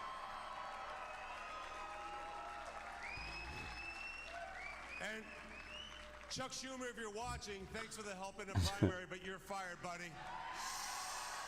By 20 minutes, yeah, that ain't gonna last. This is a new dawn. Unless With President Trump and J.D. Vance in the White House, we are going to advance an agenda that is an American agenda. I was thinking about this, dog, and there was that huge thing about the ads being run in different areas. The ad was based on who lived there, right? So she had one set of ads, like just saying that the violence in Gaza needed to end and all this other stuff. And then she had another ad that went towards the Jewish community that said Israel has every right to defend itself and we will stand beside Israel and back Israel no matter what. So she was playing both sides of it. And this was brought, CNN actually brought this up and showed the two ads. And I'm wondering if the Arab population, because Minnesota has a lot of that along with Michigan, if that's going to come back and bite her. Senator and Sherrod Brown that ran ads that said he was, at least working with former President Trump. He ran heavily on the issue of abortion and thought that they were going to make headway there. There were all kinds of polls, including the one we talked about earlier, that had Democrats fired up about women in the Midwest. Sherrod Brown won in 2006, 2012, and 2018. He was pro-labor. They thought he was safe at the beginning. This race was well run by Bernie Moreno, and this puts them closer to a Senate majority. He said it is a Senate majority. There's still the possibility that John Tester holds on in Montana, although he was behind going in. Deb Fischer in Nebraska, we're still watching that race very closely. But if they hold all of those, you could have a scenario where you're looking at 52-48, 53-47. You absolutely could. And it's worth pointing out that these Senate candidates, if he is one of a few, potentially, as Brett just said, they all closed very strong. I mean, these races were not he won by 5 points. You didn't see them on TV a lot because they weren't really considered to be in the game, but they are closing so very interesting. strong, and we're going to keep an eye on all of them as they do. It's yeah, that helps. His family immigrated here from Colombia, and he talks about the American dream, about immigrating here, and it raises questions about how immigrants feel about immigration, because he is very much in favor of closing the border. Yeah, his brother was the ambassador. There's a lot on that. Garrett Tenney, our reporter in the Midwest, he's done a couple of pieces for us on Dana Pererna, wasn't she on CNN? And one in Isn't she one of the ones that got fired from CNN a few months back? Almost by immigrants. And he talked to families who have kids who are like, they can't even go to school anymore. They dropped out because nobody could be taught anymore. No one can find a place to live. I'll be very interested to see what Sandra Smith pulls out of that state of Ohio. Now, Donald Trump ran very strong in Ohio, and that helped Bernie Moreno as well. It will probably help Deb Fischer. I think it even helped Ted Cruz. Even though I think Ted Cruz was always going to win, it helped him win by a larger margin. Another point is, Sherrod Brown has been there forever. Incumbents usually win. But this past 4 years has seen a remarkable amount of incumbents all around the world, up and down the ticket. You think of what happened to the Conservative Party, the Tory Party in the UK. They lost everything because there was just throw the bums out type election, and Kamala Harris is basically weighed down by the Biden administration, and she still couldn't come up with something that she would change, and I think people are reacting to that. And once again, you have a state like Ohio where Sherrod Brown was able to hang on, even though it has been basically a red state for quite some time. And sometimes the Come on, give us some election numbers. Give us some vote numbers. State takes a little while. Takes a couple cycles. Surprised by this one? That Sherrod Brown, there were a lot of Democrats who thought like you thought at the way you posited the question, that he's held on for a long time, he's running tough races, and that he had appealed to enough Republicans over the many years. But Moreno was a great candidate for them. He hung in there, and what it goes to show also is this issue of energy security. It's going to be interesting to see how this continues to play out in Pennsylvania this evening. Oh, yeah. Ohio and Pennsylvania both, and even Montana, where energy is a big issue. These three Democrats may have run up against a challenge here that they can't overcome. This shows you a little bit of break in the blue wall. If Ohio's 10 points and Bernie Moreno takes off Sherrod Brown, don't you, as you're looking at Wisconsin, Michigan, and Pennsylvania, say there are similar issues in these states? That's what I'm saying. No, I don't. Brett, the answer is a resounding unfortunate for me. Yes, I think you can begin to see that where that crack could come, if not a whole collapse. Can I make one last point? $161 million spent on the Bernie Moreno race by the Senate Leadership Fund. McConnell's basically the PAC to keep the Senate majority. $161 million. And in part, that's because they understand if we have one more of these things flip, think about what that does to the Supreme Court and the decisions that will be made by some of the justices and there. we're, what, one seat away from a majority for the Republicans, and Republicans have been counting as if it were a done deal all along on Montana Senate, where there's very little vote in, which I think is the reason it's too early to call. Not too close to call, because at this hour, Bill, according to what you just showed me on that map over there, that wonderful map of yours, John Tester's the Democrat John Tester, Democratic incumbent, is well behind with only, what, 6% in. Yeah, but he's, seems like he's down, just getting going a little bit there, right? Yeah, 14 points. There But you I mean, go. That's in line with what has been the expectation. But listen, if you look at Ohio, it's the similar issues to Mike Rogers in Michigan. A lot of there's open similar stuff right issues in here. Pennsylvania for Dave McCormick. We're going to take a quick break right here. The race to 270 slowly taking shape. 270 is the electoral votes needed to win. Why do they have Trump at 216 and I have him at 217? Check out the popular vote. Our special coverage continues after this.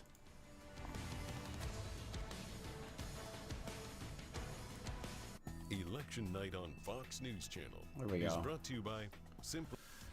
The popular vote, Trump is at 53%. That's pretty good.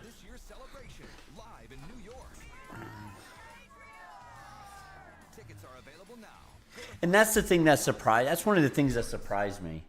Will not report ballots until 1 a.m. What is that about? Why are they holding their ballots until 1 a.m., dog? So they can find out how many they got to add to it? They got to know how many they got to add to it?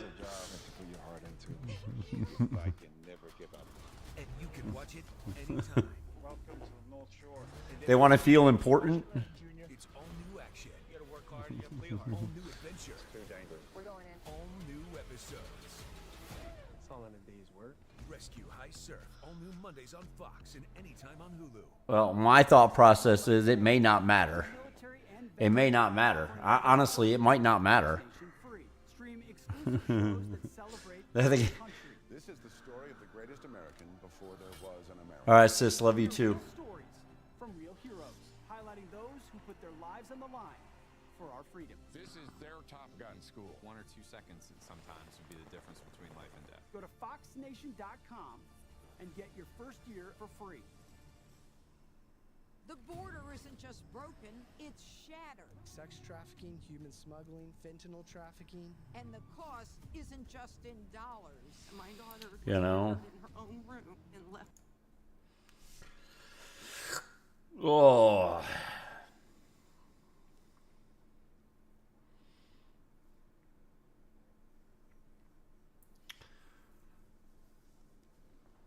We need 54.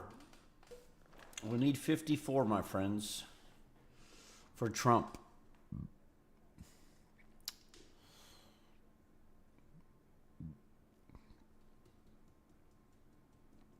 Arizona's, yeah.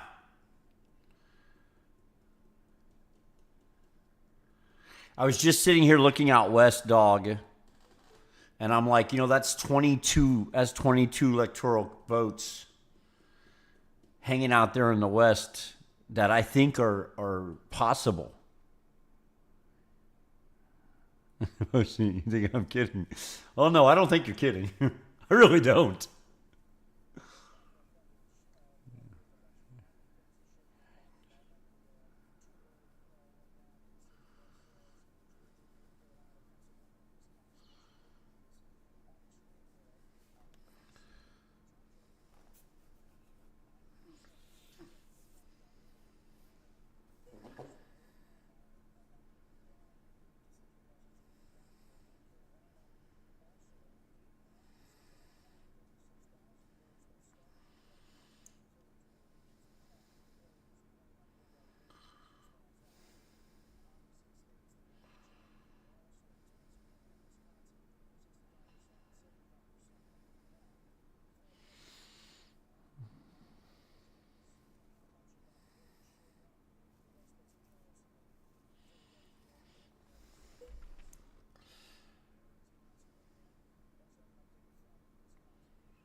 I just hope it holds, dog. I hope it holds. I think he's got the points. I think he's got the votes.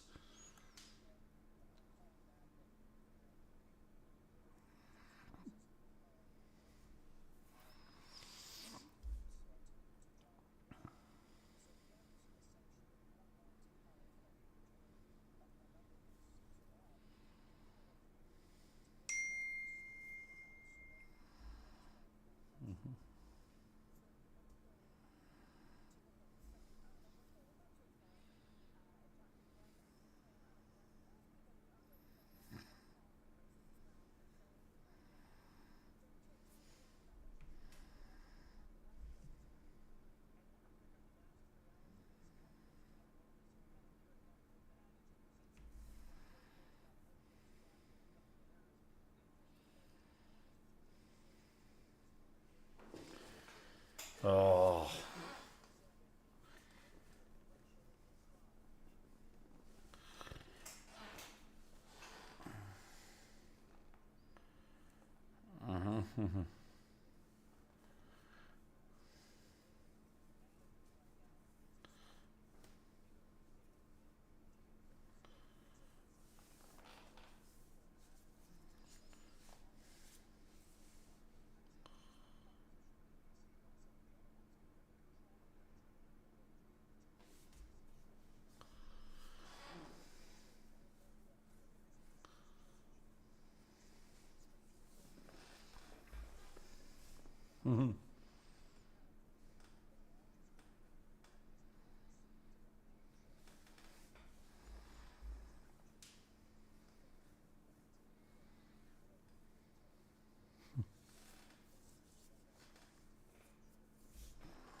I know.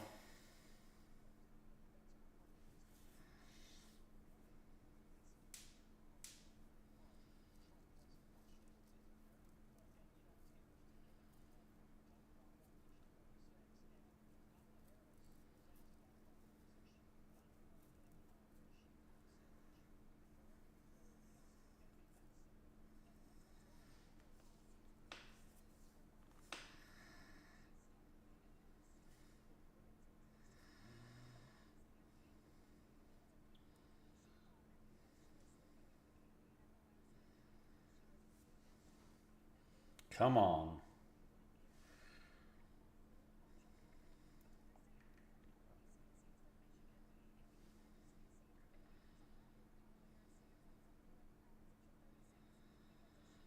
The Associated Press has called North Carolina for Donald Trump.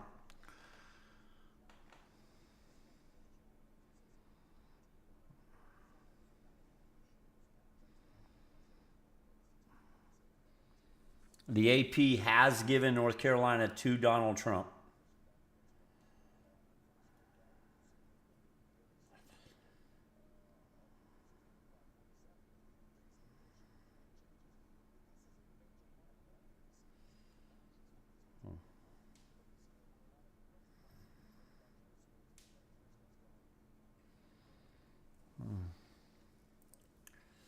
So if we do that, takes Trump to 232.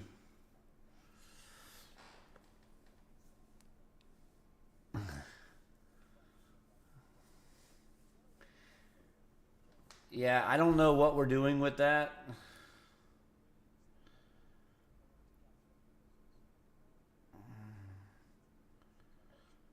They've got him at 230. I've got him at 232 somehow. They've got her at 187. I've got her at 193. This is Associated Press.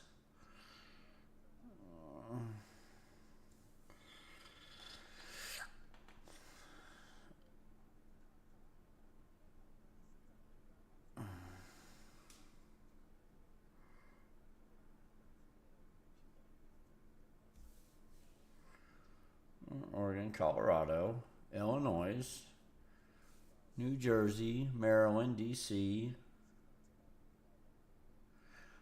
Oh, they haven't given her Maine or New Hampshire.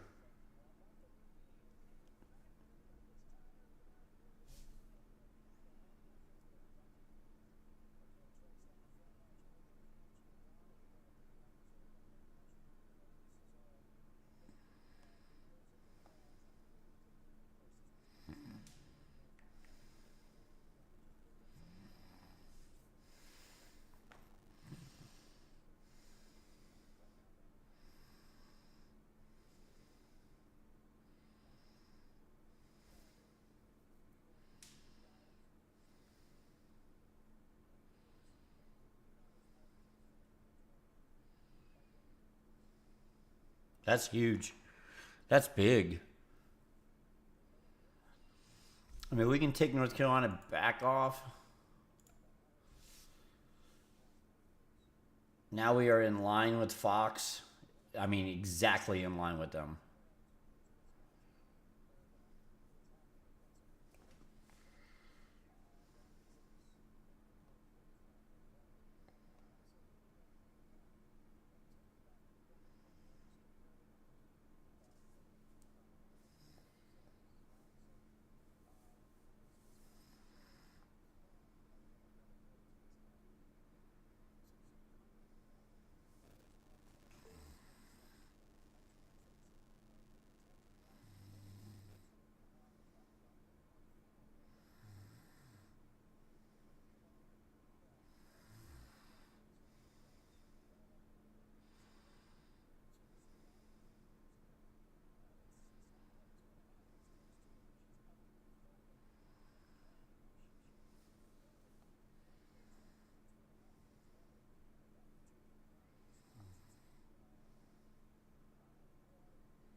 Looks about right. Only half a point.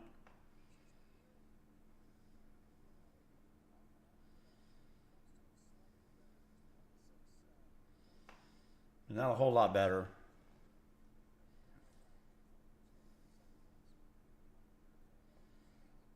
%4 difference.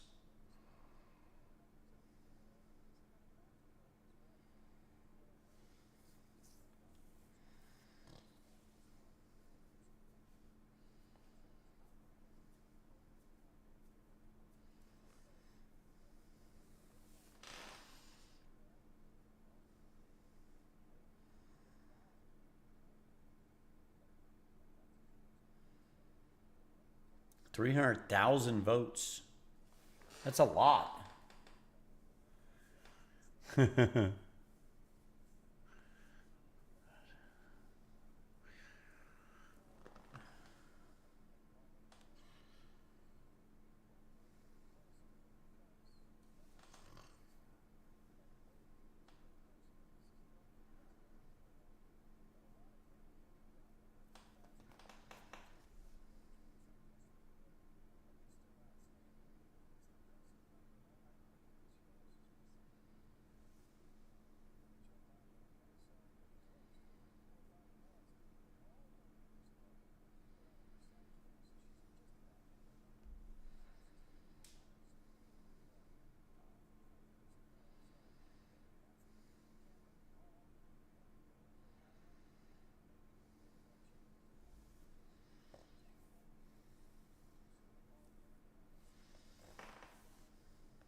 Yep.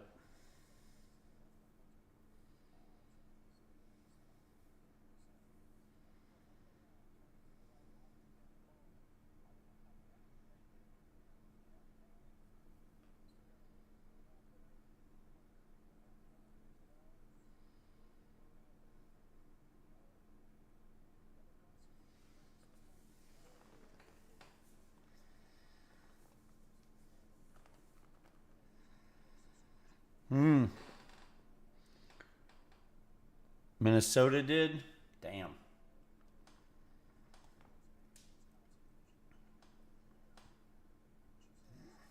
Shit.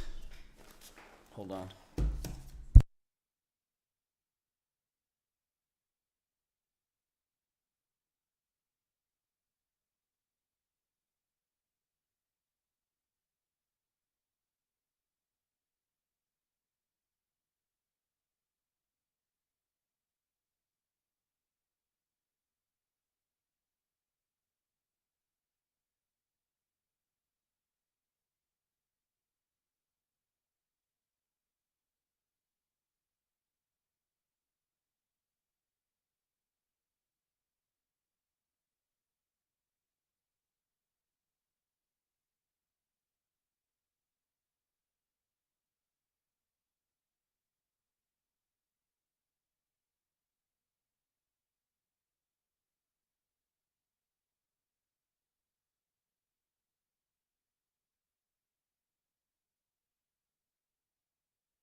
This is, I think they could be able to call some of this stuff. I really do.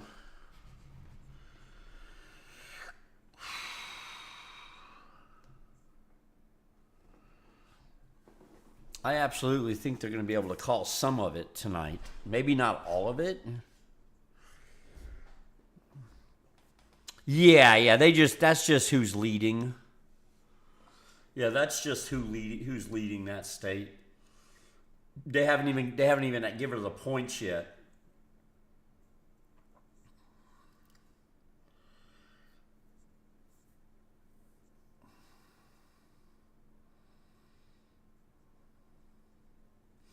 I need to charge this damn phone, is what I need to do. Oh.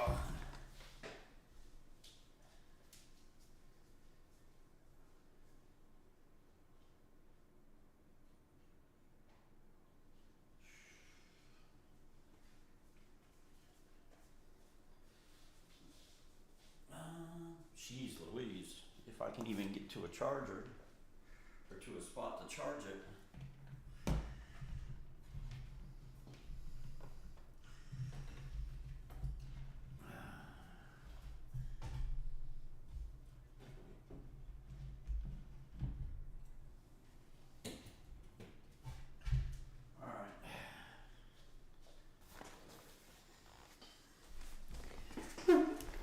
All right. Sorry about that, chat.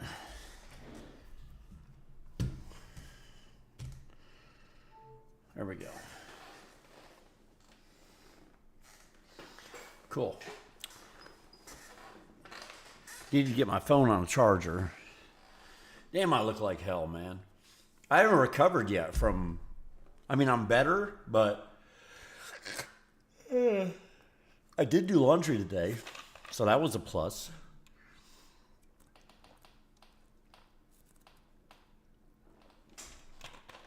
Okay.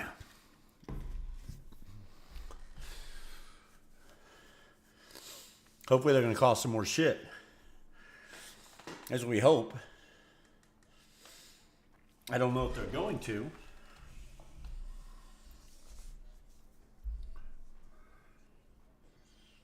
Yeah.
Oh, you guys can't hear it. Hold on. Sorry.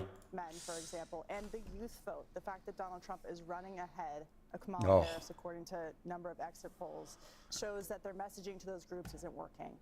And the question is why? Why is it that it didn't appeal? Yeah, Minnesota doesn't matter. Look, we can do this. It's interesting to look at the slow down identity politics that you're seeing in this election. We can do that blue. That doesn't even matter. That's not where it matters. For her based on identity politics, whereas the Trump campaign, which was accused of being Hitler, fascist, wanting to, you can even give her this. Get rid of democracy, essentially, is running ahead of those groups, and that's not something that they expected. Those were the key people that they needed These to 8. get her over the finish line. Now, the night is not over, but long term, Democrats are going to have to think about they're losing their coalition. Yeah, you don't know. You don't know what they're going to do. You can't just argue that someone We don't know what they're going to do. Nazi, essentially. They go red, right? And at this point, they're looking at the numbers and saying, they go if we're blue. running this far behind in these places that we're looking at the votes. But none of it matters. This is what matters. One of the interesting things that strikes me as you say that is that the character. I mean, she could take all that and PA. Dug into so deeply by the Harris campaign. But that only gets her to 259. Democrats at large across the country. country. He takes these. And Kayleigh, it looks like he's at 271. The 48% that has been throughout the entire course of his run. Not only did they not 274 care about that issue, I think so. We know, and we've seen all of this. What we watch is the policy results, whatever they're saying, but added people on top of that, despite these character issues that were so drilled on by Kamala Harris in this campaign. I'm going to leave Alaska and Hawaii because we know that's what they're going to be. I mean, they haven't called them yet, but there was a voter in the New York Times. They'd follow. We already know that's what they're going to be, right? This voter said pre-Kamala Harris. What did I give him that 50.01% wasn't done yet? Likely to vote for Trump. He didn't like him personally. I gave Trump something I shouldn't have. His affects. I don't know what it is. He didn't like him. Then Kamala Harris came on the scene, and he wanted to know how she differed from Joe Biden on inflation. The hell did I give him? He ended up discovering she doesn't. And he went by a 51%. Is that the same? Is that what he's showing? 229? That tipped me over the edge. Another voter who comes to mind I saw today, he had not voted in an election since Obama. He said, I am a blue-collar worker. I am here voting today. What the hell did I give him? No tax on overtime. What did I give him? If Donald Trump prevails tonight, we have to I gave him something, and I don't know what it is. No tax on overtime, limit on interest on credit cards, no tax on tips. There it is. This holistic look that perhaps not just realigned the party on blue-collar workers, but demographically as well. Can I just add to that? For years we've heard from the they have given her this. That Americans are not suffering. That inflation wasn't happening. They gave her New Mexico. Then we just had to deal with it, even though it wasn't getting better. That has been something the campaign has struggled with. They eventually came around to grocery prices being too high, but their essential argument was Donald Trump is a bad guy. Are they calling Virginia for Harris? Policy plans are. And you're seeing with a number of groups that they're saying, especially on the economy, we actually need some hard economic policy. They haven't yet. Not here they They've haven't. been told to either deal with it or that it's not happening. And the Harris campaign has not had an answer for those folks outside of what they've tried to I think that issue that Donald Trump is a bad guy worked for them in 2020 in particular. I mean, people tell me all the time, no way Joe Biden got 80 million votes. I kind of agree with that. I think Donald Trump got those 80 million votes for Joe Biden. In the passage of time and with the record of the Biden administration, those concerns faded. And while I think a lot of people voted for him, like the voter you described, without much enthusiasm for him, but in definitely thinking it was a better deal back then than they are getting from this administration and have gotten from this administration. And if he wins tonight, it'll be the fact that they look back on his administration more fondly than they ever might have thought they could even 2 years ago. We've said it before, Dana, about what former President Trump has faced. If you look at what they call lawfare and what he faced in Manhattan, he still faces a sentencing at the end of November, Judge Marchand there. He is still facing other cases.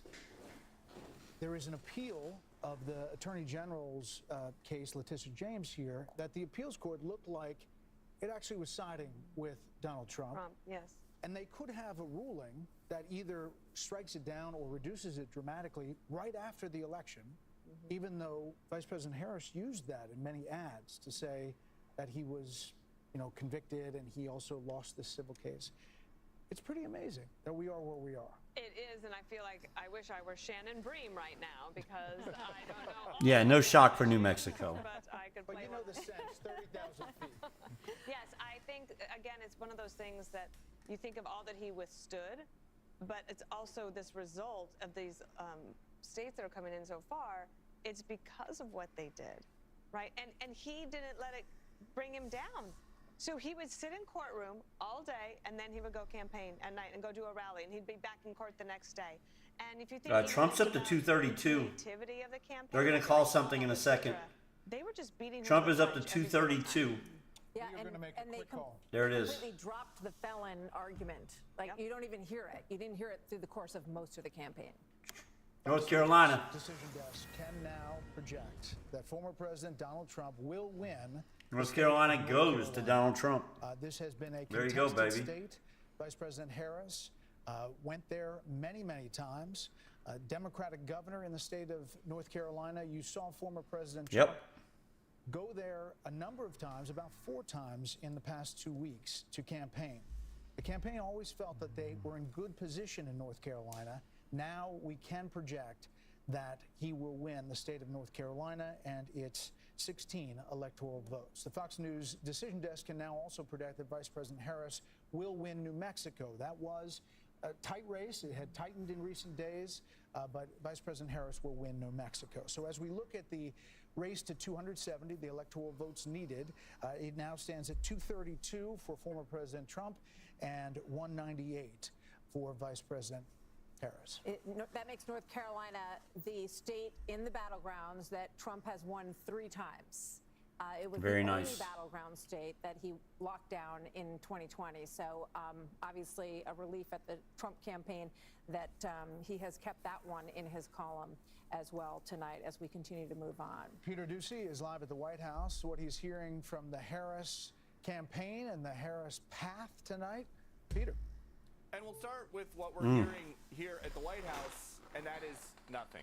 They told us the President Biden and some longtime advisors were inside watching the results come in on Imagine TV. that. We have been here outside, and we've been noticing that a lot of lights that were on I don't get it. in the White House, at least from the I parts that we don't can get see, it. have been turning off. So it seems like some folks around here may be taking the campaign co-chair, Jen O'Malley's advice in that memo that they should get some sleep and prepare for some results in the morning. There have been 3 big changes, though, in the way that the Harris team has been. I'm sorry. I'm sorry. I just pictured Trump walking out and going, "We beat them like the dogs they are." In all of the battleground states, they were also telling us that they thought they All had right. a plausible case to win in all 7 battleground states. Oh. And something over the last 36 hours they've been pushing a lot is that they thought Trump could come out and declare victory early. We're not hearing much of any of that anymore. The memo that the campaign co-chair put out is pretty broad and just something that they've been telling us since the summer when Harris took over, that the blue wall was one of their pathways to victory. That is not new information. That is just what they have got right now.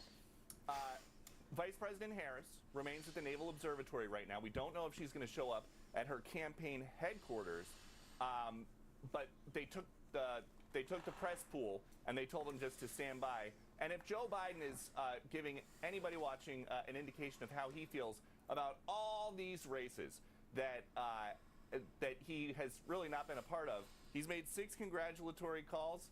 4 of the 6 are to people who just won in Delaware, where he is heading next.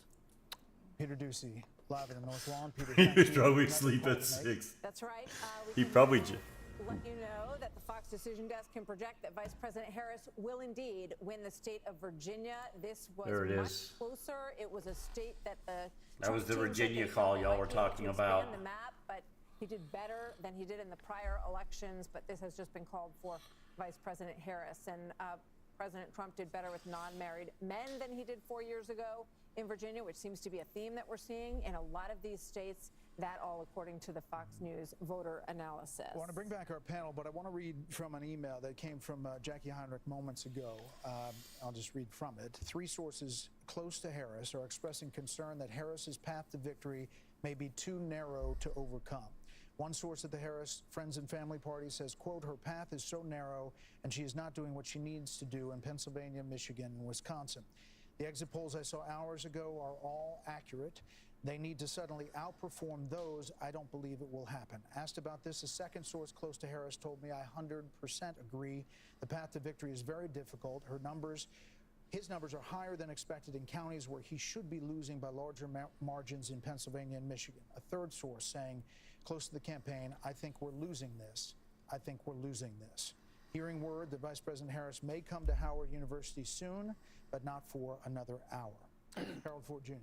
So consistent with those numbers, Brett, the race, that Senate race in Pennsylvania between Bob Casey and David McCormick, it looks like McCormick with 81% of the vote in is leading by a point and a half, and we'll monitor that. I think that race, if McCormick wins that race, I think it's very likely to say that President Trump will win the Commonwealth as well. Building on some of the points, reacting to some of the points from my friends on the other side of the table, you know, my party often says that Donald Trump didn't do enough on the border. He rejected a bill that would have been a compromise, that he didn't lay out specifics. He said no taxes on tips, no taxes on overtime, that wasn't a full-throated economic plan. And all that may be true, but sometimes politics and life isn't fair. And he's a different kind of candidate. I think if we look back, and this race is not over, we've got three, the blue wall here to hold, but if we look back at this, I think one of the things that this campaign is going to wish that they had done probably more effectively was to just lay out a bit of a plan on the economy and inflation and growth, to lay out a plan to maybe say we should have reinstated or kept in place some of the Trump border executive orders as we look to find ways to do things differently. Because just going back and looking at things just 38. wasn't working. We need 38, right? We're going to get 3 out of Alaska. 35. Georgia and PA is 35. More oil than we did 3 years ago. Right? I mean, that's 35 points right there. Couldn't figure out how to capitalize on that. So as we talk about reconstituting our So up here we need 35. And if you guys are successful right. tonight, I hope that President Trump. I mean, Minnesota, Wisconsin, Michigan, boom, that's 35. PA, Georgia's 35. For every American. I think he's done that. I mean, look at the coalition he has built. I think there's been an underestimation of what Georgia, Arizona, and Nevada doesn't get us there. It's only 33. We'd be too short. So that doesn't get us there. Almost every single path for either candidate goes through Pennsylvania at this point. One of his vice I mean, we could do it different ways. You could go Georgia, Michigan, Wisconsin. That gives you 41, which I think is very, very possible for Trump. I think Georgia, Michigan, Wisconsin is very doable. I am more comfortable with saying Georgia, Michigan, Wisconsin than I am saying Georgia, Pennsylvania. All right, not that we need it because Arizona's still in play. So if we get Georgia and Arizona, you got 27 of your 35, right? So anything else, Minnesota, Wisconsin, Michigan, and PA gets you there.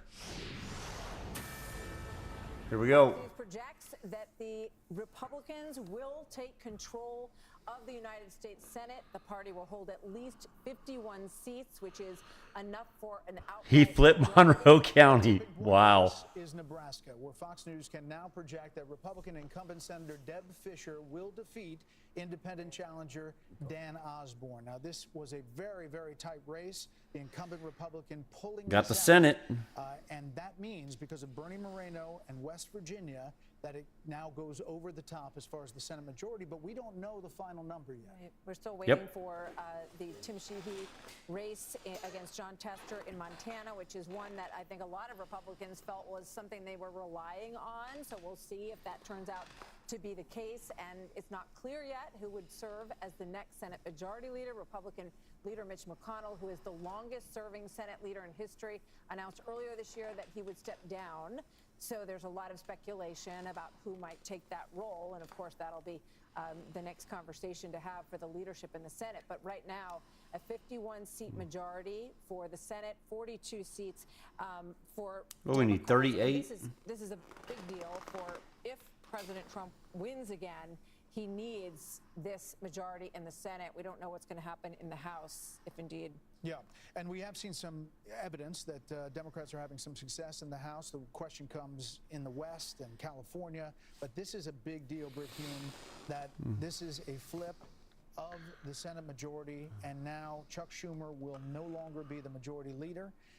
This is something that Republicans... I've got 211, 232. This looks good for us. They didn't know how good, and we still don't know. That's what I've got. Yeah, and it raises the possibility that if Trump wins, he has the Senate, and well, they're showing 212. They gave Harris all of Maine. House. There's been a lot of confidence in the betting markets that they would. They have updated it. They've given her all of Maine now, 212 to 232. The margin on the betting odds has shrunk a little bit for their holding on there. Holding on to all three. If I could just add, like for Mitch McConnell, this is what a way to leave, right? With another win.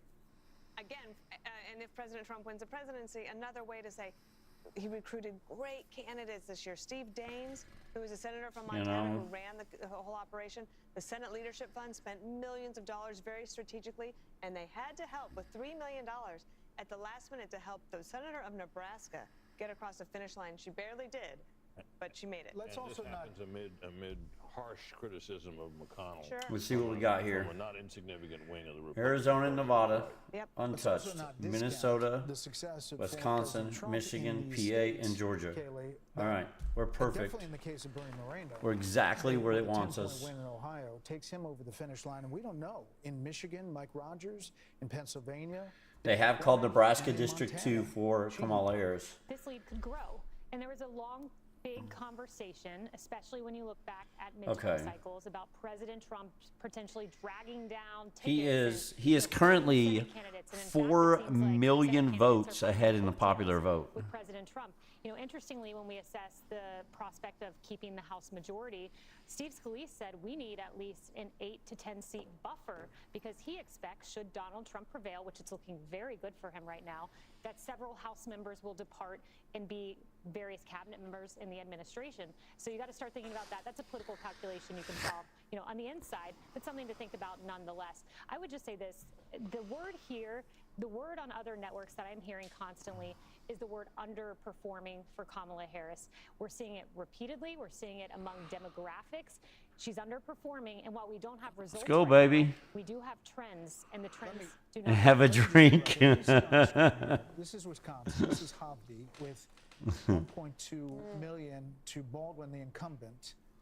If we could flip it over to Michigan, kind of wild. I thought we'd already be. I thought there was no chance anything happened tonight. I figured I'd been offline an hour ago in bed. Races, they fall in the same category, as I mentioned before. But I feel like they're going to call something. I feel like it's going to happen tonight. I do. They have a lot of the same issues. I do feel like it will happen tonight.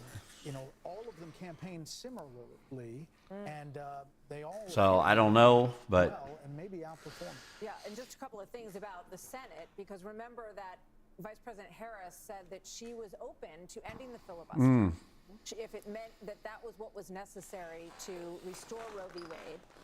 There was also discussion, not hammered too much on the campaign trail, but the idea of making Puerto Rico and D.C. states has been kicked around for a long time, possibly expanding the Supreme Court. So these are ideas that I think in many ways were galvanizing to a lot of voters, and we're seeing what's happening in the United States Senate. So if this continues, well, we know now that there's a majority, so at least in the short term, those things won't happen.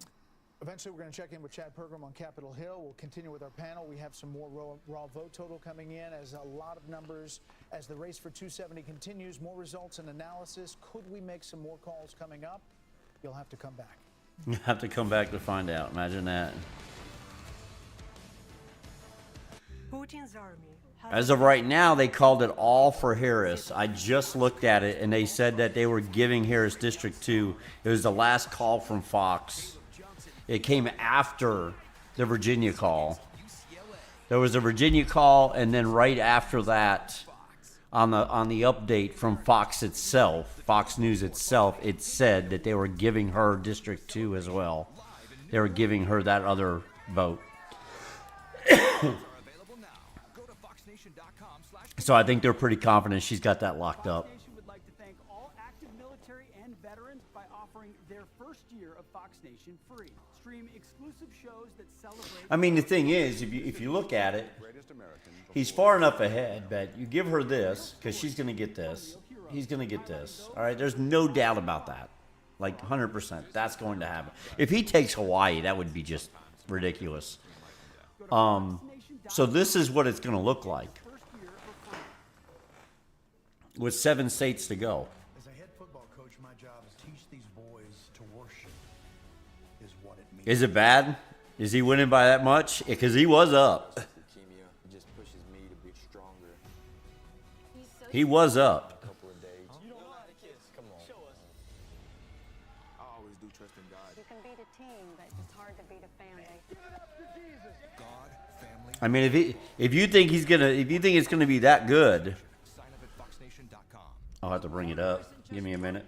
It's shattered. Sex trafficking, human smuggling, fentanyl trafficking. And the cost isn't just in Oh no, it was Nebraska District 2 they called for her, not Maine. like trash.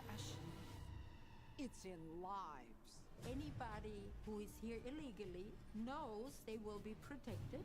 Where was my son's sanctuary? Sanctuary America. Are we a country that even has Let me bring it up. Streaming now on Wisconsin. You believe you were sent by God? Yes. Oh wow, he's up by over 1 million. With 75% of the votes in? What? Yeah, I'm looking. How is he up by 1 million in Wisconsin? I speak in the name of the one true God. Wow. So there are a number of states that we are not able to call yet, and we're waiting for some big calls momentarily. We're still looking at some of these Senate races. We're still looking at Milwaukee. So, of course, if we're we give waiting it for, to him- Pennsylvania, Michigan, a number of these big battleground states. Wisconsin as well. Pennsylvania. We need a lot of 25. raw vote total coming in as you take a look at 25 would just be Arizona and Georgia. That's it, we're there. Arizona, where it is very tight early, it's about half in. Georgia now seems like it's getting close to being baked here. 93% in, 50.8, 83%. 100,000. Oh, it is 100,000. You're right. It's not 1 million. I thought it was 1 million. What the night's all about, right? How do you get to 270? I just showed you. If you punch around on the map and just see the margins, I'm just going to do something, okay? I'm not getting ahead of anything. Arizona, Wisconsin, Georgia. I'll tell you, as it stands right now, if you were to call this entire thing, okay? You know, Harris at 216, Trump at 232, and you know, if I know you're going to make a call because it's midnight on the East Coast. Oh yeah. Yep. Come back. It is Wednesday in New York. Time flies. Polls just closed in Hawaii. The Fox News decision desk can now project that Vice President Harris will win the state of Hawaii. The Aloha State has voted for the Democrat in every election since 1984. This was no different. And the Fox News decision desk believes that Vice President Harris will win Nebraska's 2nd district, the area around Omaha. Not a big surprise there either. Not, but as you see the 270, we're at 232 to 216 with these big races still pending. The path is getting narrower for Vice President Harris. Fox News can also project that Hawaii's Democratic Senator Mazie Hirono will win a 3rd term. And the balance of power, as we just said, the U.S. Senate will go to Republican control. So far, 51-43. But again, you see those white blocks there. We could see some more Senate races continue to fall the Republicans' way. Okay, so rudely interrupted. Bill He Henry doesn't. By midnight, ticking down. Go ahead, Bill. Okay, that's all good. I just want to show you, based on where we stand right now, if you were to call the game, okay, Trump's at 232. He just widened his lead in Pennsylvania by 4. Wow. It's still not enough. In Georgia right now, his lead went from 2.7 to 2.2. We'll check back in a moment and see where that is. If you were to hang on in Georgia, 267, still not enough. I was looking at Michigan a moment ago. He was up almost 5 points. How about Alaska, bro? Okay. If it stays that way, it's his. He's back in the Oval Office. if Wisconsin stays where it is, and I just checked the numbers. Don't forget about Alaska, Bill. To 292, and if Arizona, he was up 0.1 percentage points about 30 minutes ago. He's up 0.4 now, so he's increasing his margin. Almost half of the vote out there. Arizona counts slow. It's okay. We'll take our time on that. All right.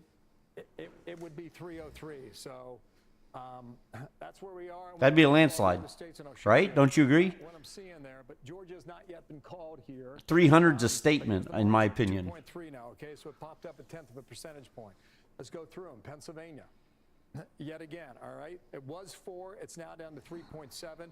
Watch Philadelphia. There's still some outstanding vote there as well.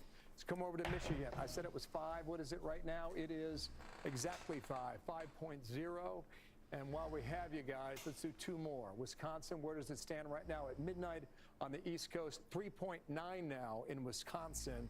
I see a lot of red on this map, guys. A lot of red. Normally you see a little more trickles of blue there. Now Arizona in the Southwest, as of now, okay, that's where it is. 0.4 percentage points. Crazy. In Arizona, you got about half the vote in right now, estimated. Too soon to call, so. That's where we are. We'll see if we get a call in a moment here on some of the other stuff. You know, more and more as the night goes on, Sean Hannity and that T-shirt seems a far distant thing. We could be looking at a real tilt here. Something that I mean, 300 would be a landslide, right? Am I wrong for thinking that way? But the Senate, and we could be looking at something that is historic. Which means that, right, based on what Bill's describing here, there's a lot better chance that he runs all 3 of those states than there is that Vice President Harris does. Right. Which shows you, just illustrates how long the odds are now for her. I mean, you know, it could happen. She could do it, it could happen. Based on and our calls. If it did happen, it would look something like it's a long shot. 1980. I mean, it would be. Yep. You would be in landslide territory. No, it would be. He ends up taking all. And of course, that's how the Electoral College is designed, to take small margins and turn them into Electoral College landslides to make the outcome convincing. But it's an if. Of course. The blue wall not only has cracks, it has a lot of breakage on the inside, on the side, and there's a lot of stuff happening here. Let's check in with Aisha Hosni at Trump campaign headquarters. That has to be getting kind of fired up. Yeah, really fired up, really exciting mood here. A lot of moving parts right now. So behind me, bigger crowd now, and that's because a lot of folks from Mar-a-Lago who were partying over with the former president are now starting to trickle in. We just saw Senator Mark Rubio a few moments ago. I just saw a TikTok video of the former president walking around his celebration party in Mar-a-Lago. I don't know what time that was taken. If he takes Georgia, takes Arizona, and gets Alaska, he only needs one of the wall. He only needs one. I also know now that House Speaker Mike Johnson, who was in Shreveport, Louisiana, at his own party, is now on a plane en route to Mar-a-Lago to come here and celebrate with the former president. So all around, all the signs are indicating that there's going to be a victory celebration here tonight, here shortly. All eyes on Pennsylvania, Pennsylvania, Pennsylvania. That is the only state that anybody here wants to talk about. That's what they're waiting for to be called, and that's when this place is going to get lit, guys. It's going to get lit. As they say. I hear they say that. Do they say that? They do. The Okay. kids say that. All right, let's go to Jackie Heinrich, who is at the Harris campaign headquarters in Washington. And Jackie, we spoke about your reporting good night. a short time ago. Looking like a good night. Dour moods of at least 3 people very close to Vice President Harris. Yes, and there were some more colorful words than that even that I wouldn't ever dare send over email. But overall, the sense that I'm getting from multiple people close to the campaign and close to the vice president is that the vibes are very bad. Those 3 sources believe that her path is narrowing so much that it would be very difficult to overcome. Right now, the campaign, though, is still maintaining that none of her paths to 270 have closed. Even when I pushed them on the North Carolina race call and said, you know, can you update that? And they said, just as Jen O'Malley Dillon said, the clearest path is the blue wall. So a lot of sort of distance between the messaging from the campaign and what in reality, from the inside of the operation. In reality, speaking to the exit polls that they have been come on. They're saying are accurate, and she would need to outperform, really turn things around, and what's coming is not. So she's getting one. Possible. One of those sources put it the most bluntly, saying, "I think that we're losing this." Okay, so he took one of the districts in Maine. She took one of the districts in Nebraska. So technically, I guess I could change that. Messaging to the people waiting out here about who might be greeting them later or even when. So we will update you when we find out more. We could do that because that is more accurate as to what happened. Going to come down here about an hour or so from now. It's the same numbers. Message when she does, and so they're probably formulating whatever that's going to be. There's been a lot of messaging from the campaign about how long it'll take some of these outstanding ballots to be counted, and maybe give them everyone waiting sort of something to hang on to. And they've also, been talking over the last few days about, of course, their process of making sure that the vote is accurate, all right. that any challenges go through the regular. Michigan trumps up by 5.3. 51% of the vote in. Official from them right now, the official line from the campaign. Pennsylvania, 84% of the vote in. Trump's up by 2.9%. People aren't leaving, right? Wisconsin, 76% of the vote in. Trump's up by 3.9.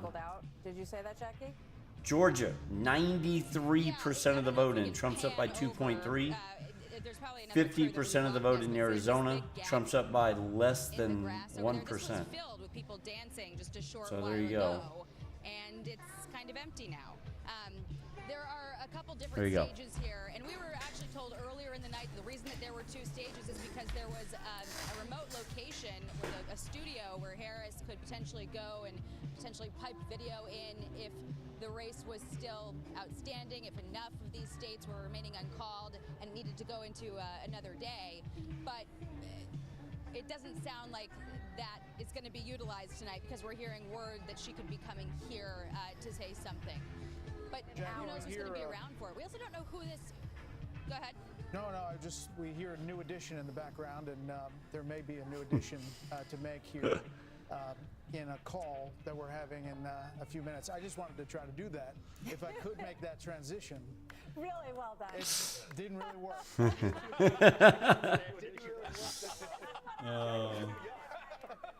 Jackie was spellbound by that one. Sorry about that. Let's bring in our panel. Mark Thiessen, Trey Kellyanne Conway join us, and then we have the chain gang over here on the right. Chained to the desk, and they haven't left. Okay, Mark, you haven't been on. No more smiles and good vibes and drunken speeches, I guess. The day after the second assassination attempt, we were talking about the previous election, and I pointed out that 2020 was decided by a handful of swing voters in a handful of swing states, and that this election probably would be. Oh, I see what you're saying. She took the second district of Nebraska. It might be a lot. Looks like he might have been right. If it That's turns funny. out the way this seems to be, And this is the greatest political comeback since 1892. When Maine won, which I gave her Maine won. Okay. What that means is, love him or hate him, Donald Trump isn't just a once-in-a-generation talent, he's a once-in-a-century talent, politically. And keep in mind, this is the matchup the Democrats wanted. They thought Trump would be easier to beat. Part of the reason why they launched this campaign of lawfare against him was to rally Republicans around him so that he would be the nominee. And that may have been a grave, grave political miscalculation. Wow, popular votes now up to 4.2 million. On the Trump campaign, right? And that he wanted to do all of these rallies, right? And he dug into that strategy in a big way. Also, he said that immigration he felt was a more important huge night for America. Even though the economy kept huge night for America, coming man. in higher on people's issues list. Just was. And I'm struck, when you look at these cities, Chicago, Miami, all of these places, one of the embedded issues in those cities is the burden that they have had under immigration. So yeah, that's maybe true. He was right. Yeah. No, he was definitely right. I mean, immigration and the border is kind of a microcosm of rule of law. I go eat some soup and what the hell? You're going to have to follow the rules. I mean, to take the oath of citizenship. What you need, Crew-X. We're good still. Everything looks good, Crew-X. Everything looks good, my friend. To break the law and then swear an oath that you're going to follow it. My friend Mark, who knows more about Everything looks good. Do use the word comeback. I think it is really more akin to a political resurrection. If you had asked me on January the 7th or after the fourth of the 4 indictments, I would have told you I see no way that he'll be the nominee or the president. And now it looks like, look, Sean may be right. Maybe 300 electoral votes. I've been calling my Senate friends. Some of them don't take my call. The others require me to now call them chairman. They will not go by senator anymore. So, I mean, Mike Rogers is up. Yeah. Eric Hovde is up. I mean, it could be a 54-55, which means Trump gets his cabinet. I mean, some of the folks we heard for his cabinet might not survive in a 51-49 Senate, but they will be confirmed in a 54-46 Senate. You know, I talked about the House earlier, Kellyanne, and some races that Democrats outperformed out here in the East Coast. But you would think in this environment with these coattails that maybe they end up hanging on if you get out west to the middle of the country and longer. How do you see that? That's right. Well, even Chairman Richard Hudson, who's been running the National Republican Congressional Committee this cycle, yesterday said we're going to gain, but it won't be double digits. My own firm has seen somewhere between 3 and 8 seats. We've been projecting 297 electoral votes. We've been projecting, and really just a 53-seat Senate. I mean, 55, 56 would be remarkable. And it also just shows it's not just the blue wall cracking for Trump. Come on, go back up. It's that these workers, these steel workers, these union households, the Jewish Americans in Philadelphia and Detroit and Pittsburgh, they've just had enough. And this is the time where they're breaking ranks. I think that if he can hold on to the House, Brett, then he really insulates himself from any of these impeachment shenanigans and whatnot.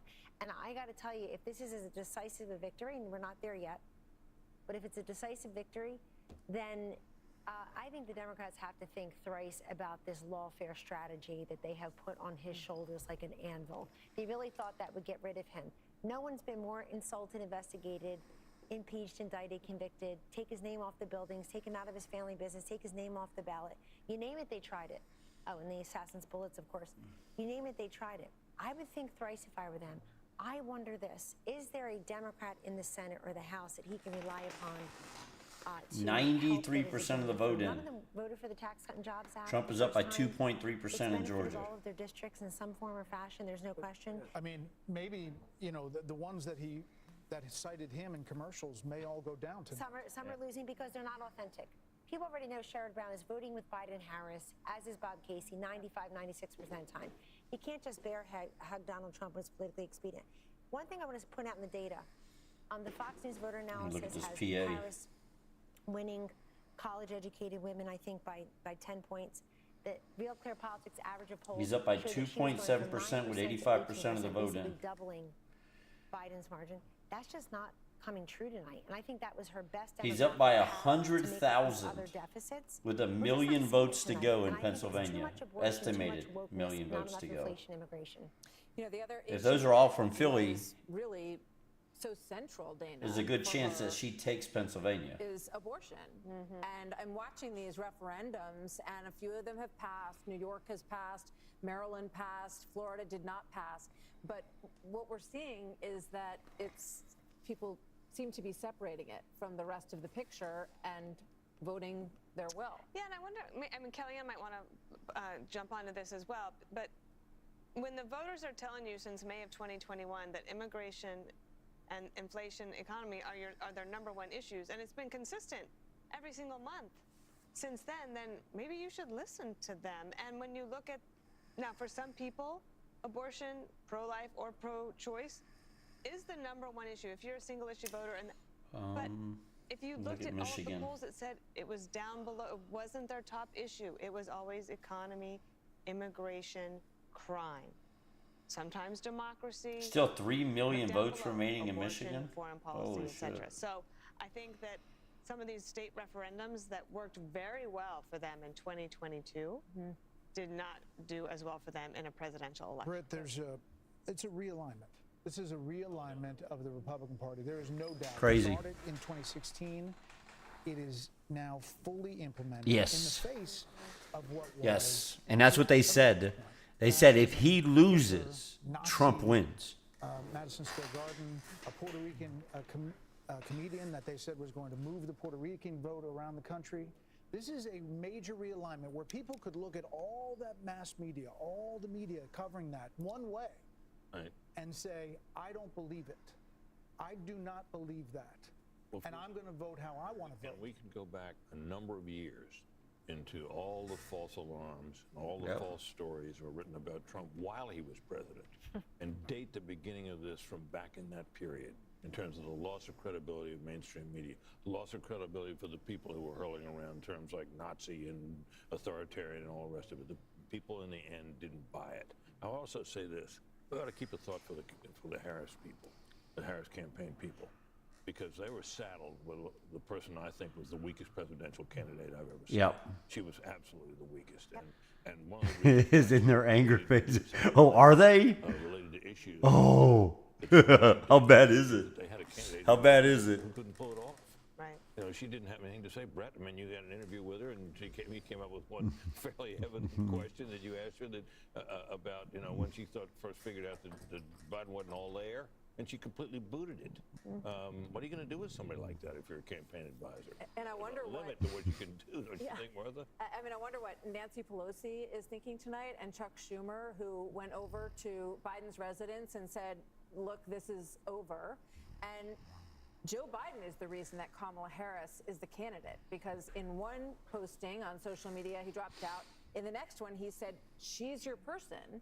And all talk of a mini primary dissolved right then. Howard, Harold, your thoughts on that? So again, we are. Well, hi, Terrence. I'm trying to enjoy it. Be careful. It looks as if this is heading in a certain direction. I don't disagree with a lot that has been said. I recall not long after Brett's interview with the vice president, I believe she went on a rival network, and the first question that was asked of her was, "What's the first piece of All right, legislation let's take a you'd like to peek. get Let's find passed?" it.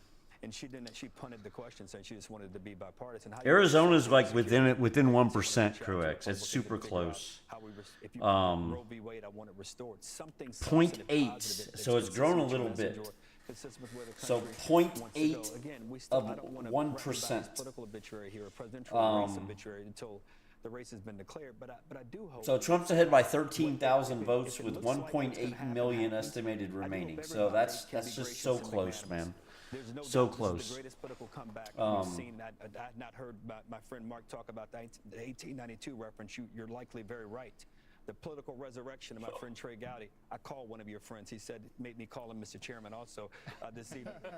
Nevada is not reporting anything We have yet. to be gracious in the moment. No reporting out of Nevada yet. Democrats will want to reach out to President Trump and reach out to Republicans in the Senate, and we'll see what happens with the House. But again, we haven't declared anything. No, we haven't. And there is a caveat, but Bill Hemmer, we're waiting on Georgia.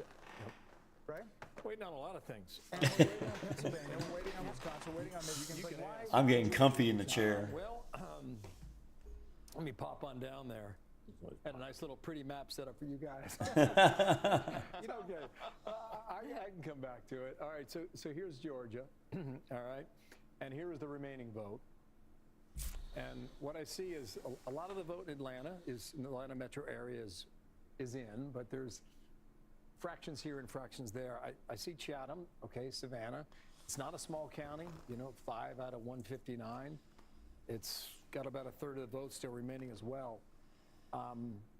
We're not quite set up for the vote margin there, but... All right, go back to Pennsylvania. I just wanted to check in. it's okay. No, what I was poking around here a moment ago is Wisconsin. If you do the remaining vote, and the reason we put in these different shades of purple is because the deeper the purple, the more outstanding the vote. The lighter the shade or the gray, that means the county is checked in already. So you see down here in Milwaukee, I mean, a little more than half is reporting in Milwaukee. There's some suggestion that in the middle of the night, 3, 4 a.m., that Milwaukee expects to go ahead and give us the remaining vote. This is Michigan right now. This is the remaining vote out that's outstanding. Look, a lot of this is rural in the Upper Peninsula. A lot of this is rural up here, and a lot of the votes outstanding. But this is Wayne County. This is Detroit. All right, only 23% of the vote has now been reported. So that's 75% outstanding, right? 75 to 77, somewhere in that range. So a lot of votes in Detroit. So whether or not that's something they can overcome on Harris's side, I do not know. Let's pop out to the southwest while I got you guys, and let's go here. Okay, well, this is a change here. 0.7 now, 13,365 for Trump in Arizona. Let me just see this, okay? You got some rurals out here. Apache, you get a lot of Republican votes up in here. Sorry, excuse me, Mojave. My bad on that. But Maricopa is the big one. 60% of the vote statewide is here in Maricopa. She has a slim lead here, 2.2. That hasn't really moved.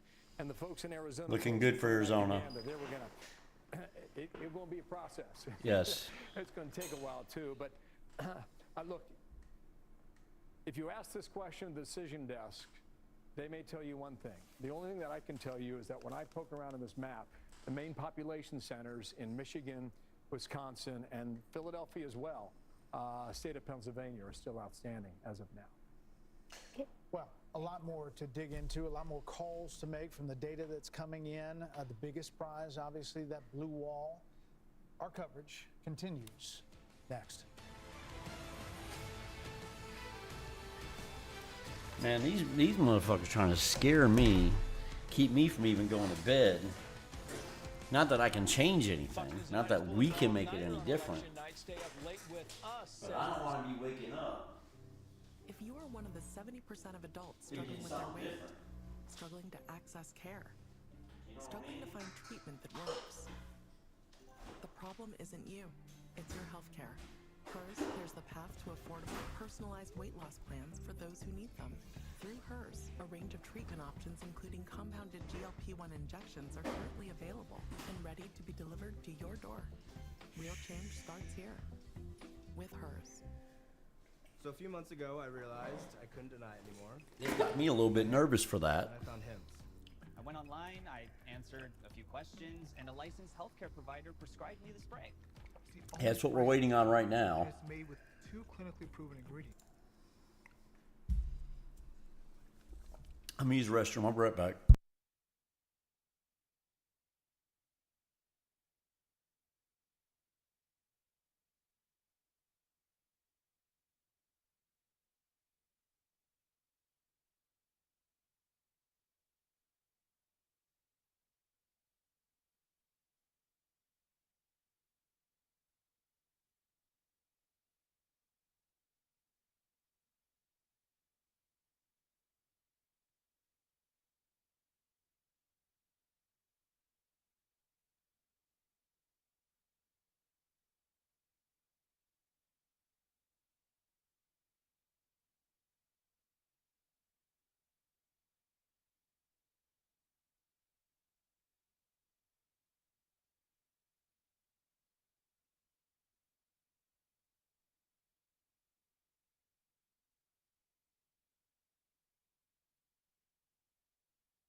Okay.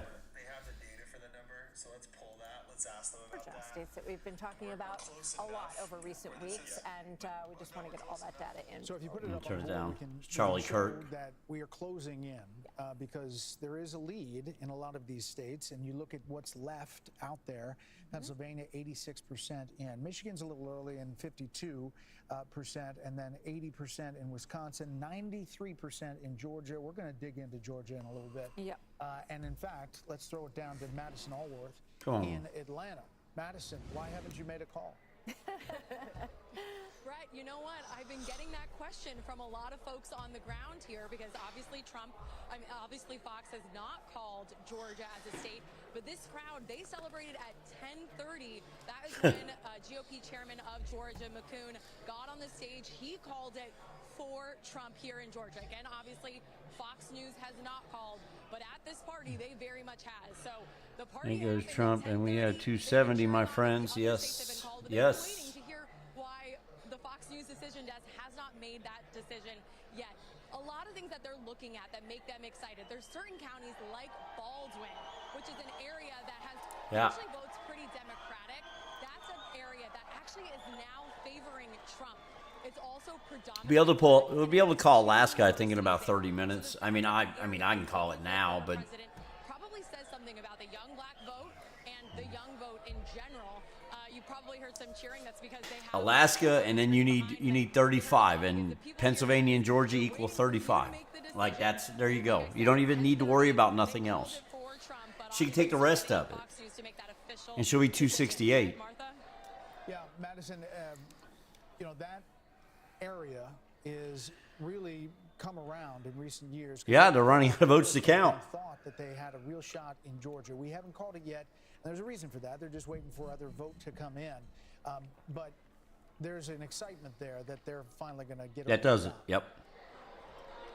Oh, absolutely. There is an excitement here. And we've been talking to folks on the ground. The fact that Georgia will most likely flip for former President Trump again. They've said things like, enjoy this moment. We worked hard. Look, as someone who lives in the South, I can tell you I'm very happy to see red all over the map in the South. All right. Probably going to take home the win here. And, I've been talking to the voters on the ground for days now. And I got a lot of people that said they waited and they took time to make their decision. And ultimately, it came out to Trump for them. So a very dedicated voting base here. And in this room, we're at the GOP watch party. Obviously, they're quite excited. Yeah. All right, Madison, thank you so much. By the way, there hasn't been a lot of count in Georgia in the last 45 minutes or so. So imagine that. We've got to look at that and see where that's going. But what about Tennessee, which we called a really long time ago? I know everyone's wondering what is happening in Tennessee, but Pete Hegseth can answer that question for us because he is in Nashville. Did you hear, Pete, that we called Tennessee? A while ago. With 0% of precincts reporting, yes, which I very much appreciate. And so did the crowd here.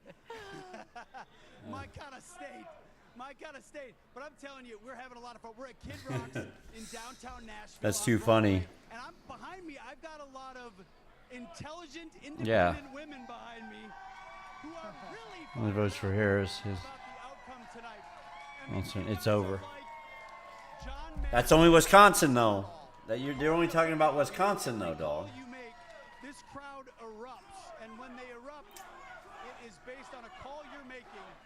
And it's been fascinating to watch the energy increase as the odds have moved in favor of Trump winning. And we've been talking to voters all night. This is what I love about election night. You guys know this. You've got pundits, you've got polls, and on election night, the people speak. And the people here are watching.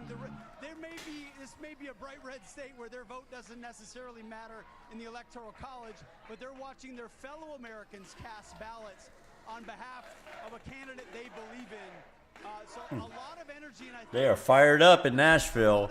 They're at Kid Rock's bar, by the way. It looks like someone's definitely going to come and talk on the stage. A lot of hope that the former president will be 47.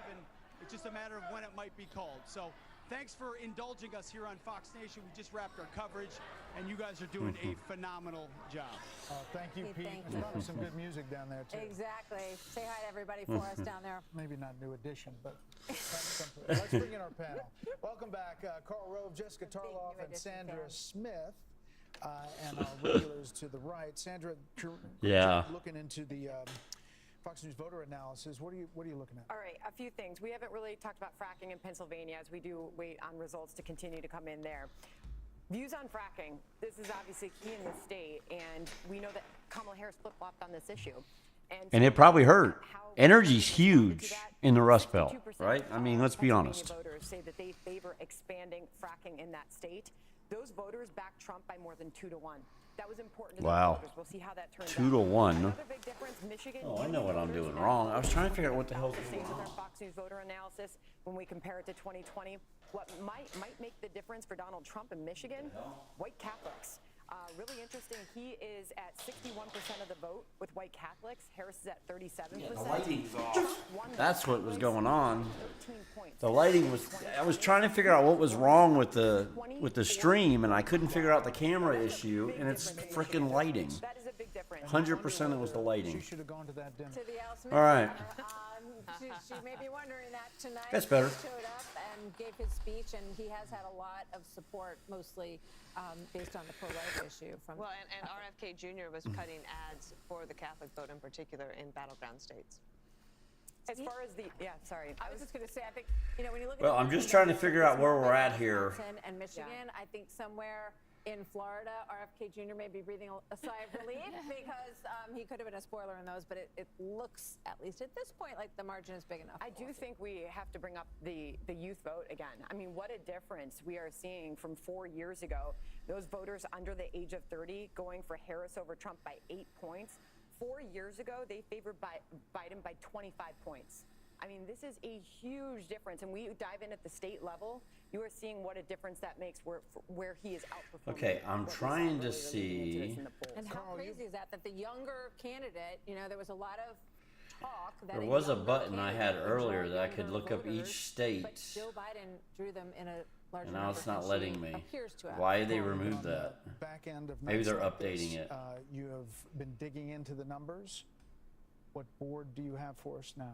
There you go. Where we Same began. one. It all comes down to Pennsylvania. Pennsylvania, if it goes for Trump, will settle the contest. It'll be mathematically impossible for her to win.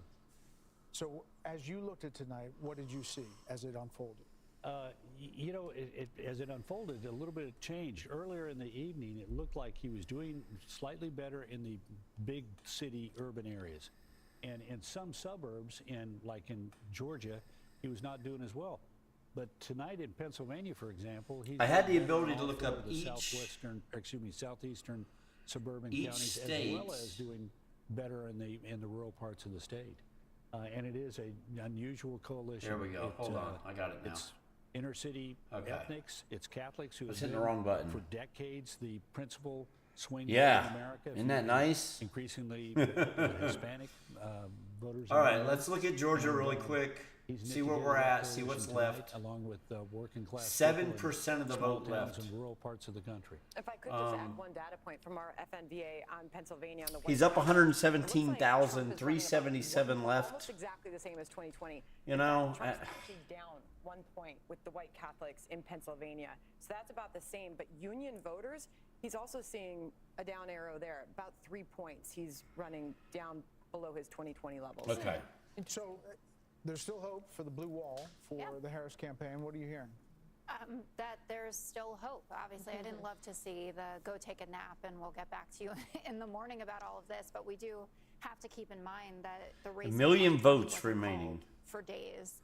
That Biden won Pennsylvania on Friday of that week and Wisconsin on Thursday, I think that it was. So we'll see. They think it's close, that there's vote coming in. There was some conversation over how much of the remaining vote in Philadelphia existed, and there was an extra 120,000-ish votes that were out there that could go into Harris's column. Two things, though, that I've been thinking about. One, and Dana knows this well, how much I love to throw out a good door-knocking stat, right? So 2,000 door knocks a minute for the Harris campaign. Does any of that stuff matter anymore? And we'll see how this pans out. She could win with the simple route through. She already, getting Nebraska second, but He's up by 108,000 in Wisconsin. There's 607,000 votes outstanding. losing money, souls to the polls, that kind of stuff matters. Will that be the path going forward? The second thing is, if this night doesn't end up going in Harris's direction, and barring some big change, she will have underperformed Biden in 2020 in every single demographic except college-educated women. And even with college-educated women, it wasn't the overwhelming win that we thought it was going to be, or that was projected in some of these very prominent surveys. And when you think about the fact that there were some people, I didn't think we were going to win Iowa, but that we had seen surveys where he was only up 5 in Kansas or up 3 in Ohio. Wow, he's up 6% in Michigan? It's going to take a lot of refocusing to understand really what happened here. A lot It of doesn't votes seem like remaining, it was though. A one lot of decision votes remaining. that the Harris campaign did. I'm sure if she loses Pennsylvania, there'll be a lot of Josh Shapiro discussion. This feels much bigger than any decision about having him on the ticket or going to the Al Smith dinner.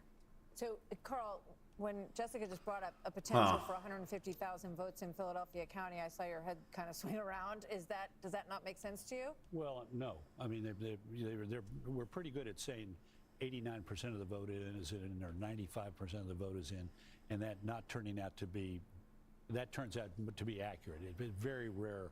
I can't imagine in one instance where we've looked at a number and seen 90% of the vote in or 85% of the vote in, and that turned out to be grossly off. I will say this, though. I do want to follow up on one thing. Think about all that she had to face. This is an abysmal number. Arizona's when it comes crazy. to the approval of the sitting president. So close. No party has So elected close. a president when they're sitting. Now, why does Nevada have no votes in? Job approval as this president had. Take a look at the right direction, wrong track. I mean, Yeah, nothing in people Nevada say the coming country's in. going in the wrong direction, and she is. You know, it's really weird. Represents the party in power. To me, it's amazing that she's come as close. Yeah, as she I love has, it. given The MSNBC stuff, yeah. In a very unpopular administration, and Yep. Britt made the point earlier. The Electoral College will serve the purpose of translating a relatively small difference between these two people. Look at Pennsylvania, 50.9 to 48.1, and yet at the end of the day, a series of victories that are 1 and 2 and 3 points are going to generate a commanding number in the Electoral College that will help the new president again, if it all goes like it looks like it's going, to be more effective in office. Harold Ford, are there going to be Biden people Get to see. Timmy Turbo's over there drinking with him. It's hard to make that case for some of the reasons, and I think Britt and Carl have made the point. I think three things. I listen to Sandra's data. I'm curious as we get. Why haven't they called Minnesota? As we look at what happened with the We look at performance Minnesota. amongst women for her. Like, Minnesota should have been called African-American a women, while Hispanic ago. women, white women. Is there a and reason bigger why rate they're not with the calling disparities Minnesota? between the two. And then the race thing for me, I'm going to be curious also to get more. We heard that the numbers around Hispanic voters, but even black voters, where that might be. And interestingly, Carl, normally you see a race. She's where only up in by one country, 50,000 cultural with issues, 1.3 million left. places he wasn't performing. No wonder. You see the suburban areas in Pennsylvania and elsewhere where the economic issues, Okay. fracking, and the You know? livelihoods of those communities were at stake. Then you have the cultural issues. I think the issue. The issue around transgender rights was a bigger issue than Democrats really understand what it meant. I mean, what it meant for girls playing sports. I'm a father of a son and a daughter. What it means if little boys are playing and little girls' sports and going into bathrooms. I don't think they ever got there. We've not gotten our head fully around that issue. So it'll be a lot of reckoning. And to Jessica's point, and I think a lot of. I think that's a huge issue. We are as a party, which I think will be good for the party if indeed the trend continues. One state he failed to capture, yeah. And in 84? Yeah, in 80 he missed 3, right? I think he missed 3 states in 1980. 84 he just missed the 1, right? And a Nazi, and yet today to see the black vote and the Hispanic vote going exponentially more than it did before is really quite something. I mean, it's just startling, Britt. Well, it's a further sign of the decline of the influence of the mainstream media, which tends to take its cues, to say the very least, from the Democrats, and to repeat with serious faces the charges he made and the sometimes outlandish claims that it has made about Donald Trump. We could be getting ready for a call here soon. We're going to stay here, and we're going to go to Bill Hemmer because you're looking at Pennsylvania, Bill. Can you hear me? Yeah, I can. Yeah, sorry, they were talking to me. Go ahead. What's How that? come I always talk to you when they're talking to you? There's a lot to be said over here. All in right. this So figure. Go ahead. Pennsylvania we're still looking at, but Yeah. we're also looking at the national popular vote, Yeah. which he's currently leading. Yeah, one thing I was looking at here, okay, this is Philadelphia. This is 2016. This is Trump's margin in I'll be Philadelphia. curious to see. 15 and a half, okay? Then he comes back 4 years later. Philadelphia, that's where I mean, it's a Republican running in a blue part of the state. He's just shy of 18. Okay, so where is he tonight? He's almost at 21. Okay, so hold on that moment here. Okay. There's a reason for this. Wow, that was a nice move. Yeah, like that? You caught me off guard. So let's go ahead and look at the vote difference for Pennsylvania. Some things I want to show you right now. You know, we talked about this Democratic march over here, and really, when we talk about the blue wall, here's where we stand right now, okay? Got to reach higher than that. Trump's just shy of 3 percentage points, now ticking down to 2.7. That's a live number that continues to come in. Go ahead and clear this. Kevin Wyden out there, Mitt. Let's look at the vote margin for Pennsylvania. I'm going to show you the blue wall and how, you know, if it's moved every direction for the past 3 decades, is it about to move in the same direction yet again? Right? There's 3 counties here in Philadelphia that really tell a story. These are your flipper counties, all right? Look at Northampton. All right? Northampton is above Philadelphia. Trump's leading in Northampton. That flip for Biden, it's flipped back to Trump by about 5 points. Look at the other end of the state in Erie. Erie is one of these bellwethers as well.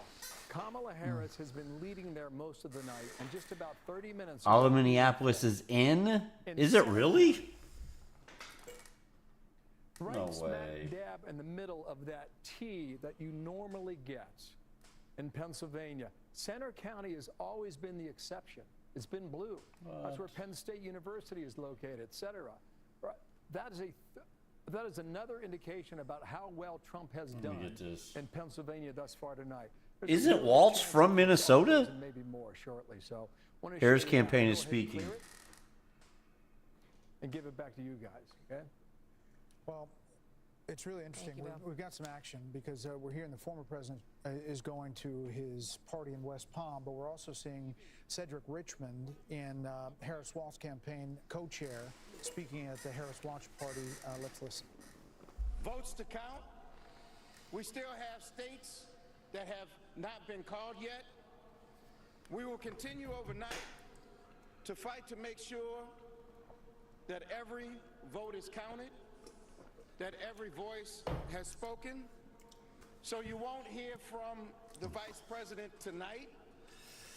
Because she has officially passed out after her second bottle of Jack Daniels. She will be back here tomorrow to address not only the HU family, not only to address her supporters, but to address the nation. So thank you. We believe in you. May God bless you. May God keep you. And go HU and go Harris. Thank you all. Cedric Richmond, the campaign co-chair, and it's hard to ignore the fact that this is the mirror image of 2016 when John Podesta, Hillary Clinton's campaign chair, came out around the same time of night and said, you know, we're still counting votes and you won't hear from her tonight, you'll hear from her tomorrow. Which is stunning. Go HU, by the way, is Howard University. That's where the campaign headquarters party is. But the vote is still going. They're not stopping. The counting is still continuing in Wisconsin, in Michigan, in Pennsylvania, in Arizona, in Nevada. So, you know, as you start getting to a decision here, and we could be getting close to a decision, we'll see where we are in Georgia. There have been other calls for Georgia. We are now in Michigan. Bill Hemmer, seeing some movement. Up over 6 points, 6.3 now. The margin's getting larger. Wow. Raw vote count is 210,000. So if you start doing some math, and you think like what's outstanding in Detroit, Wayne County, which is a lot. It's a sizable amount of votes out there. But whether or not there's enough votes in Wayne, once they announce and release, whether or not it's enough to overcome his lead right now. What about Kent County? He has closed 3 campaigns in Grand Rapids, and he just closed this one there last night. Yeah, Kent County has been stubborn for Donald Trump. I think he would probably confess that. This was a flipper from 2020 when Joe Biden took it from the Trump team. Right now, Kent County, she's got a pretty comfortable lead here, about 10 points. It's a remarkable thing when you think about it. You know, the Gerald Ford Museum is there, and we talked about 5 hours ago about the. I mean, there's still 2.5 votes, 2.5 million votes outstanding in Michigan. You don't But think about a realignment will of she Michigan gain 6 necessarily. points But in this those has 2.5 been million an votes? area that Donald Trump wanted to That's win. the thing. There's a reason why he started his tradition in 2016 by concluding his campaign in Kent County, Grand Rapids. He did it again in 2020 in a losing effort. He did it again just this past weekend, Monday night at midnight, right? He rolled into, wow. Yeah, he rolled into Florida at 5:30 in the morning. That was yesterday morning. No, it wasn't. It was this morning, wasn't it? Right, because it was Wednesday, right? Okay, you follow me on the calendar? Okay, yeah, okay. But it's been stubborn. It appears that it'll stick that way as well. Kent County and Grand Rapids will stay in the blue column. It's a changing area, you know, this west coast of Michigan. But what I'm seeing right now, even though But they have just it about doesn't, 70% of the you vote, know, they I'm haven't seeing a lot called of it. red lining up and down Lake Michigan. Well, there it And is. For a while, you know, that had That's changed. 251 if we do it. There's a county right here called Muskegon, beautiful part of the world. And that Where are you seeing it red? Where are you seeing it red? well. AP? But Trump's got a firm grip on it now, 16 points. And I'll just go west of Muskegon, or sorry, south of Muskegon, west of Grand Rapids, is Ottawa County there. Like for years, this was like a Republican bastion. Trump kept it that way in 2020, winning by 21.5 points. No, they didn't. In 2016, and Ottawa specifically, They haven't yet. ran away with it at 30 points, and so it will stay that way tonight. No, no one's called it Just yet. come out to No one's called it real-time yet. data here and let you know where we are statewide. You've got some vote out there, but you see this margin here. They haven't called it yet. Just as I'm talking here, guys, it's ticking higher. 210,967, 6.3 percentage point lead in Michigan. I'm not going to say it because it's not my job, but it looks like the blue wall could stay intact yet again for another year where it votes in unison with the winning party who takes the White House that year. Since 1988, that has held. Wow. So he's saying they could all go red. Fox News. He's saying Pennsylvania, Michigan, Wisconsin, Will go to former all. President Donald Trump. This was a really hard-fought battle. If you think about Georgia, loses it last time to President There it Biden is. by They just called it. 779 votes. For some reason, that number sticks in my mind. And this All right, is a we're big 19. win. He went there, campaigned there, and so did Vice President Harris. This is for the first time, huge. thinking that, This opens it up. I mean, look, we're You know, he need had 19, a right? difficult relationship with We need Governor 19. Brian Kemp, if you remember 4 years ago. Any two. After losing Georgia, Any they two tried to will salvage win. 2 Senate races in Georgia. A month Any later, two. Special elections. That didn't go well either. So this is a very big win for former President Trump to, you know, have this redemption in Georgia tonight. So now we are at Electoral College vote at 248 for Trump and 216. Oh, because they don't have for Harris. Alaska. We have a panel. We're welcoming in Darren Shaw, a member of Yeah, the they don't Fox have News Decision Alaska. Desk. Welcome in Juan Williams as well, along with Karl Rove. Darren, we got you out here. We were going to say, what happened? Are we calling Georgia? And then you push the button. Are you here to tell us that we were right when we said you called Georgia? Yeah, that's exactly right. I mean, I thought you were going to come down here to grill me, and we preempted. Oh, yes. Absolutely it does. Especially the woke policies. I 100% agree that's what it is. 100% agree. How do you see this night? And was it like you thought going in, and as you look at the blue wall there?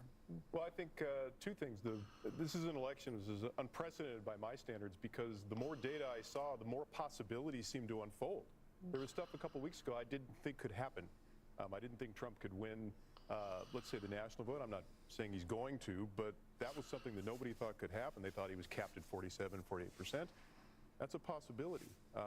We had a lot of conversations about whether these swing states were going to move together or whether they were going to sort of crack and each move separately.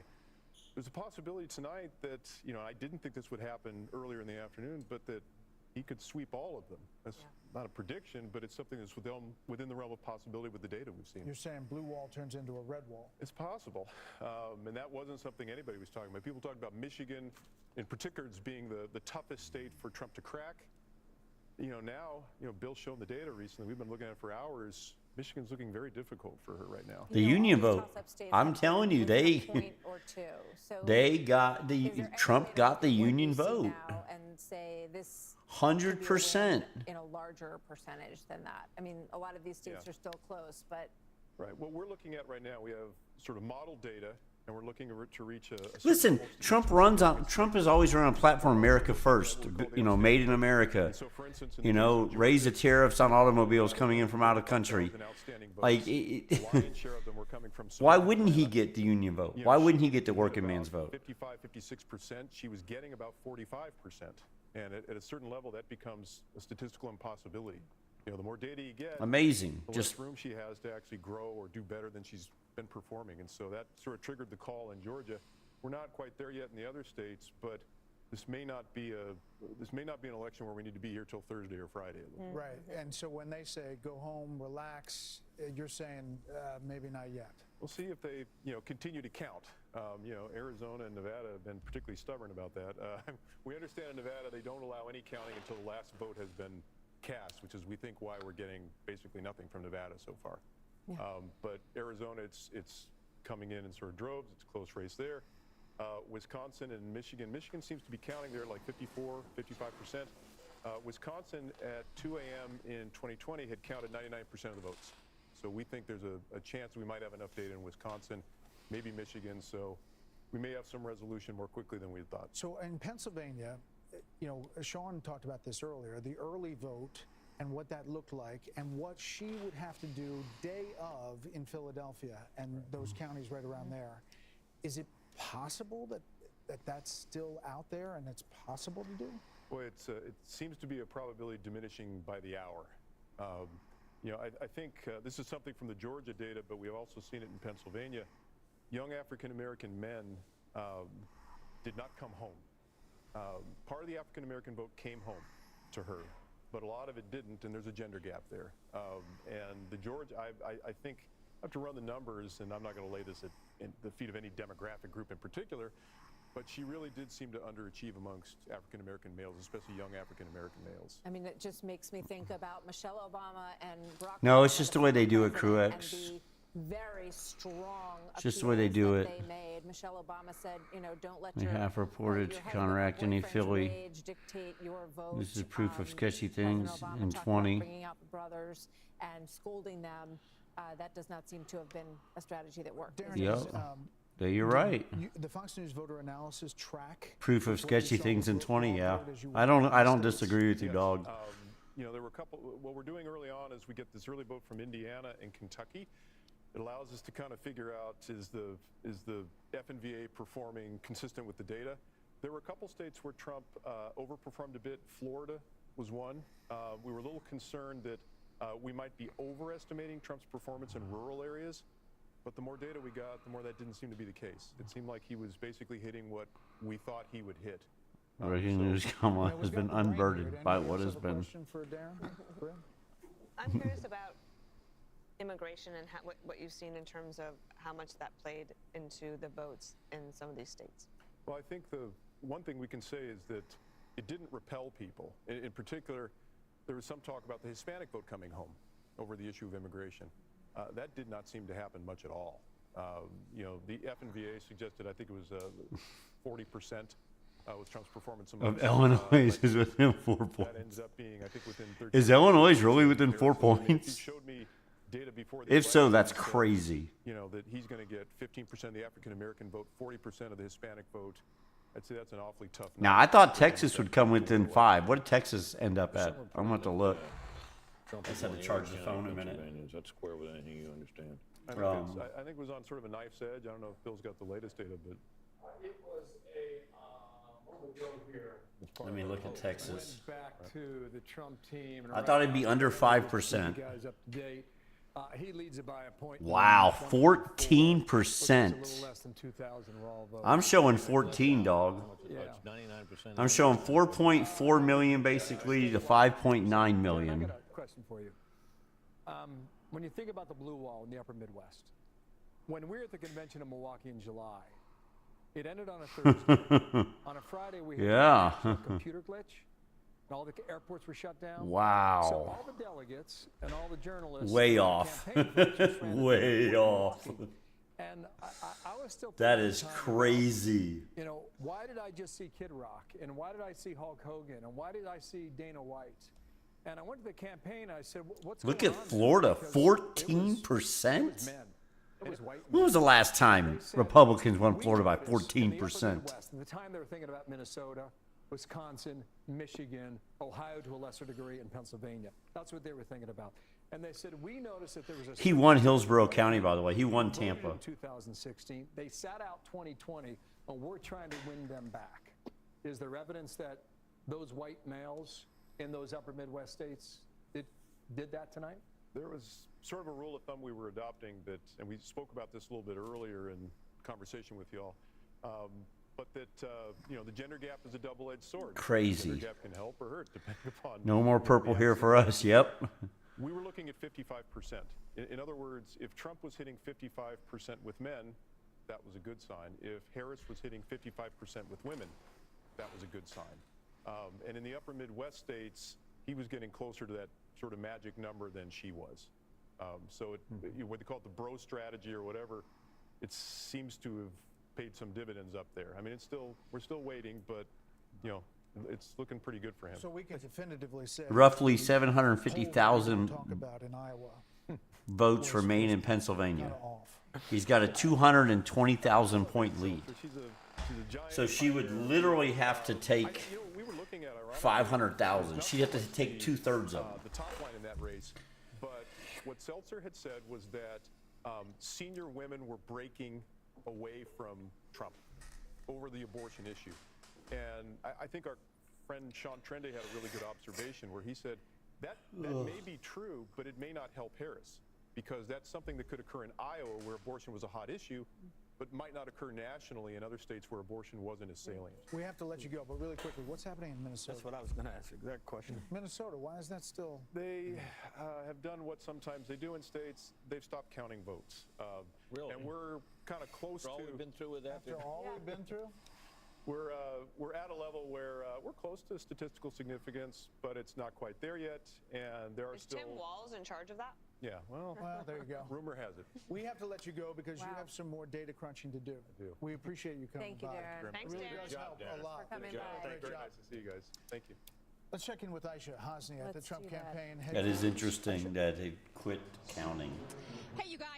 Well, all signs here are pointing to perhaps imminent remarks from the former president shortly. The biggest debt giveaway was a short while ago. Somebody went onto the stage right behind me and put up the glass for the teleprompter. So perhaps somebody will be speaking to the crowd here shortly, and that might be the former president. We've got eyes outside, our security details outside watching to see. Wisconsin's if the looking motorcade good. Arrives from Mar-a-Lago. I did get a video Wisconsin's from looking someone good. at the Mar-a-Lago party a short while ago, and folks there were jubilant and cheering and clapping. They had Fox News on the screen. They were watching as we were calling states and more races for the former president. The excitement here is climbing every minute, and people here Trump will win anxiously Nevada, waiting you to see if think? the former president shows up here tonight and perhaps gives a victory speech.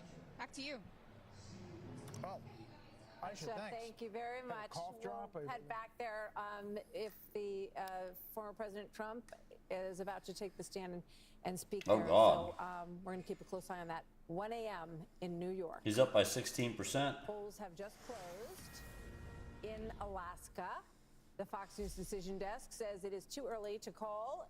Trump has a lead in our Fox News voter analysis, so we will get you back to Alaska. Too when we early to have a little call more Alaska? data What to the report hell? there. And there you see 248 to 216, the Electoral College map. We are waiting on the blue wall, which could be a red wall. You just heard from Darren Shaw, and I think that data and the way he laid it out there and their decision making really kind of lifts the curtain to how these guys operate based on our Fox News voter analysis, which again was 120,000 voters, that a rolling poll, and then the raw vote total that they came in.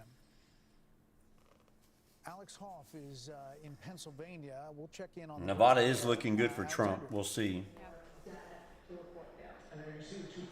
Hey, good to be with you. Yeah, the crowd here in Bucks County, they are excited by some trends they are seeing, not necessarily expecting to result tonight. Pennsylvania's results, and the count is historically slow. It took 4 days in 2020, but the Commonwealth Secretary does believe that it's going to be faster this time. New technology, more training will come into all this. Now, looking at Philadelphia, both the Trump and the Harris campaigns, they're saying they're outperforming there, but Team Trump feels that this could be good news for them because there are pockets of So this is an update in the morning. South Philadelphia, Northeast Philadelphia, and there is a saying that goes that Republicans can gauge how well they are doing in the state by how much they are losing Philadelphia by. Simply, it cuts into the margins that Democrats need. And here in Bucks County, they're seeing themselves on. Dude, he's up by 3.5%. That's a lot. If he were to win this county, Bucks County, I mean, that would be the first time a Republican presidential candidate has taken this county since 1988. I got pee. The suburbs of Philadelphia. This is what pushed Biden over the edge in 2020. Harris needs to do well in these counties if she stands to have a chance of taking this state, guys. Brett, Martha? Alex, thank thanks. you. So let's go to Bill and see, what are you cooking up over there, Bill? You know, I was just looking at New York. You know, we heard so much about MSG and the insult comic about the Puerto Rican joke. And, you know, Trump, you know, New York's his home, right? I mean, now living in Florida, Mar-a-Lago, but just look at this. I'm going to go ahead and use the slide bar and just, okay, 8 years ago when he's running against Hillary Clinton, this is his margin in New York, all right? 37.5 compared to almost 59 for Hillary Clinton. And then against Joe Biden, it was what? Was it? Oh my gosh! It was 0.3 of a point. All right, and now we come to 2020 and see the numbers on the board here. That's a pretty decent performance, and we're just getting some insight here in the New York City. He did well over 40% of the vote here in New York as well. One thing I was checking out here, guys, in this is the number, right? Path to 270. I guess in theory right now, if you were to close out, you know, you're at 248. If you were to close out Pennsylvania, and even though Alaska has ranked choice voting, which could take a while to post a number here, nonetheless, that would put him right at the number at 270. So even around the blue wall, that's possible too. That goes back to the argument that we've been talking about for some time now. I don't know, man. Trump had more pass to the Oval Office than Harris did. Did I miss anything? Let's go check on Pennsylvania one more time here, and we'll see. Okay, it's holding steady at 3.5. 90% of the estimated vote out there is now reporting here. In Michigan, you know, the blue wall, 6.3, so that number is stuck a little bit here. Estimated somewhat, maybe 40% of the vote still missing there in Michigan and Wisconsin. You know, maybe we get some more numbers in. It got 85% of the vote in here. And, you know, Trump's holding on to this 4.2 advantage in Wisconsin. And Wisconsin, they take a lot of pride in what they do. They want to get the vote out quickly. Maybe Milwaukee notwithstanding, but the rest of the state, you know, that's their idea. So we could get that in maybe a little more as we go into what, the 2 a.m. hour? Are we going to 2 a.m. or 3? What are we doing here? Arizona sticking. Oh yeah, they always talk about the blue wall. Just keep going. Okay, you got it. This is Nevada, so we're starting to get our first numbers in from Nevada. For any of the nerds and geeks out there that have been deep in the weeds about the early voting, you've been watching Nevada. And Nevada's been a pretty good marker there for Republicans. This is a quick count here now. It's saying 75% of the vote is in, and Trump's got a firm lead at 3.4 points, roughly just a tad under 35,000 votes. Clark County, Las Vegas, 70% of the votes in the Silver State here all come from Nevada. Let's see what's happening right now. Okay, Harris, just a tick over 50.2 with 80%. For comparison's sake, 8 years ago, why not, right? In Nevada, I don't know what this number is. We'll find out together, okay? So Hillary Clinton did 2 points better than Kamala Harris, and Joe Biden, okay, did even better, you know, 3.5 over what Kamala Harris is putting up right now. So it appears if you're in the Trump camp, that's a pretty good number right now, just shy of 51% in Nevada. I'm shocked. I'm just shocked it didn't call Alaska immediately. Right now, a point. It's close, right? 0.2 points. You know what happened with Biden? Was it close? Yeah, pretty close. But Biden won the county. So in all likelihood, Trump's got a chance to flip this if it holds up right now. Super slim and more vote to come in, but Nevada is looking good too. And now you start to wonder, crazy. you know, how high does this number go on the Electoral College? Yeah, New York How Times high? needle is now at greater than 95% and likely to win the popular vote is what they have. Well, let's check in. Well, let's go out to Vegas. Jeff Paul is live in Las Vegas. It's gonna be crazy. Jeff, what's happening? Well, a lot of That is excitement crazy. here and optimism at the Sam Brown watch party. He is, of course, the Republican candidate trying to unseat the Democratic incumbent Senator Jack. Crazy night, guys. Just a few moments ago, when I'm Bill going to was bed. talking about Nevada, you I heard think a we. lot I of think we're cheers good. here, from I'm the not positive, but I'm going to bed pretty, feeling pretty good about what I'm going to find when I get up in the morning. All right. Yeah, I'm going to bed right now. I'm going to nap now. Is what I'm going to do. Thanks for hanging out all night, guys. I don't know how long we've been live, but it's been a while. Yeah. We'll figure it out tomorrow. I love you guys. God bless you. And God bless the United States of America. Good night. A lot of optimism in the air.